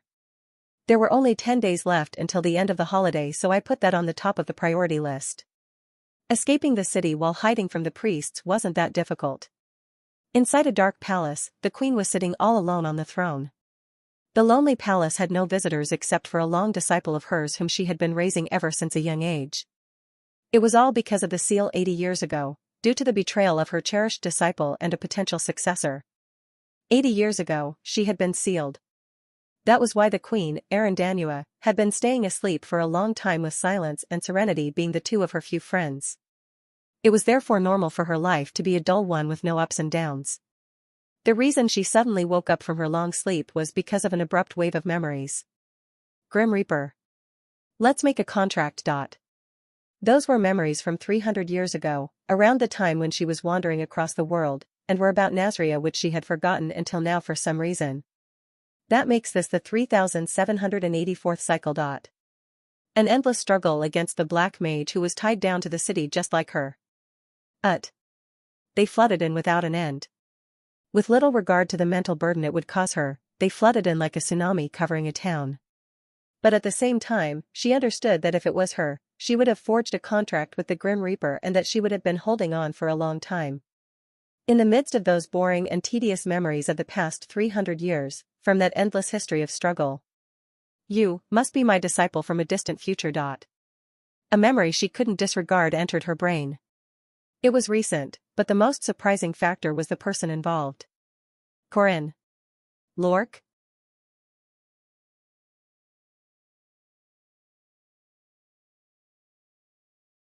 The disciple of Valtazar the traitor. He was the one who came to her after betraying his own master, or so she thought. Why was he there? Did he go to Nazria during the festival? If so, what was he planning on doing? Grim Reaper. Let's make a contract. Wait. That was way too reckless of him. A contract with the Grim Reaper. Even she had to live amidst 300 years of struggle after being separated from her main body, and yet, how could a soul this young make such a horrifying contract with his own reincarnation on the table? This time, I want to be the one saving you. Why was he, who should be Valtazar's disciple, calling her master Anne? I told you, I'll definitely save you this time. I'm here to save you, Aaron. And why was he looking at her with such emotional eyes? Can I kiss you? UHT. You are such a special person to me. It was embarrassing. His eyes and words were too much to take in for an old maiden who had never even held onto a man's hand before. I was in that kind of relationship. With student Corinne? Questions were constantly surging up in her mind, but those were all erased momentarily by the last bit of memory. Let me imbue into you the blessing of a goddess. Chew. There went the first kiss of her life. Gooing. Aaron. I found a new book you might like. Would you like to? What are you doing? The only visitor allowed in the palace, Josephine Clara, looked curiously at Aaron, who was twisting her body on the throne while covering her face with her palms. Wah. You are crazy. You are crazy. She continued mumbling incomprehensible words for a while.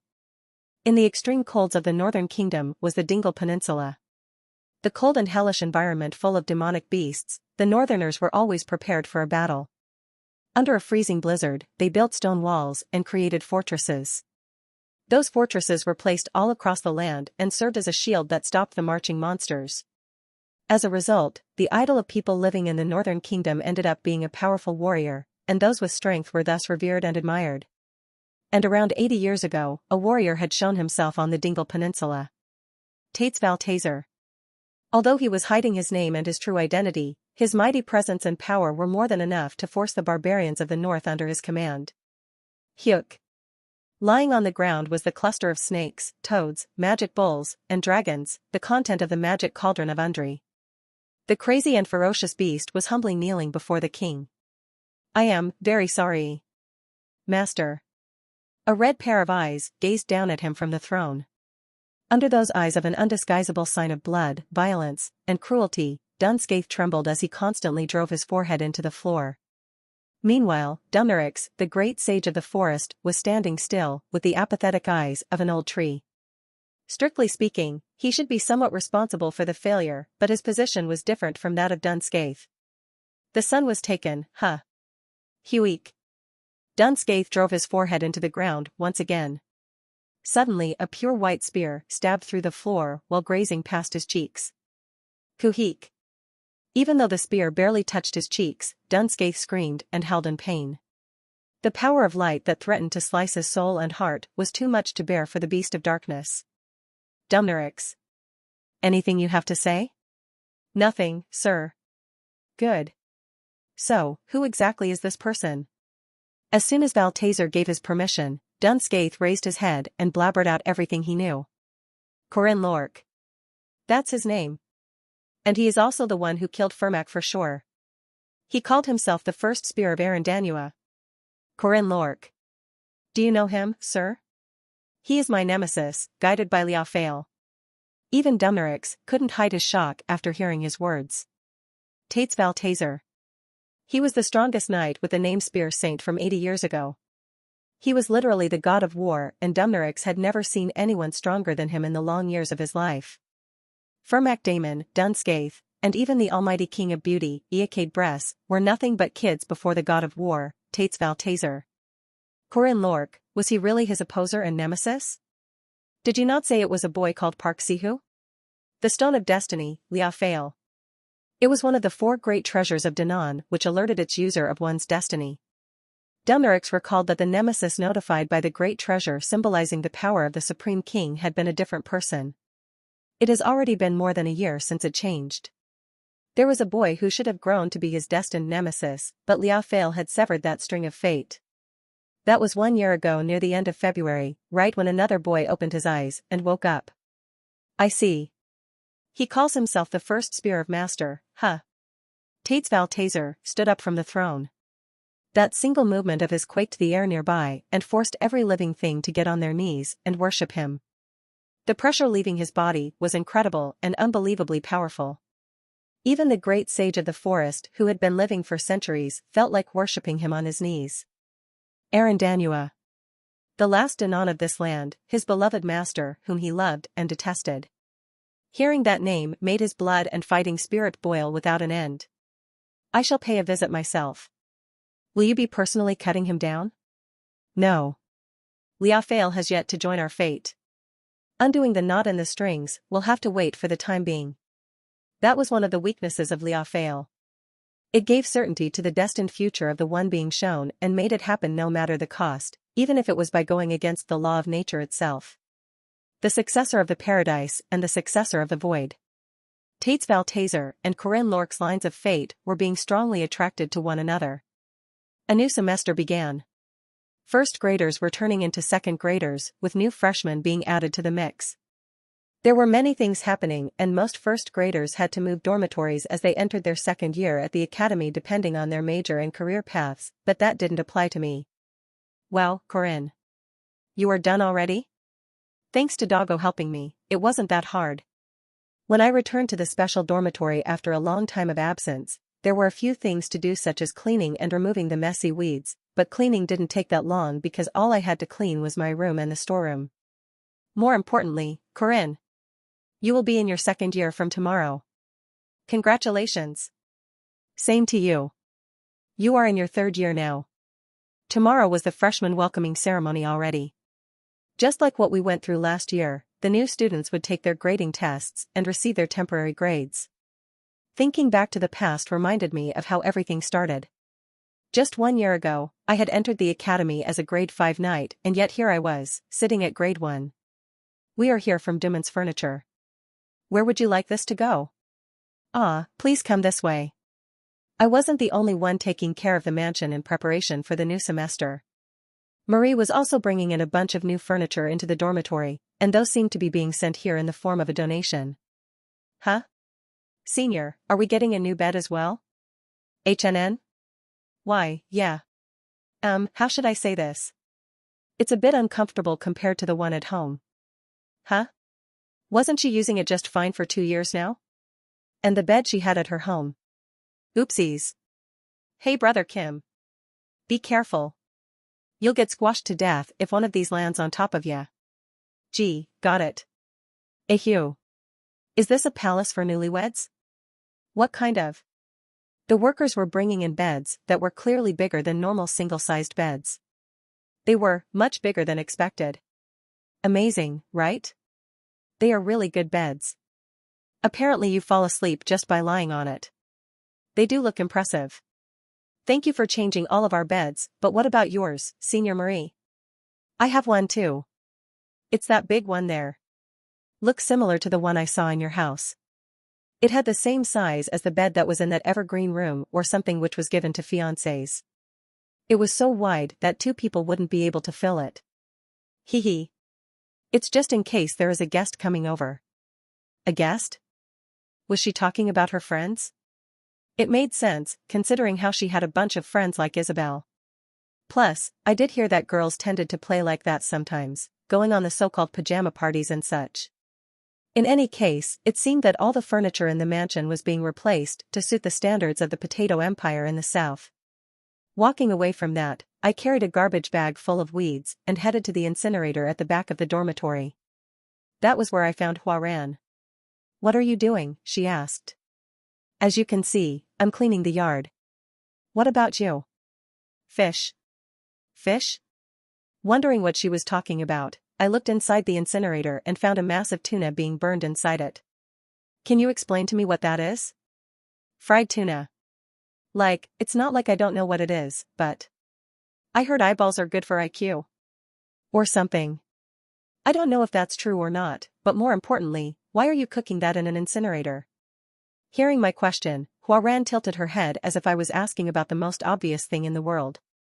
I can't cook something that big in the kitchen. Oh, so you want to eat the whole thing as it is? Yes. Look at this girl. Even though she had the memories of Ran, she was still a baby who had only spent 3 years in the society. She was just turning 4 now. Next time, just tell me. I can chop it up into smaller pieces and cook them for you. Okay. Like, how did you even get a tuna this big? And didn't you buy massive flatfish last time as well? I bought them at the market. They sell these? Did they sell fish this big? There had to be something wrong with that marketplace and the store owner for deciding to sell things like these as a whole to a little girl. Eheu. Well, you cooked it anyway, so let's grab doggo and eat it together. No. Huh? This is mine. Like, there's no way you're going to finish the... It's mine. Alright, sure. Have the whole thing. She was stubborn and possessive like a little girl. After pondering by herself for some time, Huaran pulled my sleeves and added. You can have some. What an honor to hear that. No matter what, it would be hard for her to eat this enormous tuna by herself, and maybe she knew that. That must be why she was offering it to me. But still, let's chop this into pieces. If we leave it like this, the outside will get scorched but the inside is going to stay raw. Okay. I was carrying out a sudden tuna chopping show and thinking about having this for lunch when Alicia appeared from the other side. Mr. Corinne. Let's have lunch together. Yukek? What is all this? Tuna. I get that, but... Quiet down and just help me cook these. Jeeing. It was then. The dimensions tore open as the head of our dormitory with a mature beauty appeared from within. What she found first thing after returning to the dormitory was us cooking large chunks of tuna on campfires placed around the yard. Student Corinne? What are you doing? We're cooking tuna. You should join us for lunch. Huh. Where did you even get this? You should ask the sister next to me. After turning her eyes to Huaran, Josephine gave an understanding nod. Thanks for the offer, but I have an appointment for lunch already. That's a shame. By the way, you look tired. Have there been some problems? Everyone in the academy knew just how hard Lady Josephine was working, but today, she looked more worn out than ever. A long friend of mine is very distracted. I don't know what's happening to her, but maybe it's related to romance? I am more than willing to give all ears if you want to share some stories. It's fine. More importantly, student Corinne. Yes. Can I ask you to be one of the guides for the freshman welcoming ceremony tomorrow? Normally, we have the high-performing second-year students be guides. By a guide, she was referring to the job Marie played during the entrance ceremony, such as guiding the new students to the carriages and making sure they didn't lose their way. This academy was as big as a small city, and it was thus normal for freshman students to lose track of where they were. Sure. But there's more than that, isn't there? You mean the prac lesson at hunting grounds? Asked Lady Josephine. I am incredibly willing to enlighten the new students. Do you have some strange plans in mind? What? Me? For example, the Immortan Lork or... I am not sure what you are talking about, miss. If I hear even a single word about Immortan Lork, I will bring this up in a disciplinary committee meeting. You can definitely trust me. I am Corinne Lork. Josephine stared at me with half-squinted eyes before finally giving her permission. It was looking like it would be a fun start to the semester. I need some more volunteers apart from student Corinne. What about you, student Alicia? I think I can join. I just have to do the same thing that the seniors were doing last year, right? Yes. There will be some differences in rules, though. In the end, our job was still to interrupt the freshman students while testing their skills. I think I can help out then. Just like that, Alicia was also in the crew. I thought about inviting Yulin as well, because she was pretty much invincible inside the hunting grounds. Me too. Huaran. That was when Huaran suddenly opened her mouth while raising her hand. I thought she would hate tedious things like testing freshman students, but I guess that wasn't the case. You cannot. Student Corinne and student Alicia can, but you might hurt the freshman students. Lady Josephine's concerns made sense.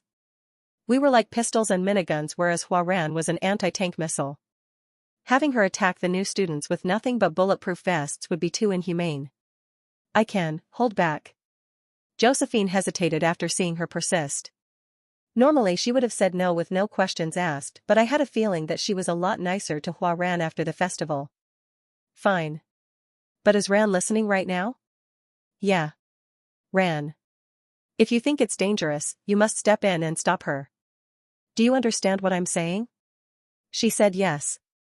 It looked like even Huaran was going to be joining the freshman prac lesson, which was unfortunate for these young poor souls. Hee. I'm looking forward to getting juniors.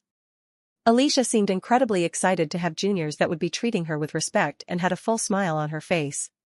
That wasn't strange though, because that was the same for me. Hugh. Mr. Corinne? There weren't going to be many key freshman students this year. Well, that was to be expected though, because it did not make much sense from a development standpoint to assign a lot of importance to juniors that were coming in midway into the game. Of course, that didn't mean that there weren't any important named characters among the new students, but it was just that they weren't as powerful compared to the boss-level characters, Huaran and Marie. Besides, those guys will be entering this year anyway. One of those two guys would probably come first among the freshmen this year as long as nothing unexpected came up. Professor. Do you remember the two freshmen that I was talking about? I do. The two of them will come to the special dormitory, replied Professor Josephine. Do you know some of the new students? Alicia asked. Only two of them. Ah, student Corinne. That was when Lady Josephine opened her mouth after seemingly remembering something. If you have time, could you help me clean the rooms for the new students? Well, sure, but those guys are siblings, so they'll probably be sleeping in the same room. I can do it by myself. No. There are two more rooms that we need to prepare. Sorry?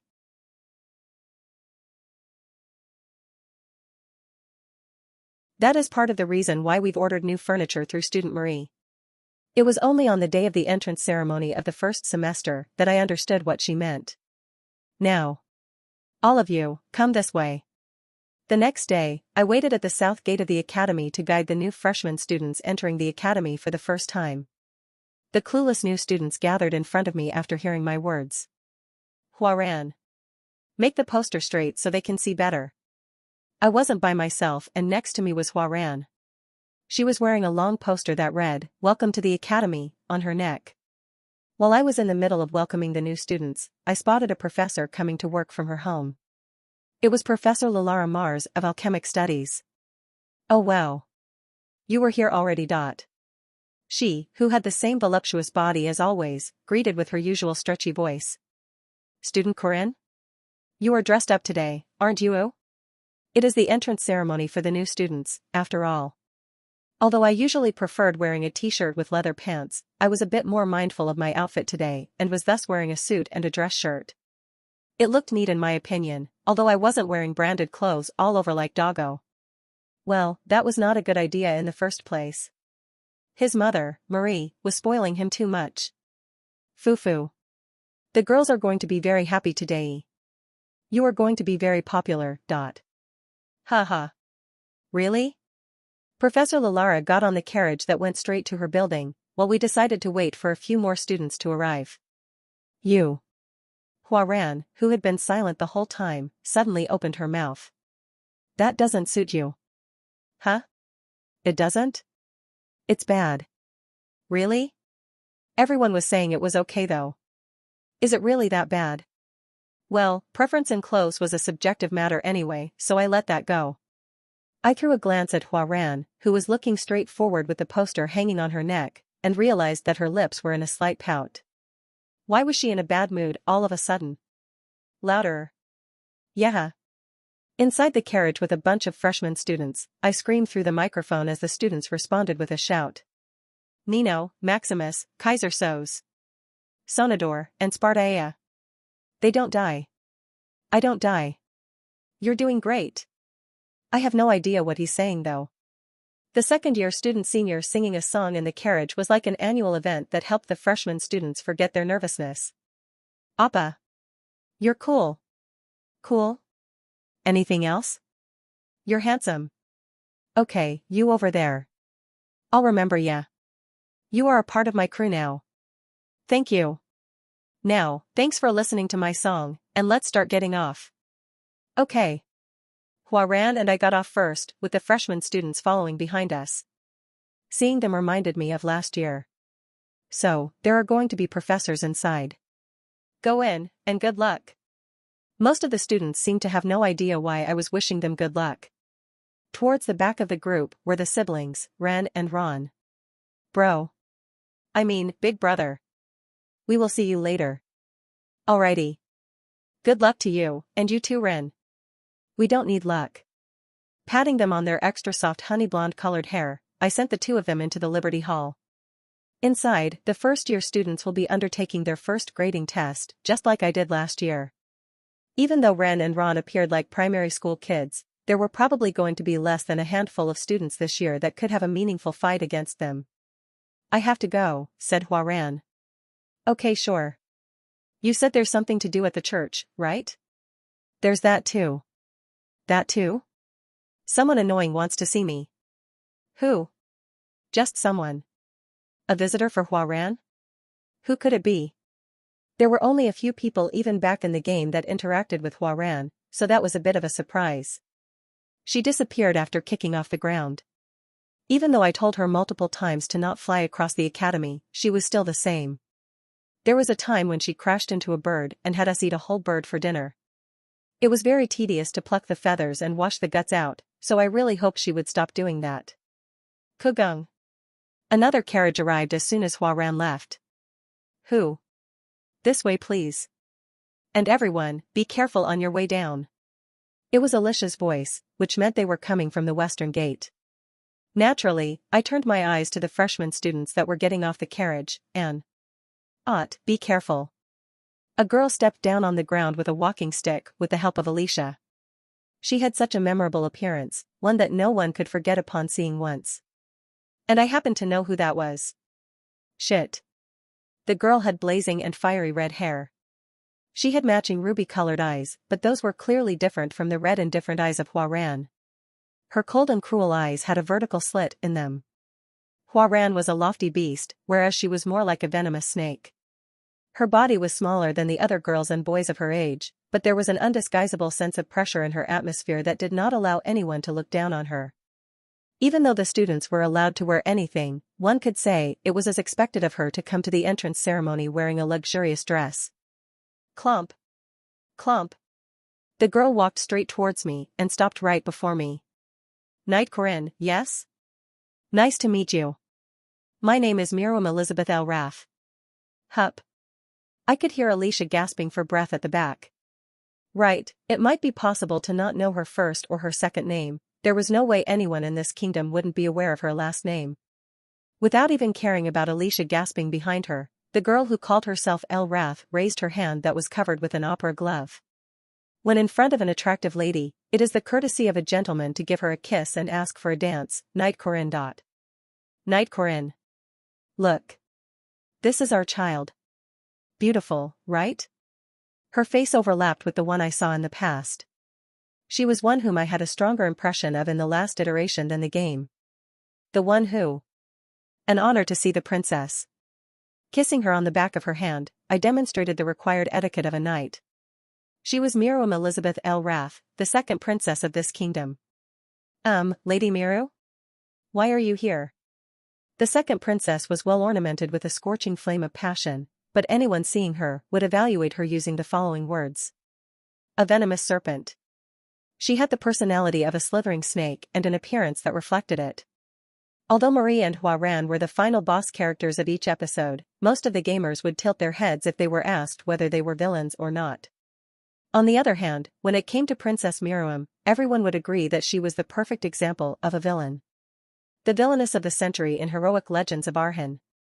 She was a villain who appeared several times to leave an impact during the second year into the game, who would then later appear as the hidden boss in the third year.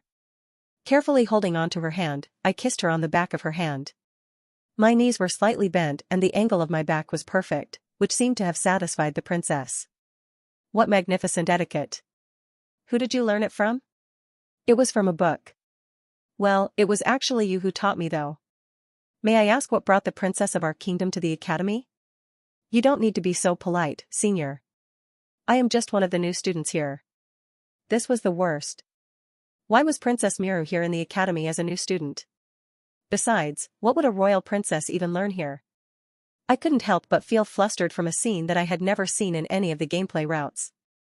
Originally, the princesses were supposed to. Oh my, look who it is? It's my adorable little sister. Oh, shit. Princess Miru, who had been wearing an indecipherable smile, suddenly gave a deep frown that even a 7-year-old would be able to tell. In turn, I noticed who it was after seeing that change in expression, because there was only one person in the world who could make this princess frown like this.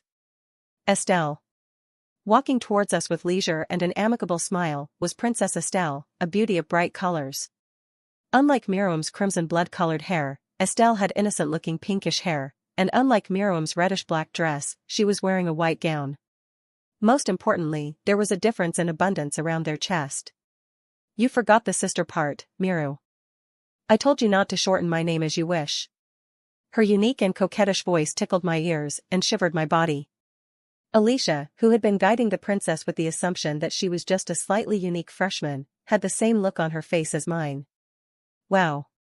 It's been so long since I last saw you, and you are still so tiny and cute. I wish I could stay forever young just like you.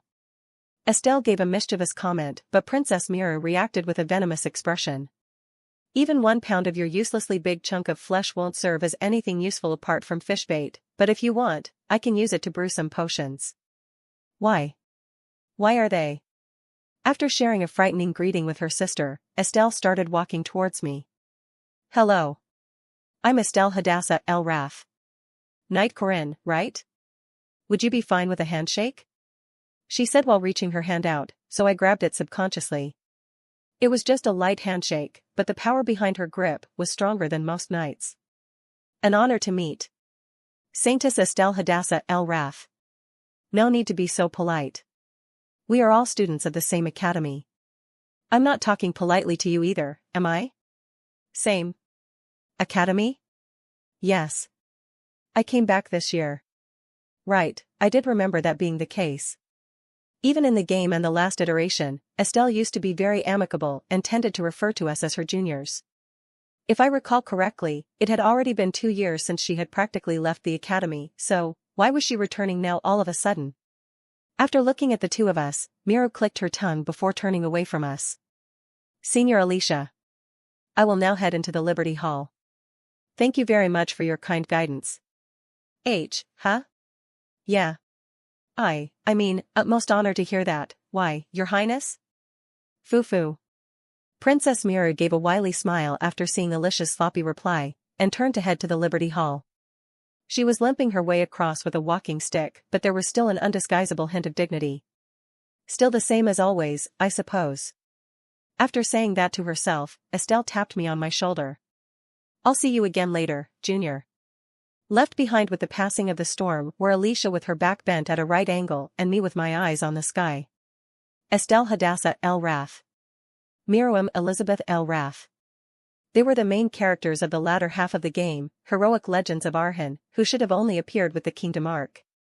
Originally, they weren't even supposed to enter the Guardian Academy, and yet here they were as a returning and newest student, respectively. I had an idea about the reason why, but was that really that big of a deal? I couldn't even imagine how the story would unfold hereon. None of that was certain, but what was certain was that. The fluttering wings of a butterfly had once again caused a tornado. Fuck my life. Despite entering the academy thanks to Corinne's help, Ren couldn't help but feel fidgety all the time. As a poor wolf beast man who had been living in the slums, she was dumbstruck by the fancy decorations and broad lands of the academy. Wow. Nuna. Are we going to be living here from now on?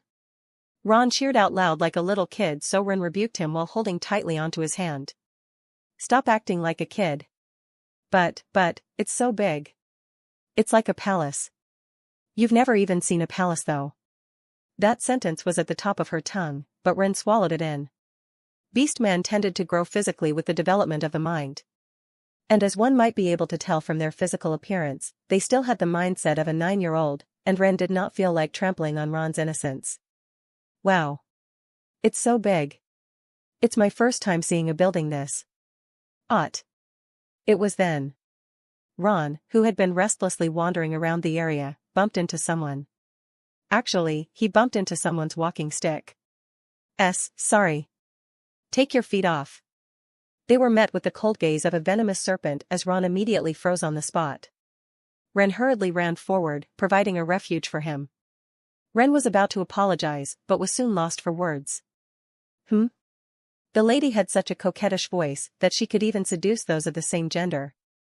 The owner of that voice had bright crimson hair and a reddish-black dress, which was the perfect image of a princess in their minds. While wiping the part of the fancy walking stick with a gem that bumped into Ron with a handkerchief, the girl said with a smile. I'm Miriam Elizabeth El Rath. Nice to meet you. There were a lot of freshman peers next to Miriam.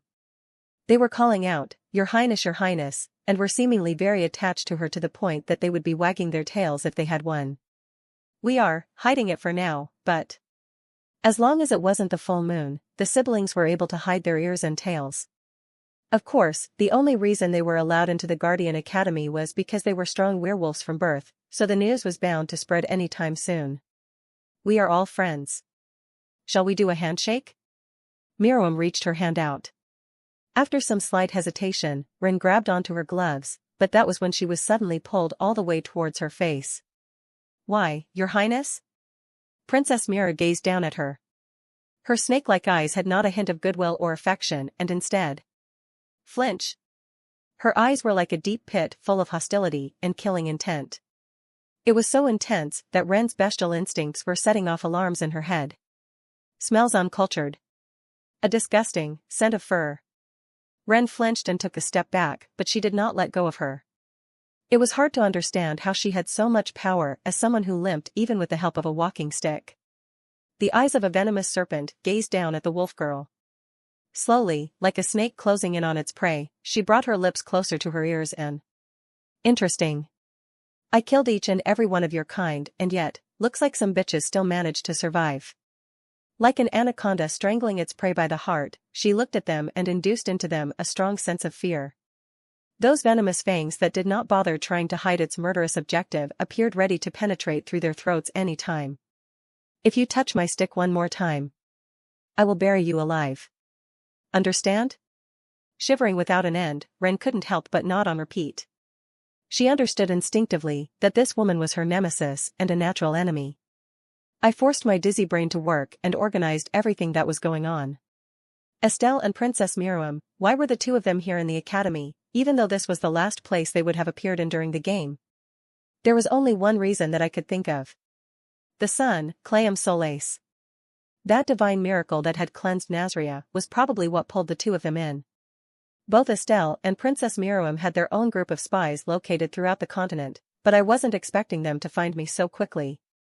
As a result, they started paying attention to me a lot earlier than scheduled. Ren. Student Co. Even in the last iteration, the main story had been affected because Lady Miru became interested in me, and yet now. Corinne. Corinne. Tap tap. Marie was tapping me on the shoulder. When I woke up from my stupor, I realized that Professor Edgar was staring at me. Student Corinne Lork. It's the first day, and it looks like you have some concentration issues already. Sorry. It is the first day, so I will stop there for today. Phew. It seemed that even the strict Professor Edgar wasn't horrible enough to give demerit points from the first day. Tick tick. So I was getting one. Wah, you have to be careful now, Corinne. You are starting off on the wrong side. It is my fault, I suppose. It was the third period. I was back in class after sending the new students to the Liberty Hall, and was attending the lecture, Justice of the Peace's Rights and Responsibilities with Marie. Starting from the second year, it was possible to start taking and choosing lectures. The academy ran based on the same units of credit, UOC, systems as universities, and I chose this subject because I had been long interested in the profession. By the way, this particular subject was worth 3 UOC. I wasn't expecting you to be interested in this kind of topic. Really? Justice of the Peace is cool though. Right?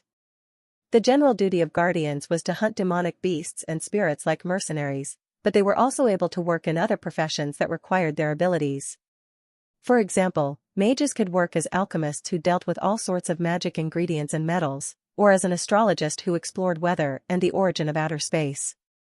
In the case of knights, there were fewer cases of them working in research or other intellectual fields unlike the clever mages, but there was a rare profession called Justice of the Peace. Question. Why do you think guardians undertake the job of Justice of the Peace to deal with crimes in the countryside? Can you answer that for us, Student Corinne? Professor Edgar asked with his eyes facing me. If I failed to give a proper answer here, he would probably constantly nag me throughout the semester. Because criminals will try to stab you in the back if they don't like you. Not the most sophisticated way to put it, but you are correct. It was a very straightforward expression, but I knew Professor Edgar wasn't averse to such expressions. Work as a Justice of the Peace was rough, and that might be why he was a lot more open than other professors. Put in another way, it is because the administrative power of the Central Federation takes time to reach the countryside. It was similar to how the USA left the public peace of the countryside to bounty hunters and local judges until the development of transportation. In that sense, this world was even worse, considering all the demonic beasts roaming around the continent. All the external threats made it difficult for anyone to travel to the countryside without enough power to protect themselves. Because a Justice of the Peace has strong rights, they have the responsibility to not use it for their personal benefit.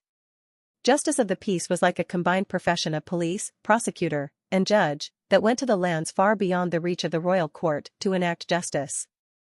You know, I wasn't expecting you to be interested in Justice of the Peace, Corinne. Why? They have a lot of power. Their words pretty much hold the same weight as laws in the rural areas, right? Well, that's as long as you don't get stabbed in the back by the local people though. That's true. Actually, there are a few JPs that come to us as well. To the Dinaref family? That was weird though, considering how the Dinaref Potato Empire had incredible control over the south of the kingdom and had local courts everywhere. Yeah. They mainly go to the villages near the mines. I see. It would be hard to build courts at each and every one of the mining villages that were in the middle of nowhere, so it seemed that they were leaving the job to the Justice of the Peace. By the way, Corinne. Do you want to be a JP? Sorry? No, not really. Phew. Thank goodness. It's not good for men to travel all the time. Huh? Husbands should sit back and always stay at home next to their wives and children. Right. She had such a serious look on her face that I didn't feel like raising an objection. But she was right, it wasn't a profession that people would generally want their partners to have. But if you really want to, should I ask some JPs to give you a license? Don't you need to take a test to get one? More than anything, didn't you have to take a test about the laws of the kingdom? I heard you can get a special license if you have the agreement of 5 district judges and a judge of a high court. In other words, that meant that one word from Marie would be able to move 5 judges from district courts and 1 from a high court. That was frightening. Wasn't this an example of the corrupt state of politics? Actually, the reason I was taking this course was that I wanted to go on a prac with Professor Edgar, but even that would be unnecessary as long as I could just get a license from Marie. By the way, how much authority can you get with a special license? I think it was possible up to grade 2 Justice of the Peace. That was a bit iffy. What I wanted was the right of a grade 1 JP. If that couldn't get me up to grade 1, then all I could do was work as an assistant to help Professor Edgar, a grade 1 Justice of the Peace. Thank you, but I'm alright. But still, being able to push anyone up to a grade 2 Justice of the Peace was quite ridiculous. That reminded me once again just how frightening Marie's family was. Just like Korean universities, the first week was a simple orientation week. Most of the lessons were over by 2 p.m., and I thus returned very early. Is no one else here? The current residents of the special dormitory were Lady Josephine, me, Marie, and Hua-Ran. The Wolf siblings will be joining very soon, but that was still quite few. Lady Josephine said there would be 2 more joining us, didn't she? The original purpose of this special dormitory was to keep a close eye on Hua-Ran, but now that she was deemed a lot less dangerous, it just became a much fancier dormitory. It was obvious who the 2 other people that Lady Josephine talked about would be. But, isn't this still too early? I murmured to myself while sensing the presence of another person waiting inside my room. It was someone I knew very well. Creak. When I opened the door, I found a crimson-colored beauty huddling on the chair behind a layer of murky air. Like a poisonous flower, she gave off a sweet fragrance and yet was toxic enough to poison anyone who touched her. She was a lady who seemed like the pinnacle of decadence and seduction. Welcome, Knight Corinne. Unlike how she spoke to me politely in front of other new students, right now, she was revealing the lofty and arrogant dignity of a royal princess. Your Highness Elizabeth. Inversely, I treated her with respect without using my status as a senior of the academy. Her lips flinched after noticing that I wasn't flustered in the slightest. Kiss my hand. Without even bothering to conceal the arrogant light in her eyes, she reached her hand out, but I simply sat on the bed opposite to her without following her command. A gentleman is only allowed 1 kiss a day to a lady, Your Highness. Foo-foo. Interesting. How is a commoner from the outskirts of the capital aware of the etiquette of nobles? Because of all the things you taught me, of course. Looking back, maybe this was why Park Siho, that bastard, tried his best to hide me from the princess. There must be something about me that makes me be loved by these annoying people. I was really grateful that there were at least some normal people in the world like Marie, Alicia, and Hua-Ran. Let me go straight to the topic. Support me. I wonder what you mean. From next year at the latest, there will be talks about the succession of the throne. I am telling you to support me, Knight Corinne. I do have some skills, but I'm just a single knight though. It's a different story if that knight has a sacred artifact of the old and the new faiths, Clayam Solace. As expected, she was aware of the fact that I had obtained Clayam Solace. Perhaps I should have held myself back a little at Nazria. From the looks of things, it seemed that Saintess Estelle was also here, because of the same reason. The question, however, was this. Why was Princess Mira wanting me to support her? In the game, she had Tates Valtazer standing on her side. By now, she already had the Old Faith and the Tower of Mages standing behind her, and in 1 year's time, she would also earn the support of Tates Valtazer. Destiny Stone, Liao Fail. Magic Cauldron, Undri. Solar Sword, Clayam Solace. Spear of Light, Ariad Bear. Tates Valtazer and 4 of the king's subjects, who called themselves the champions of the 4 gods, would become her allies. It was through this that the likelihood of Saintess Estelle inheriting the throne would dwindle, and that was the main scenario linking Estelle and Miriam. Even though I could be seen as the champion of the god of sun, she already had Balthazar who had 3 of the remaining treasures, so why was she trying to get me on her side? Why was she in so much of a rush? It didn't make sense to say that it was solely because of me obtaining the Claium Solace. Even in the last iteration, she wasn't this aggressive. Foo-foo. Looks like there are a lot of thoughts going through your head. Stepping down from the chair, Mira walked across the carpet on her bare feet. She then stroked my chin with her long, thin fingers.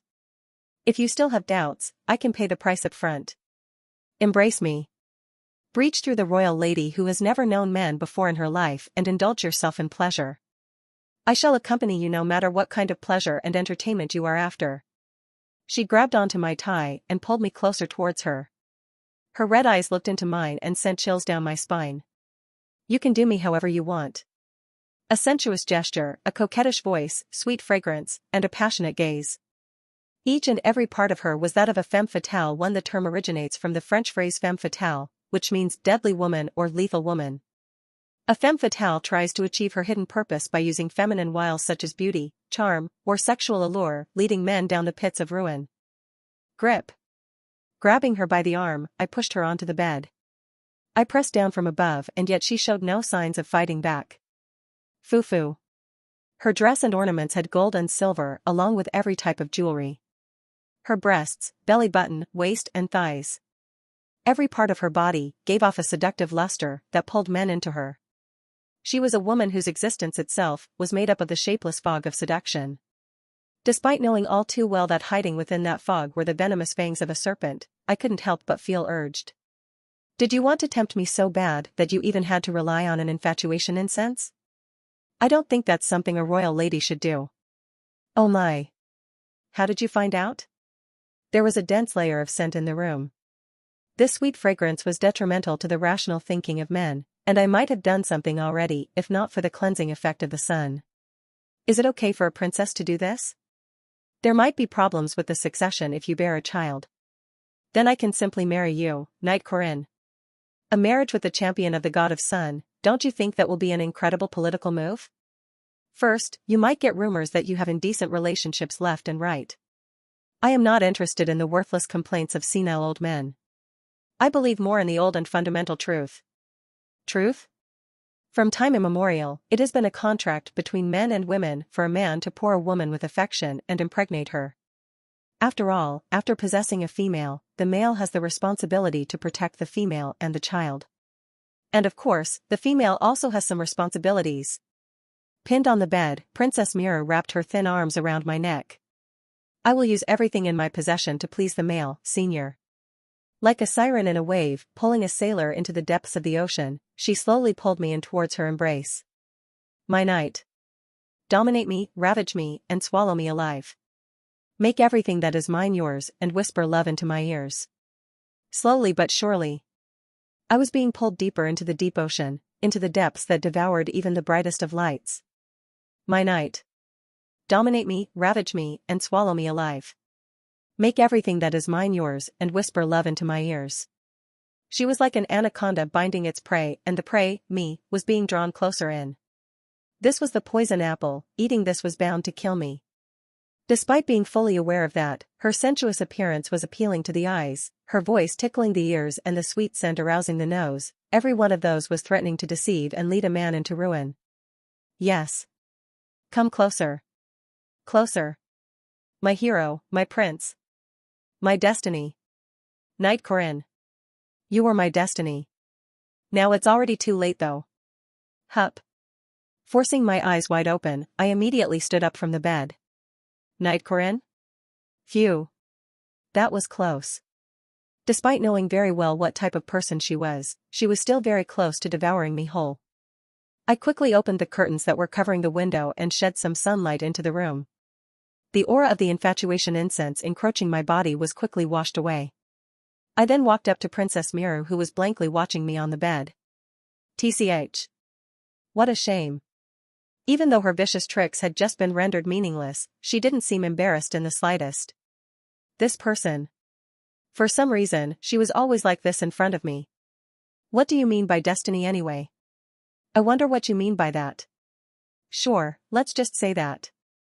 Seeing that I didn't fall into her trap, Princess Mira limped her way up and started looking for her walking stick. After standing up with a stick with a fancy gem attached, she looked at me and opened her mouth. Did that make you hate me, I wonder? You are not helping me. From what I've seen, there was no one who enjoyed receiving help for being physically unwell. She seemed fond of what I said, evident from the slight smile on her face. Foo-foo. That's true. Tightening the loosened belt around her dress, the princess licked her lips in regret. Maybe I should try with a bit more of a romantic mood next time. It will not work out.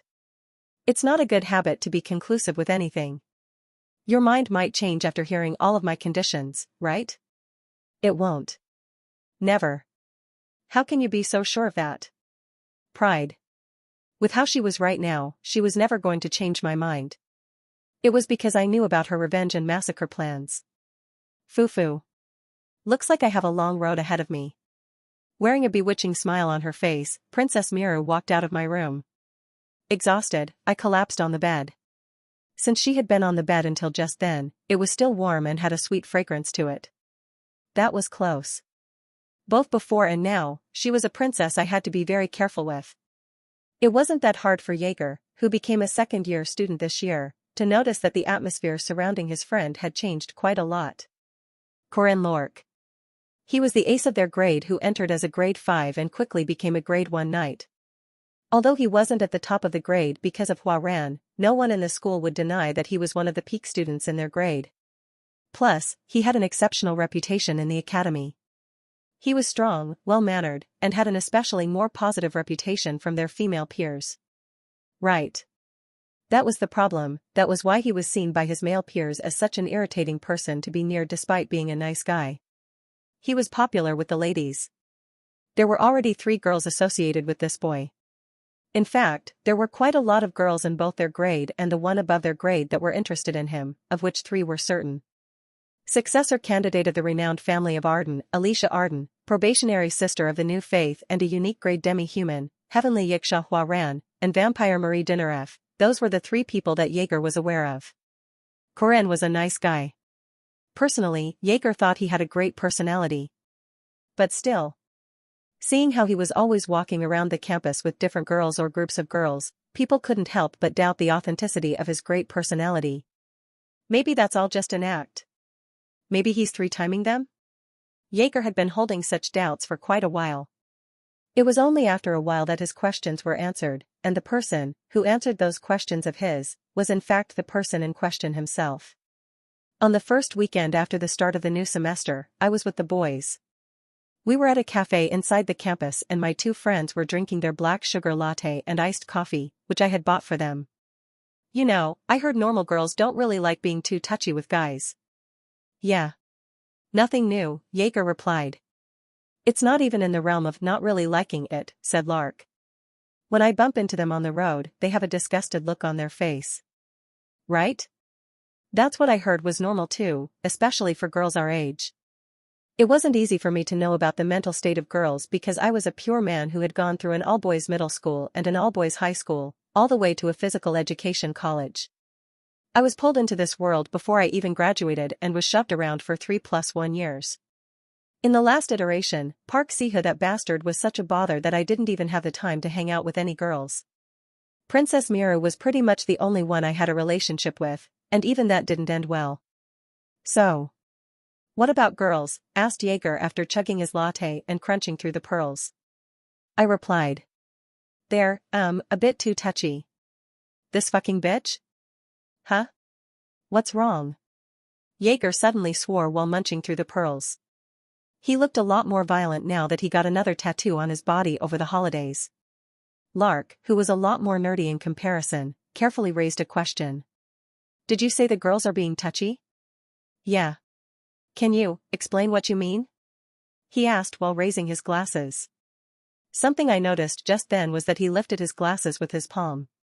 Are you Captain Kuro 1 TLN, Captain Kuro from One Piece or what? For example. Let's start off with Senior Marie. HIA. Corinne. Thanks, as always. It's alright. You're drinking more blood these days, but that's okay because my regeneration also got a lot better. Was I? You, see? Ah. Doggo. It's because Doggo needs a lot more blood these days. I think he is about to grow bigger. I don't think he should grow any bigger than that though. Kids should grow. Right, Corinne. You haven't had lunch yet, right? I think so. I went shopping in the city and had to skip a meal. Then, by the way. Do you like blood sausages? Of course blood sausages, is it? Why, yeah. I have some blood sausages made of clotted blood. You liked congealed blood soup, so I was wondering if you would like that too. It's made of pork blood, right? Oh, of course. It's made of pork blood. I will go ahead with that then. You have consumed an elixir made of medium-grade blood. It is an elixir made using a special ingredient. Your mana rank has gone up by a small amount. If you eat double the amount, your mana rank will go up again. Phoo. How was it, Corinne? It was great. Can you make 2 more servings of it? Oh, of course. I can make as much as you want. You ate that? It did taste good though. Holy fuck. That's heavy. I did see people mixing blood into chocolates in novels but. Anyway. I know Senior Marie is trying to do something good for me but. I'm not really sure why. Hugh. Do I tell him or nah? Don't even bother. Let's just see how far he wants to go. Guys. What are you talking about? Don't worry about it. Just move on. The two of them looked like they were both irritated and amused by the situation, and that was a bit strange, but, regardless, I continued on with my story. These days, Alicia. I went to watch a play with Alicia. The one in the East that I watched with Lunia was alright, but as expected, it fell short compared to the one in a metropolis. I did choose it to have less time in class, but this is quite annoying, having to go down to the city, watch a play and write a report about it. Really? I liked it though, said Alicia. The acting was great but the plot itself was kinda weird. The story was made in the archipelagos beyond the seas, right? Was the story that bad? It's about cheating. Both the male and the female leads. It felt like it was encouraging and glorifying cheating. But still. Wasn't the story beautiful? Are you saying cheating is alright as long as it's beautiful? Yes. Has she gone mad? What in the world was she talking about? Soon, after seemingly realizing what she said, Alicia covered her flushed face and continued. That's not what I mean. There are circumstances, and it's case by case, so. What do you mean case by case? Think about it. Maybe cheating is not that bad after all? Are you hearing yourself right now? What is wrong with you? You're scaring me. I was feeling slightly spooky when she suddenly grabbed me and pulled me to one of the alleyways of the city. Do you want to reenact what we saw in the play? Huh? Why, you know. It's important to know what the characters were actually feeling when writing a report. Like, we can just write some random things about the plot and we will be half done already. Quick. Put yourself in the shoes of the male lead. Kuhum. I recalled the play we saw just then.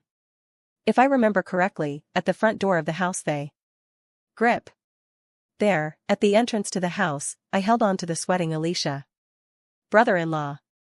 Sister is not home right now. Her words reminded me of the time we were in the hidden lands of the Druids, as well as her enchanting blue eyes that were gazing down at me in the darkness of the night. I know. I gulped and looked down at Alicia. I could hear her heart beating intensely from all the way over here. Wait, was this the sound of my own heart? We shouldn't be doing this. Despite saying that, there was a slight look of expectation in her eyes. Her acting was exceptionally perfect, to the point that it could be considered an incredible talent of hers. Hooey. You say that but your body is saying otherwise. While stroking her shivering face with my fingertips, Wow. Shit. That's crazy. This means going out with someone is not going to be the solution to all problems. Huh? What are you talking about? Aren't we talking about acting? Yeah, sure. If you say so, sir. Lark had suddenly turned very sarcastic. What was wrong with him?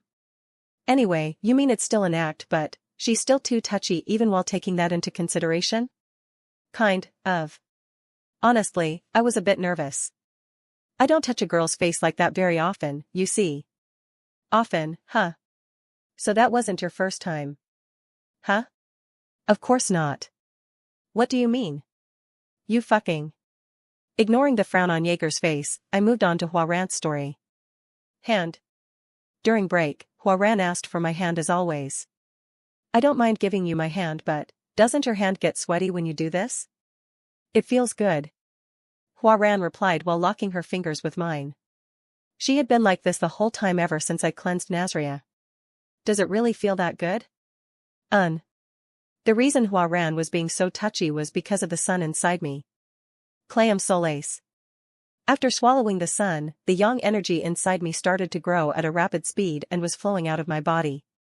That was why Hua-Ran, who gave off yin energy because of her extreme yin constitution, felt good from the supply of yang energy whenever she was next to me. When you think about it, my body was even better than legendary yang energy-oriented mythical creatures. Hee. Because of the supply of yang energy, the one in control over the body also tended to shift from time to time. Just like always, Ran suddenly popped out. The break is about to end soon. Appa. Can you please hold both of my hands? I don't mind, but... As soon as I said that, Ran sat on my lap facing me and wrapped her arms around my body. Wait. Girls and boys over the age of 7 should not. It doesn't matter because I will be marrying Appa. It matters to me though. Perhaps it was because she was still young, but her show of affection was a bit too extreme. In the end, I couldn't move for a long time with Ran hugging me from the front. I can't take it anymore. This motherfucker. Walk. Jaeger and Lark suddenly started glaring at me as if they wanted to kill me. What is wrong with you guys? Their expressions turned into ugly frowns the moment they heard me question. Do you need more sugar? I can get some cakes for you. Please just go kill yourself. I beg you. Like, why are you mad for absolutely no reason? Absolutely no reason? No reason? Corinne. You. This is too much. Even Lark was joining the fray.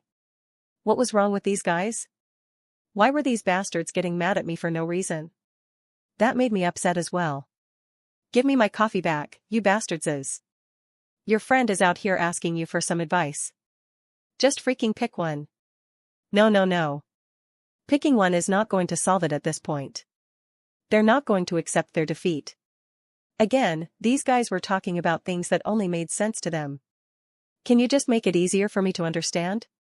The girls are being too touchy, and I just want to know the best way to explain what it means for boys and girls over the age of 7 to. Hello, Senior Corinne? That was when a voice echoed from behind. It was the voice of Princess Miru, which I had gotten used to these days. Your Highness. What brings you here? I am planning on having a look around the city. Can you please be the guide for me? Alright, sure. Seeing their friend leave the cafe in order to escort Princess Miriam, Jaeger and Lark let out an empty laugh. Even the princess is after him now. What in the hell is up with this guy?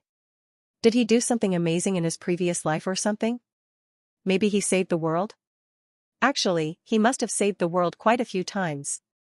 Lark Bugman approached the matter like an academic. As expected of a scholastic nerd, he referenced the karma theory to support his claim. Just leave him alone.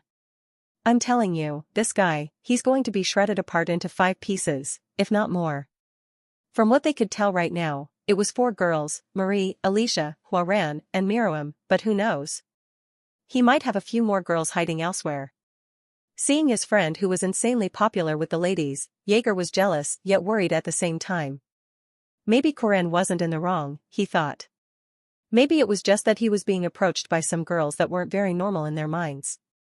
Jaeger's internal defense of Corinne, however, was shattered to pieces when he went to the hunting grounds after being picked as one of the helpers. Kuhum.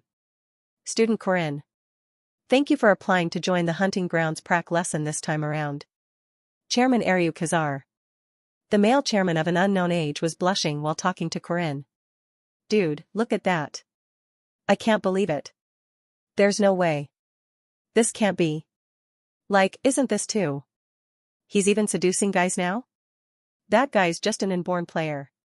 Yeager and Lark could only hope that they were overthinking things too much. Each year, the freshman students were required to undertake a prac lesson at the hunting grounds. A select few of the skilled second-year seniors would be placed throughout the forest to interfere with the freshman students, and the new students, who were forced into the forest of unending battles, were assessed on their rational thinking and fighting skills. It was a prac lesson design that suited the purpose of a Guardian Academy, which aimed to nurture fighters. Today, you will be assessed on your survival skills in the hunting grounds. Chairman Ariu. The young man with a pair of eyes that were as clear as running water explained to the new students the prac lesson that would be happening shortly in the hunting grounds. Inside the forest are some of your second-grade seniors. You, fellow freshman students, need to defeat them using every means possible to take their armbands. Wasn't that too favorable for the freshman students?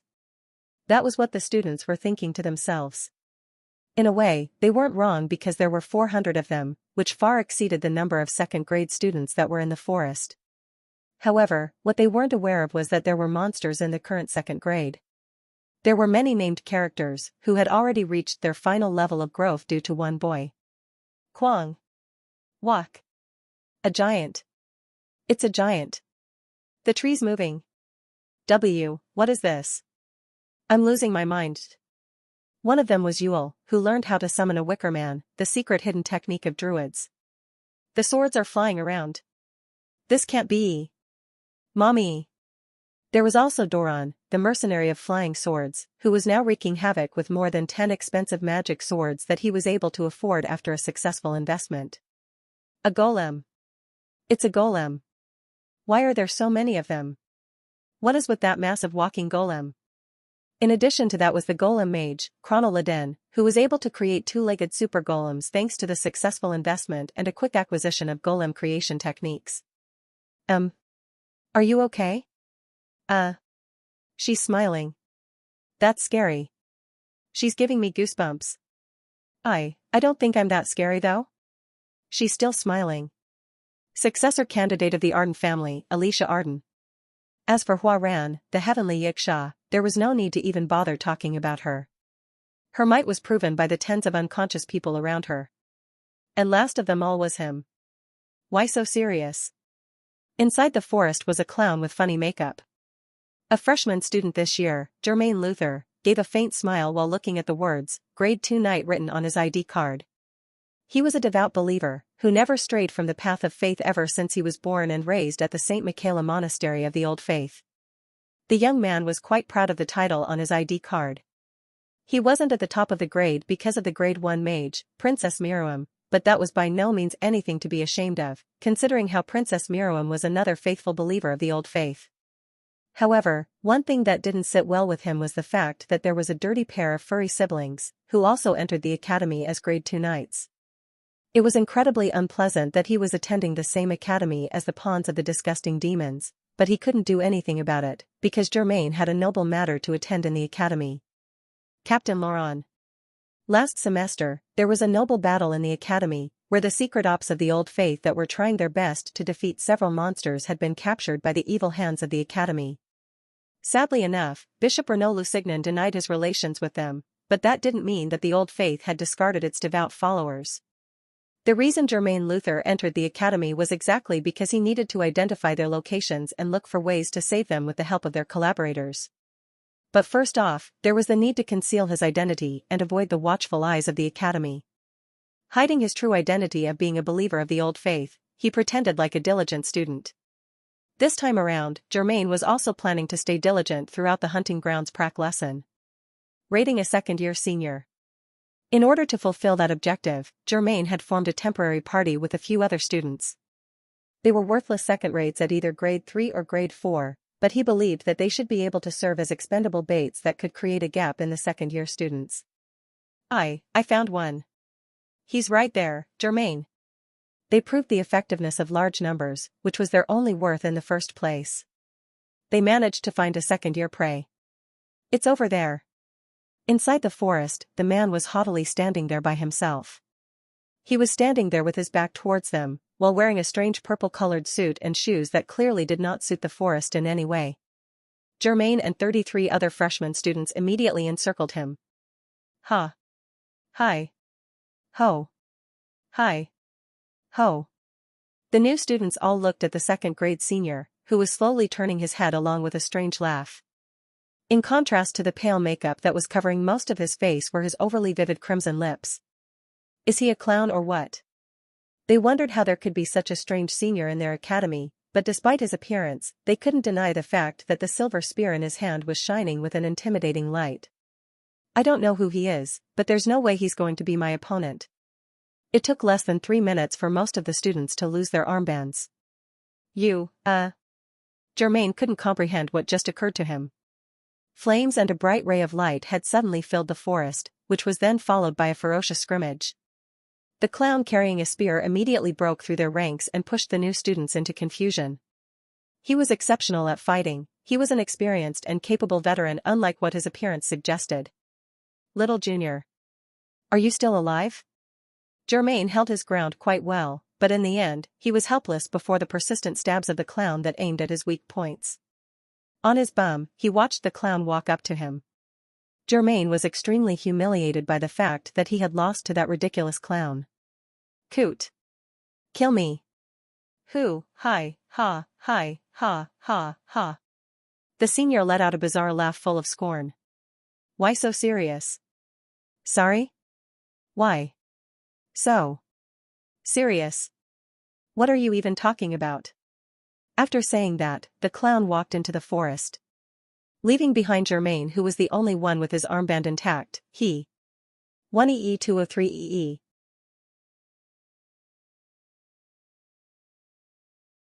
Fuck. The clown started counting, as if giving him time to run away. That crazy fucker. While swearing at him in his head, Germain started sprinting across the forest. Germain felt like he was stuck in a bottomless quagmire. It had been an hour already since he started dashing through the forest, running away from a crazy purple clown. What he couldn't understand was that this madman was persistently chasing him and only him. Ha. Hi. Ho. Hi. Ho. Ho. Ho. Walk.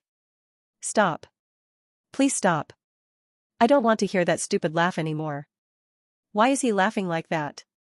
The madman was too strong for Germain to dismiss him as a simple lunatic. The purple clown constantly bashed him up, attacked him with his spear and mocked him before letting him run away without taking his armband. Slam. Germain's feet were caught by the silver spear, and he fell straight on the ground. Kook. He tried to stand back up, but his exhausted body refused to listen to him. It shivered and fell back down. In the end, Germain erupted in fury. Jay, just stop. Are you a madman or what? Why do you keep laughing like that? Suddenly, the sound of the laughter dwindled as the clown walked out of the forest. Germain didn't have the energy to fight back anymore. There was an overwhelming gap between his and the opponent's ability. It wasn't limited to just strength, aura, or mana, his opponent was simply of a higher quality than him as an experienced warrior. Despite his laughable appearance, the man in front of him was definitely strong enough to enter the category of strong people. Alright. That's enough acting. Huh? You were a lot more resilient than I thought. Huh? Seeing that the clown who had been harassing him like crazy until just then was suddenly smiling at him and helping him stand back up, Germain was lost for words. The purple clown even dusted his clothes for him. You are the best out of all the freshman students this year. Of course that's excluding the princess. Sorry?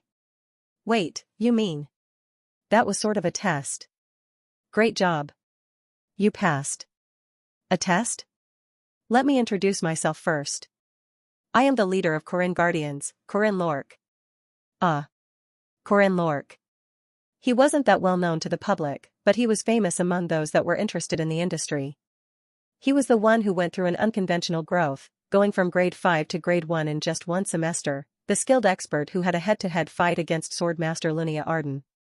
There weren't many clues about him that were revealed to the public, but it was said that the people from the Guardian Alliance who attended the grading test were marveled at his performance. Besides, he was one of the top Guardians who received permission from the Alliance to form an official Guardians Guild despite still being a student. I was looking for some skilled first-grade students. You were the best apart from the princess. You, right. Germain felt slightly better after receiving a compliment. That was when the second-year senior rested his arm on his shoulder like a close friend. What do you say, any plans on joining our team? Our doors are always open for those with enough skills. He realized immediately that this was a God-given opportunity. Corinne was a grade 1 guardian, the members of his group were all powerful, and their group was relatively free from the constraints of the academy. It would be of tremendous help for him when releasing his comrades and importing items from their collaborators in secret. Thank you very much. It's an honor, senior. Haha. Yeah. All's good if you're happy. With a hearty laughter, the senior, Corinne Lorque, tapped Germain on his shoulder. Keep your friends close and your enemies closer. Ran and Ron sprinted across the forest in half-beastified states. Wow. Look, Ren. Look. I have this much already. Don't lower your guard. The seniors are strong. The two of them had yet to come across the named second-year characters. In fact, they did their best to avoid them. Yule, Chronal, Doran, Alicia, Huaran and Corinne. Each and every one of them was stronger than themselves. And Ren's idea was that it would be better to defeat those that were comparatively weaker, instead of trying to go big by aiming for the seniors. Besides, the seniors aren't our only enemies. Die, you damned beasts. One of their freshman peers suddenly shot out of the forest. The non-lethalized sword in his hand gleamed sharply as it fell towards them. KNNG. Bam. Huh? However, Ren fended it off with her bare body. She was unbelievably strong, considering how her body was smaller than a 10-year-old's. Ron. Okay. Ron casually threw a fist, but the peer flew all the way back after allowing a direct hit by his punch. Take his armband. That's also going to be a point. Alright. The siblings, Ren and Ron, had received grade 2 during their grading test. Therefore, the two of them were wearing armbands that were worth a lot of points, which in turn resulted in a lot of people aiming for their bands. There are more and more people attacking us? Is that bad? Of course it is.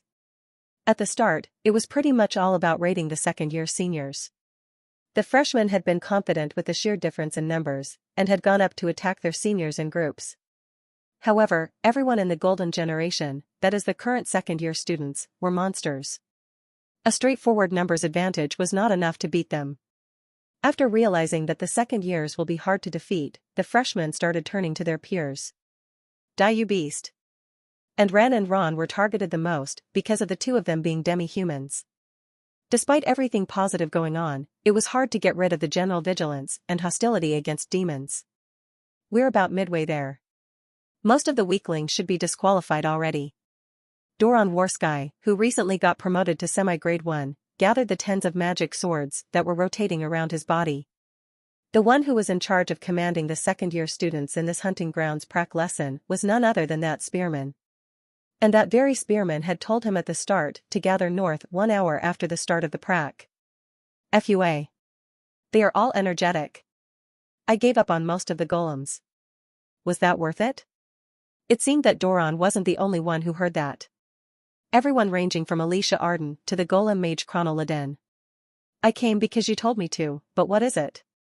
As well as Yule, the druid were all there. All I want is to simply have a more exciting finish to the game.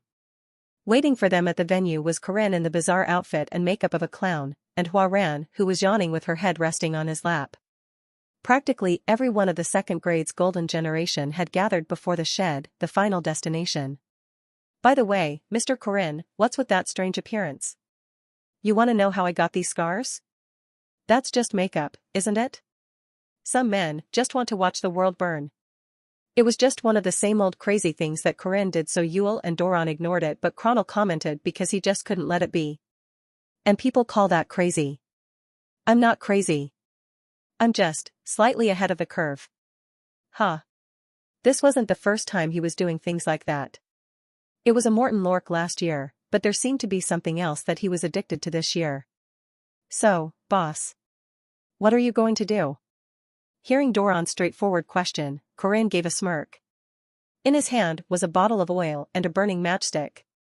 I will teach them a lesson, that everything can burn. Flick. He tossed the matchstick to the shed as the shed was then immediately swept away by tall scorching flames. The freshman students that arrived at the shed after a long and arduous journey were appalled at the sight of the burning shed. Crazy. They must be crazy. Some lunatic set the final destination on fire. Unbeknownst to most of the freshmen, there was unfortunately a lunatic in the second grade. The rules of this prac lesson were as follows. Defeat peers or seniors to steal their armbands. The stolen armbands can be then changed to points which get determined by the grade of the opponent, and those points can be consumed at the shed to purchase items. It was a battle royale of students, one that naturally forced them to forge groups to fight against stronger foes, while also motivating them with the fact that those points can be exchanged for items. Whichever item the students were after, it was clear that this shed was their final destination. What? Ren. That shouldn't be on fire, is it? No. Then why is it on fire? Don't ask me. Their final destination was on fire. In the midst of everyone's confusion, Ren and Ron found an enormous structure behind the shed. Actually, found might not be the right way to put it, because it was literally right behind the shed. That's big. It was big. Very big. The building that couldn't be described by any other word than big was standing tall and proud in the middle of the forest. It was made by weaving rocks and trees, and was as big as a stadium. Come this way if you want the rewards.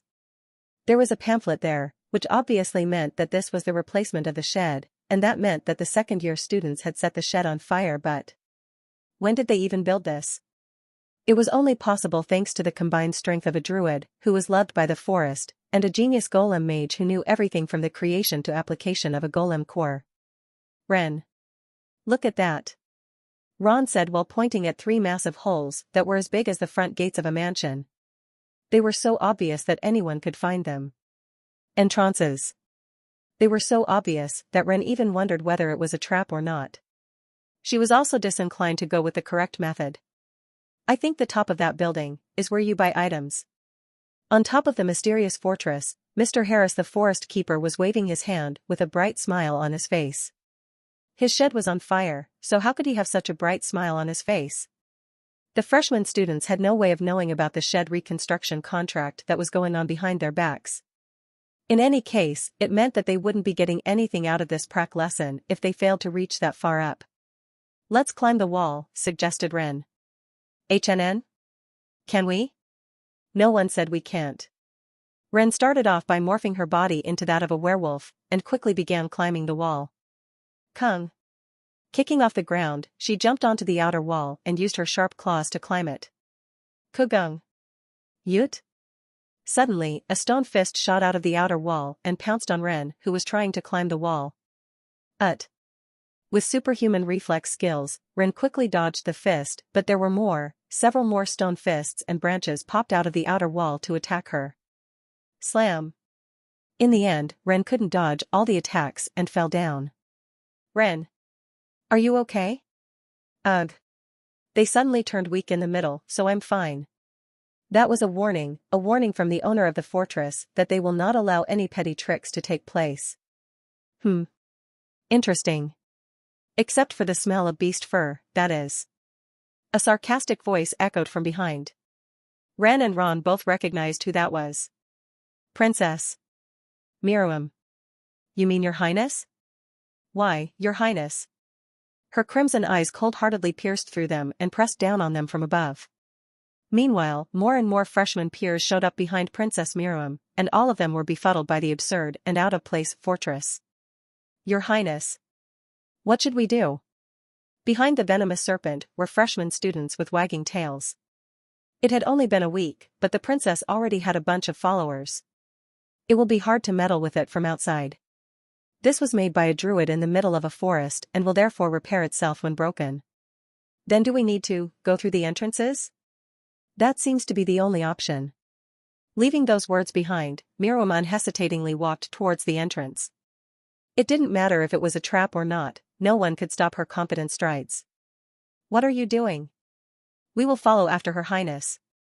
A bunch of followers went after the princess. One of them was Jermaine Luther, who was titled a Grade 2 Knight in the grading test. What should we do?" asked Ron. "I am not going into the same place as that woman." Naturally, Ran and Ron walked into the entrance opposite to the one the princess and her group went into. Slowly and surely, the freshman students entered the fortress. There was no telling what was happening inside it. What are we supposed to do? How do I know?" The new students along with the wolf siblings who entered the fortress using one of the 3 paths gazed at Doron, who was sitting in the middle of a wide room. They had 40 on their side against one single person. Despite that, Doron Warsky was overpowering them in terms of spirit. Swing! 15 magic swords were letting out sharp cries while rotating around him. 5 of those had attributes and were excellent at AoE skills, whereas the rest of them were purely physical. There were 2 attributed magic swords to Doron's left, 2 to the right and 1 in the front. Unexpectedly, it was safe to say that the middle was the safest when attacking as a group. "You guys," Ren declared to the peers that were with them.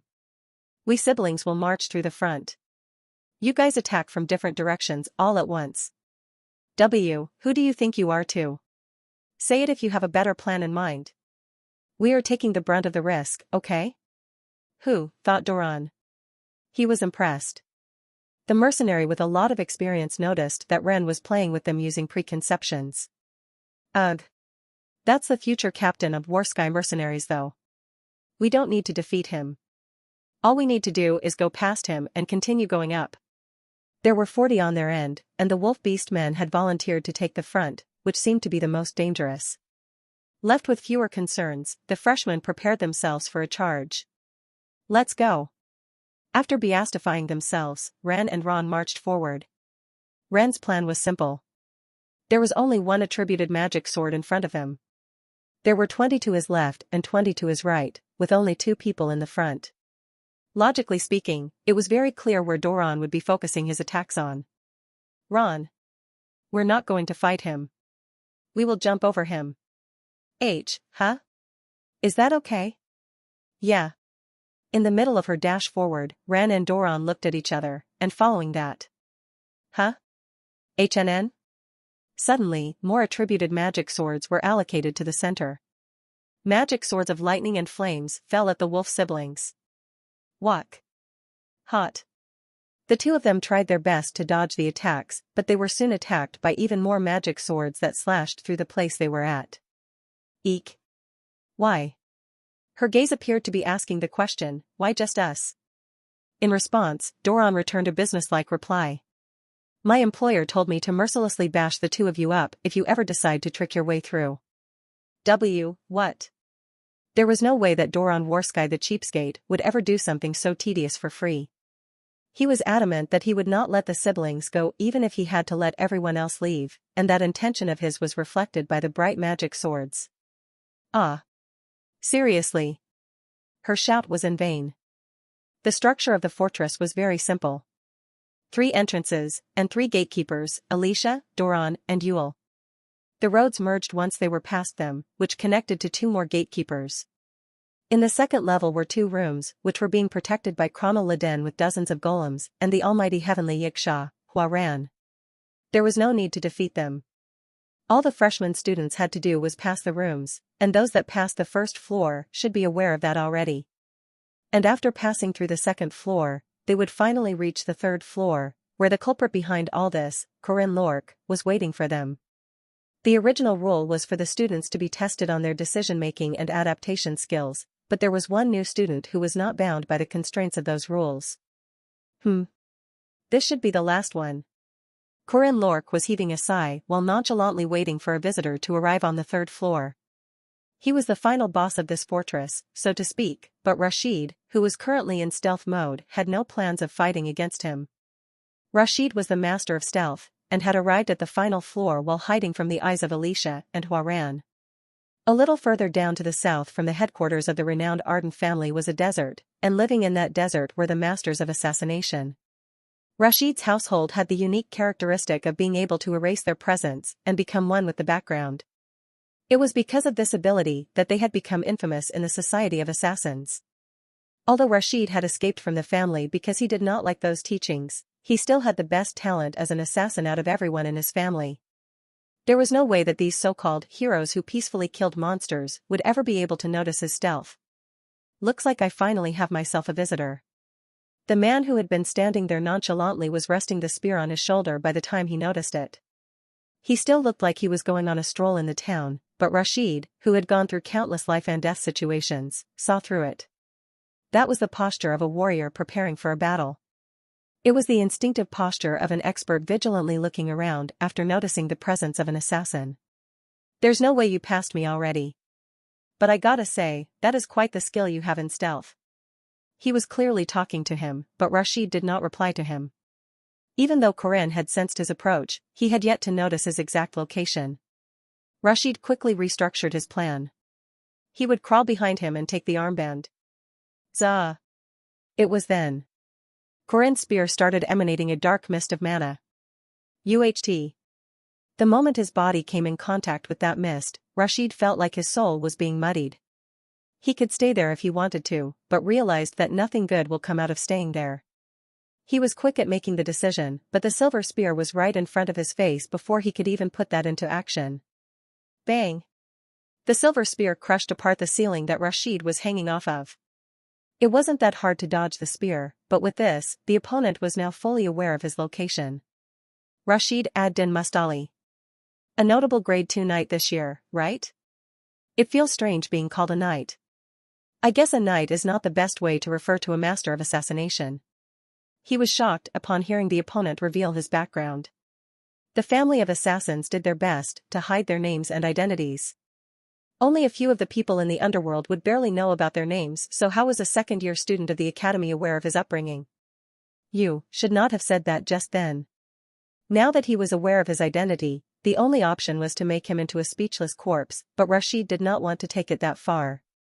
The reason he ran away from his family in the first place was because he did not like the predestined path of assassins.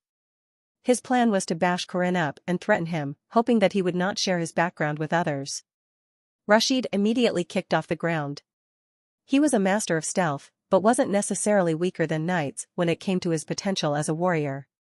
Besides, he didn't even have to use any of his last resort assassination tools this far into the prac lesson. He was fully prepared. In addition to his preparedness, what gave him confidence was the fact that even an exceptional knight would show some gaps when fighting against sudden and unexpected surprise attacks. Rashid swung his arm and released the thing he was holding onto. Assassination tool number 13. Paralyzing Flower of Death. He scattered the paralysis powder made by grinding the tails of venomous scorpions. Unlike him, who had resistance to it, normal knights who mainly hunted demonic beasts had absolutely no resistance to such poison. Corinne's body was bound to stop moving the moment he sniffed even 1 gram of it. Slam. Hup. However, the sharp spear came flying forward, threatening to penetrate through him. Rashid only managed to barely dodge it thanks to his innate reflex skills. Nice moves. A fierce kick immediately followed the spear as if he had anticipated the path of his escape. It crushed through his ribs and flung him away. Pabek. Rashid rolled across the floor, but it didn't take long for him to restabilize his body. He then quickly manipulated his steel wires. The flexible wires of metal that were powerful enough to crush apart the armors of a knight were swung like whips. Those wires were colored in black and were therefore incredibly difficult to see, but Corinne tilted his head slightly back to dodge them with ease. It was a remarkable sense of distance and control. That's a lot of interesting items you have. After dodging the flexible metal wires, Corinne trampled on the ground and kicked the pebbles. Quagagak. Instinctively, Rashid dodged the pebbles that were flying his way, but the moment he escaped to somewhere else, he realized that Corinne's spear was already right above his head. I have to block it. Rashid took out a scimitar to block the spear. With a loud thud, the ground caved in and his legs wobbled from the pressure. Ugh. What kind of? The horrendous brute force of Corinne was threatening to rip his arm to pieces. Rashid noticed that he would be pressed down into the ground at this rate, and quickly took out a sphere from his pocket. Don't tell me that's a bomb. Corinne immediately saw through him, but it was already too late for Rashid to back down from his plans. Despite the high chance of his own injury, he exploded the bomb right there and then. Kwang. It was a bomb made by mixing special stones with charcoal, and was strong enough to cause burns on most nights. Kook. Naturally, Rashid was too close and couldn't escape unscathed from the explosion either. His clothes as well as his skin were torn apart and scorched. Even that was only because he managed to protect himself with aura in time. He shouldn't have had time to gather aura. It should have caused a lot of damage. His hopes, however, were soon betrayed. Kek. I don't like this. What? His opponent had not a single wound on his body. Even though the bomb had exploded right in front of him, there weren't any burns or injuries, and the only leftover trace of an explosion was the black ashes on his body. I'm sorry, but flames and heat don't work on me. Kenes. Corinne drew a letter in the air with his finger. It was a rune letter meaning fire, and was at the level of an elementary grade spell at best, but Corinne's rune magic was different. Warwick. Soaring flames pounced at him. Rashid quickly rolled sideways and dodged it, and saw the flames burn down the walls of the building while showing no signs of dying down. What was that just then? A medium-grade spell? He wasn't even a mage, so how could he use such a powerful spell in such a short period of time? Rashid gazed at Corinne with disbelief in his eyes. Feels good to use now that it finally does something. Anyway, if you want to attack me, don't use flames or heat. Complete resistance to flames and heat. Paralyzing poison didn't work on him either, and yet he could shoot out medium-grade spells with one gesture of his fingers. How unfair. You are a bit special, so maybe I should be a bit serious. Thud. It happened immediately after Corinne tapped the floor with the silver spear. Kenes. Dagas. Soilo. Lights of runes suddenly lit up the entire room. Rashid was befuddled by the mana that was being emitted by each of those letters. Every one of these is at the level of medium-grade spells? Wasn't he a knight? It was an overwhelming display of power, and Rashid was appalled by that sight. I was going to save it for Princess Miru and the siblings, but... You're my first customer, so all this will be on the house. See, can I turn it down? Don't say that. Think of this as your senior showing you some love. Kwaong. Rune spells from all around the room simultaneously pounced at Rashid. Hack. Hack. Rashid heavily gasped for breath. His entire body was aching and screaming in pain, and it was only thanks to his education as an assassin that he was able to keep himself conscious. Not bad. In spite of carrying out such an intense fight and using an array of rune spells, the opponent didn't seem to even break a sweat. What was even more shocking was that probably wasn't everything in his opponent's arsenal. A ferocious wave of spearmanship and rune letters hidden throughout the room, a mysterious power to neutralize heat and flames, as well as a mist of mana that interfered with everything nearby. It was a ridiculous set of abilities, but what unsettled Rashid the most was that there might be even more in his kit that Rashid hadn't been able to force out of him. Hup. He was strong. This is the power of a second-year student, Rashid thought before quickly getting rid of that trail of thought. There was no way every second-year students would be the same, that senior was just a monster of its own. Good job. You can go. Sorry? Rashid was confused by Corinne opening up a path all too easily, after bashing him up like crazy. You worked hard and deserve some rewards. Go up and get your items. It would have been much better if you just did that from the start. And by the way. After seemingly remembering something, Corinne opened his mouth while tapping him on the shoulder with the shaft of his spear. Since you are here anyway, aim to become a knight. Rather than a sword that kills, go for a sword that protects. That's all knights are. If you do that, you'll be a solid knight yourself. Alright. That was the most senior-like thing he saw from Corinne that day. But of course, Rashid wasn't stupid enough to voice that out loud. Huh. Huh. On the second floor, Ren and Ron deactivated their half-beastify modes while gasping for breath. You can go. Amidst the crumbling remains of the broken building on the dusty second floor, a girl wearing nun clothes opened up a path. Heavenly Yiksha Huaran. She, who was essentially the strongest person out of all the second-grade students if not the entire academy, was an unbreachable fortress of her own. All the motivated students were bashed up and she had not a single wound, despite facing squads of freshman students all at once. She suddenly stopped the fight when her clothes were ripped for the first time. Why? He told me to let everyone go if you touch my clothes. That seemed to be the amount of handicap required to make up for their difference in strength. With a myriad of complex emotions, the freshman students left behind their fallen peers and continued the climb. How many people do we have left? Less than 5 now. They were finally going to the last floor. Ren led Ron, who was still gasping for breath, and headed to the final floor. Ren. This sent. I know. There had been 2 pathways connecting the first and the second floor, but there was only one leading to the 3rd floor. That meant that the keeper of the 3rd floor would be the last gatekeeper of this fortress. The only source of light in the dark pathway leading up was the rune letters engraved on the walls. At the end of the stairway, the 2 of them found out that there were people waiting for them. You're late, doggies. A lady with an ominously red hair and eyes was waiting for them. Her eyes had the color of blazing flames, and yet they were as cold as glaciers as she watched the siblings arrive. Oh. You're here. There was only one more person on the 3rd floor except for Princess Miriam. Corinne Lorque welcomed the 2 with the spear resting on his shoulder. Now.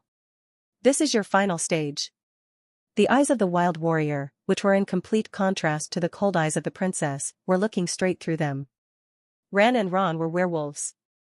They were born much stronger than normal humans, and they weren't any weaker than knights when it came to strength, speed, or resilience.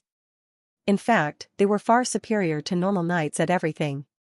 The reason why the 2 orphans had been able to stay alive for over 10 years in the slums was not limited to their likable and adorable appearances. Catch that thief. Ren. The Baldy is coming after us. Run, you idiot. Stealing and begging.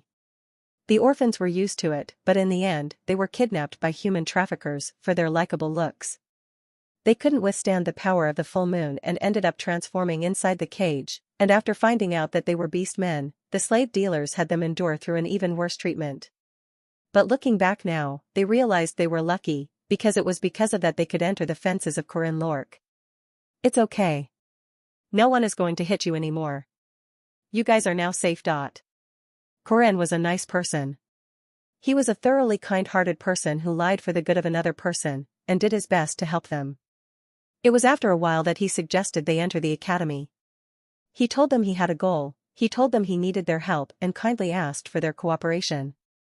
He wasn't imposing it on them nor pressuring them to follow his orders. When Ren asked about it, he came out honest. And that made her happy. She was happy to find out that their benefactor was in need of their help, and was also happy that he was considerate and worried about them. It didn't take long for the siblings to decide that they wanted to help him. Fine, we can help you with that. Thanks, but you will have to face a lot of danger if you are helping me. I'm okay as long as I can help you, bro. Thanks. In return, I will train you guys. True and true. Ren felt the genuine wish of Corinne Orboni. One Orboni is the same as Appa but with more respect for them to stay healthy without getting hurt. But this isn't what I was expecting. The spear stabbed forth again and again. It was so fast and deadly that it would come out in their dreams. Hick. His spear grazed past her head as blood splattered out from the wound. The spear managed to cut through the resilient skin of a werewolf, and that was incredibly shocking since the spear had gone through a non-lethalizing process already. Death. Right, death. Each and every one of his stabs were that of the Grim Reaper, pushing her to the brink of death. The stabs were full of hostility and the desire to rip her to pieces, and yet the one wielding the spear had a kind smile on his face. You, Ute. Maintain your balance at all times. Otherwise you'll die. A merciless roundhouse kick landed on Ron's side as he was about to land on his bum. Ron flew sideways for a bit and thanks to that, he somehow managed to regain his sense of balance. As a result, he avoided falling down, but it was hard to be grateful to Corinne for what he did. You have good reflexes, but your parries are not so good. Horizontal sweep of a tiger. Corinne swung the spear sideways. In order to dodge the silver spear, Ren jumped into the air. Right when she thought she dodged the spear, he grabbed onto her ankle. Don't jump without a second plan. He flung her away into the walls of the building. A deafening thud echoed across the floor as an immense wave of pain filled Ren's body, starting from her back. Kook. At the end of her gaze was a familiar voice. He was the fence keeping the siblings safe, a gentle guardian and an incredibly kind-hearted person. His eyes as he stared at the siblings were still as friendly, kind and loving as always. However, his actions told a completely different story. He was pushing them to their limits, overwhelming them with his killing intent and animosity. Is that all you got? With a single spear, he was overpowering 2 Grade 2 werewolf knights. He was in a totally different league to them as a warrior. The density of his experiences was incomparably higher than theirs, and he had gone through countless battles of life and death. Until now, he had just been the gentle and friendly boss, a benefactor who saved them and an Orboni who bought them snacks. He was like the personification of the illusions of the 2 orphan siblings, about how it would feel to have a dad and an adult to rely on, so the unbending warrior in front of them was frightening and awkwardly unusual. You need to be fully beastified. Otherwise, this won't even be considered a fight. But that's... What, you can't control it?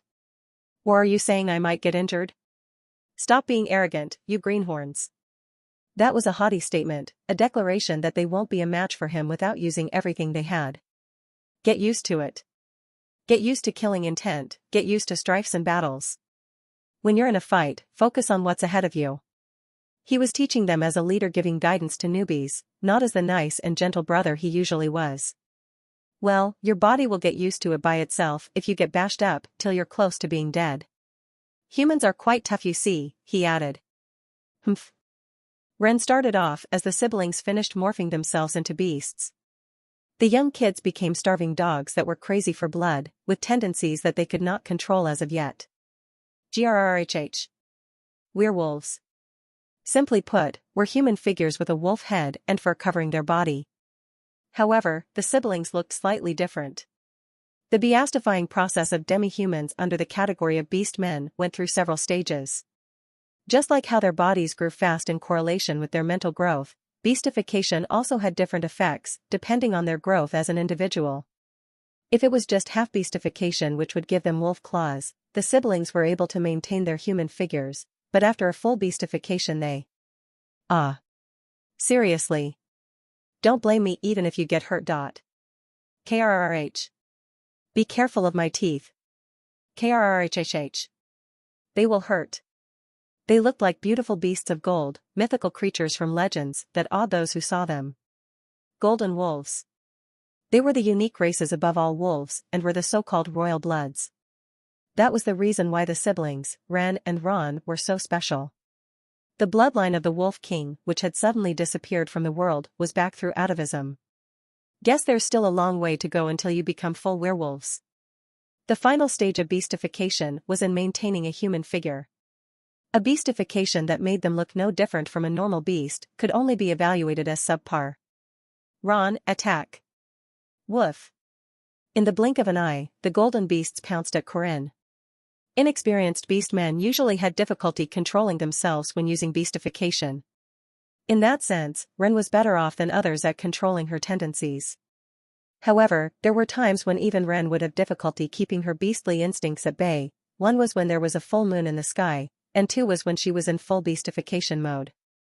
Full moon was like the bane of every beastman, so the right call was to stay home whenever possible, but beastification was slightly different. Even after becoming a 4-legged beast, she was still sane. She could communicate just as well as before and did not attack random people. However, her aggressiveness was amplified several-fold. She could keep her aggressiveness at 0 but not 1, it was either 0 or 100 and she subconsciously crunched at her enemies like a ferocious beast. Eek. That's why I told you it's dangerous. Kicking off the ground, the large wolf pounced at the spearman. There was only power and momentum in the attack, with not even a hint of hesitation. It was a pure form of violence, and even the naive and innocent Ron was no different from a bloodthirsty beast. Flick. Corinne dodged that with relative ease, by simply leaning back and parrying the claws with his spear.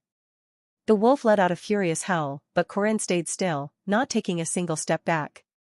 KRRH. K&G. The siblings looked at each other with the spearman in the middle. Like beasts hunting wild prey, they nodded and got to work. There was no need for any verbal communication, and Ron kicked off the ground straight after the nod. Following that was Ren throwing her body at the spearman. It was a strategy of desperation wolves would use when hunting animals that were much bigger than themselves. The sister threw her body forward as bait, waiting for the brother to land surprise attacks from behind.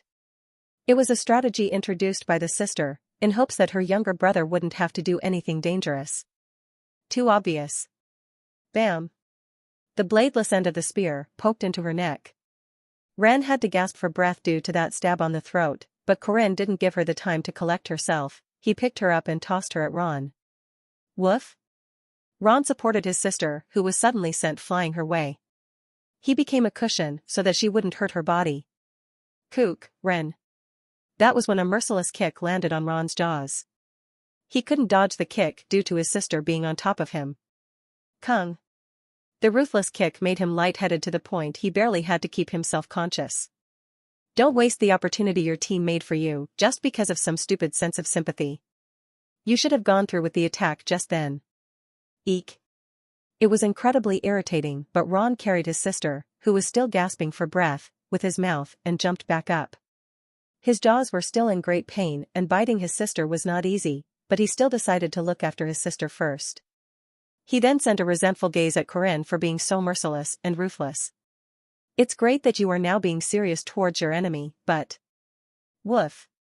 Ron furiously marched at him. After turning into a beast, Ron couldn't control his emotions and was like a driverless carriage that was rampaging about like crazy. Be angry but rational. Demonic arts of trap and stab. The feeble-looking shaft of the spear deviated the path of the claws all too easily with just a single tap. The claws of the wolf swerved away from the original destination and landed on the poor floor. Meanwhile, the spearman positioned himself behind the wolf's back. And keep your eyes on your target. Scavenging the grass for the snake. The bladeless end of the spear pierced his spine. Kuhuk. The golden wolf fell with a pant. The profound principle of Lan Na Jia that allowed one to parry the attack and follow through with a counterattack was incredibly effective on the beast. Wakak. A violent gasp echoed from behind, which allowed Corinne to notice the presence of a beast behind him. Good. At least the sister is better off than the younger one. It was a surprise attack done at exquisite timing, but that was when Corinne kicked the bladeless end of the spear which had poked at the spines of the younger one. Hut. That sudden and powerful kick flung the spear and made it rotate behind his back. It was an unconventional way to handle the spear that fended off Ren right when she was about to attack him. Spinning Heaven, second move, rotating demon spear. Kwang. The accelerating spear further continued its rotation even after stopping Ren's attack and the spear smacked Ren by the jaws. Woof. Ren panicked from that sudden attack to her chin. But without ending it there, Corinne pulled her by the neck. 8 trigrams, venerating palm. Forming a palm right in front of her, he brought it to her face and unhesitatingly struck her 3 times on her eyes and her nose. 8 trigrams, 3 heavenly palm strikes. Hook. The 3 consecutive palm strikes that encompassed the principles of 8 trigrams were incredibly powerful, and they made Ren roll across the floor. Kuhak. She couldn't wake up from the shock, and thus her beastification was forcibly undone, putting her back to her half-beastified state. Hack. Ren had trouble breathing. Her chest was in immense pain. Thung. The sensitive ears of a beast spotted the sound of something speeding through the wind. Upon realizing that that was the sound of a spear, Ren desperately rolled her body across the floor. Kwang. The silver spear crushed through the ground where Ren had been at until just a moment ago. Ren was appalled at the sharp blade of the spear and his merciless attacks. What's wrong? Why did you stop? Stopping for a second in the middle of a fight is the same as giving your enemy a second to work with. But you can move until your limbs are all broken or you lose your head. Don't ever stop. He was frightening, that wasn't the Orboni Ren was familiar with. He was being immensely harsh and cold-hearted. Ugh. Fear was pervading into her mind. She didn't even have the room to think about fighting back. Fine, we can help you with that. How arrogant and unprepared must she have sounded when she said that. The boy, who easily saved numerous demi-humans including themselves, and carried out a bunch of strange things to save the Jiangshi girl. Ren had never known just how much determination he must have had when going into every one of those. Corinne slowly walked towards her. The closer he came, the larger the shadow that was cast on the wolf girl called Ren. Realizing belatedly just how tall the fences that had been protecting them were, her body started to shiver. One step out of those fences, and she was already like this. So how was she even supposed to help him? Ha, ha. Alas, Corinne Lorque was right in front of her face as he gazed down straight into her eyes. He, who was completely unscathed despite the fight just then, wasn't even short of breath. He raised his spear and Ren didn't even have the guts to fight back. Swish. Hick. Hearing the sound of the spear slashing down at her, Ren closed her eyes tight. Something soon landed on her, but it wasn't the cold blade of the spear and was instead the warm palm of his hand. That should be all right for now. His large fingers ran through her golden hair. He tousled her hair as if he was proud of her using the same warm hand as always. This is what it means to fight. I hope you understand what it means and resolve yourself for it. Huguk. Ah. It was finally the same Orboni as always. Ren collected her breath in relief but couldn't stop the beads of tears that were forming beneath her eyes. Hyuk. Hewing. Yes, I know. It was scary, right? Blame your Appa for that. Who is Appa? I hate you. I'm sorry. It's my fault.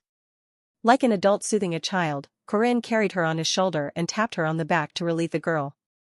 But still, you did great.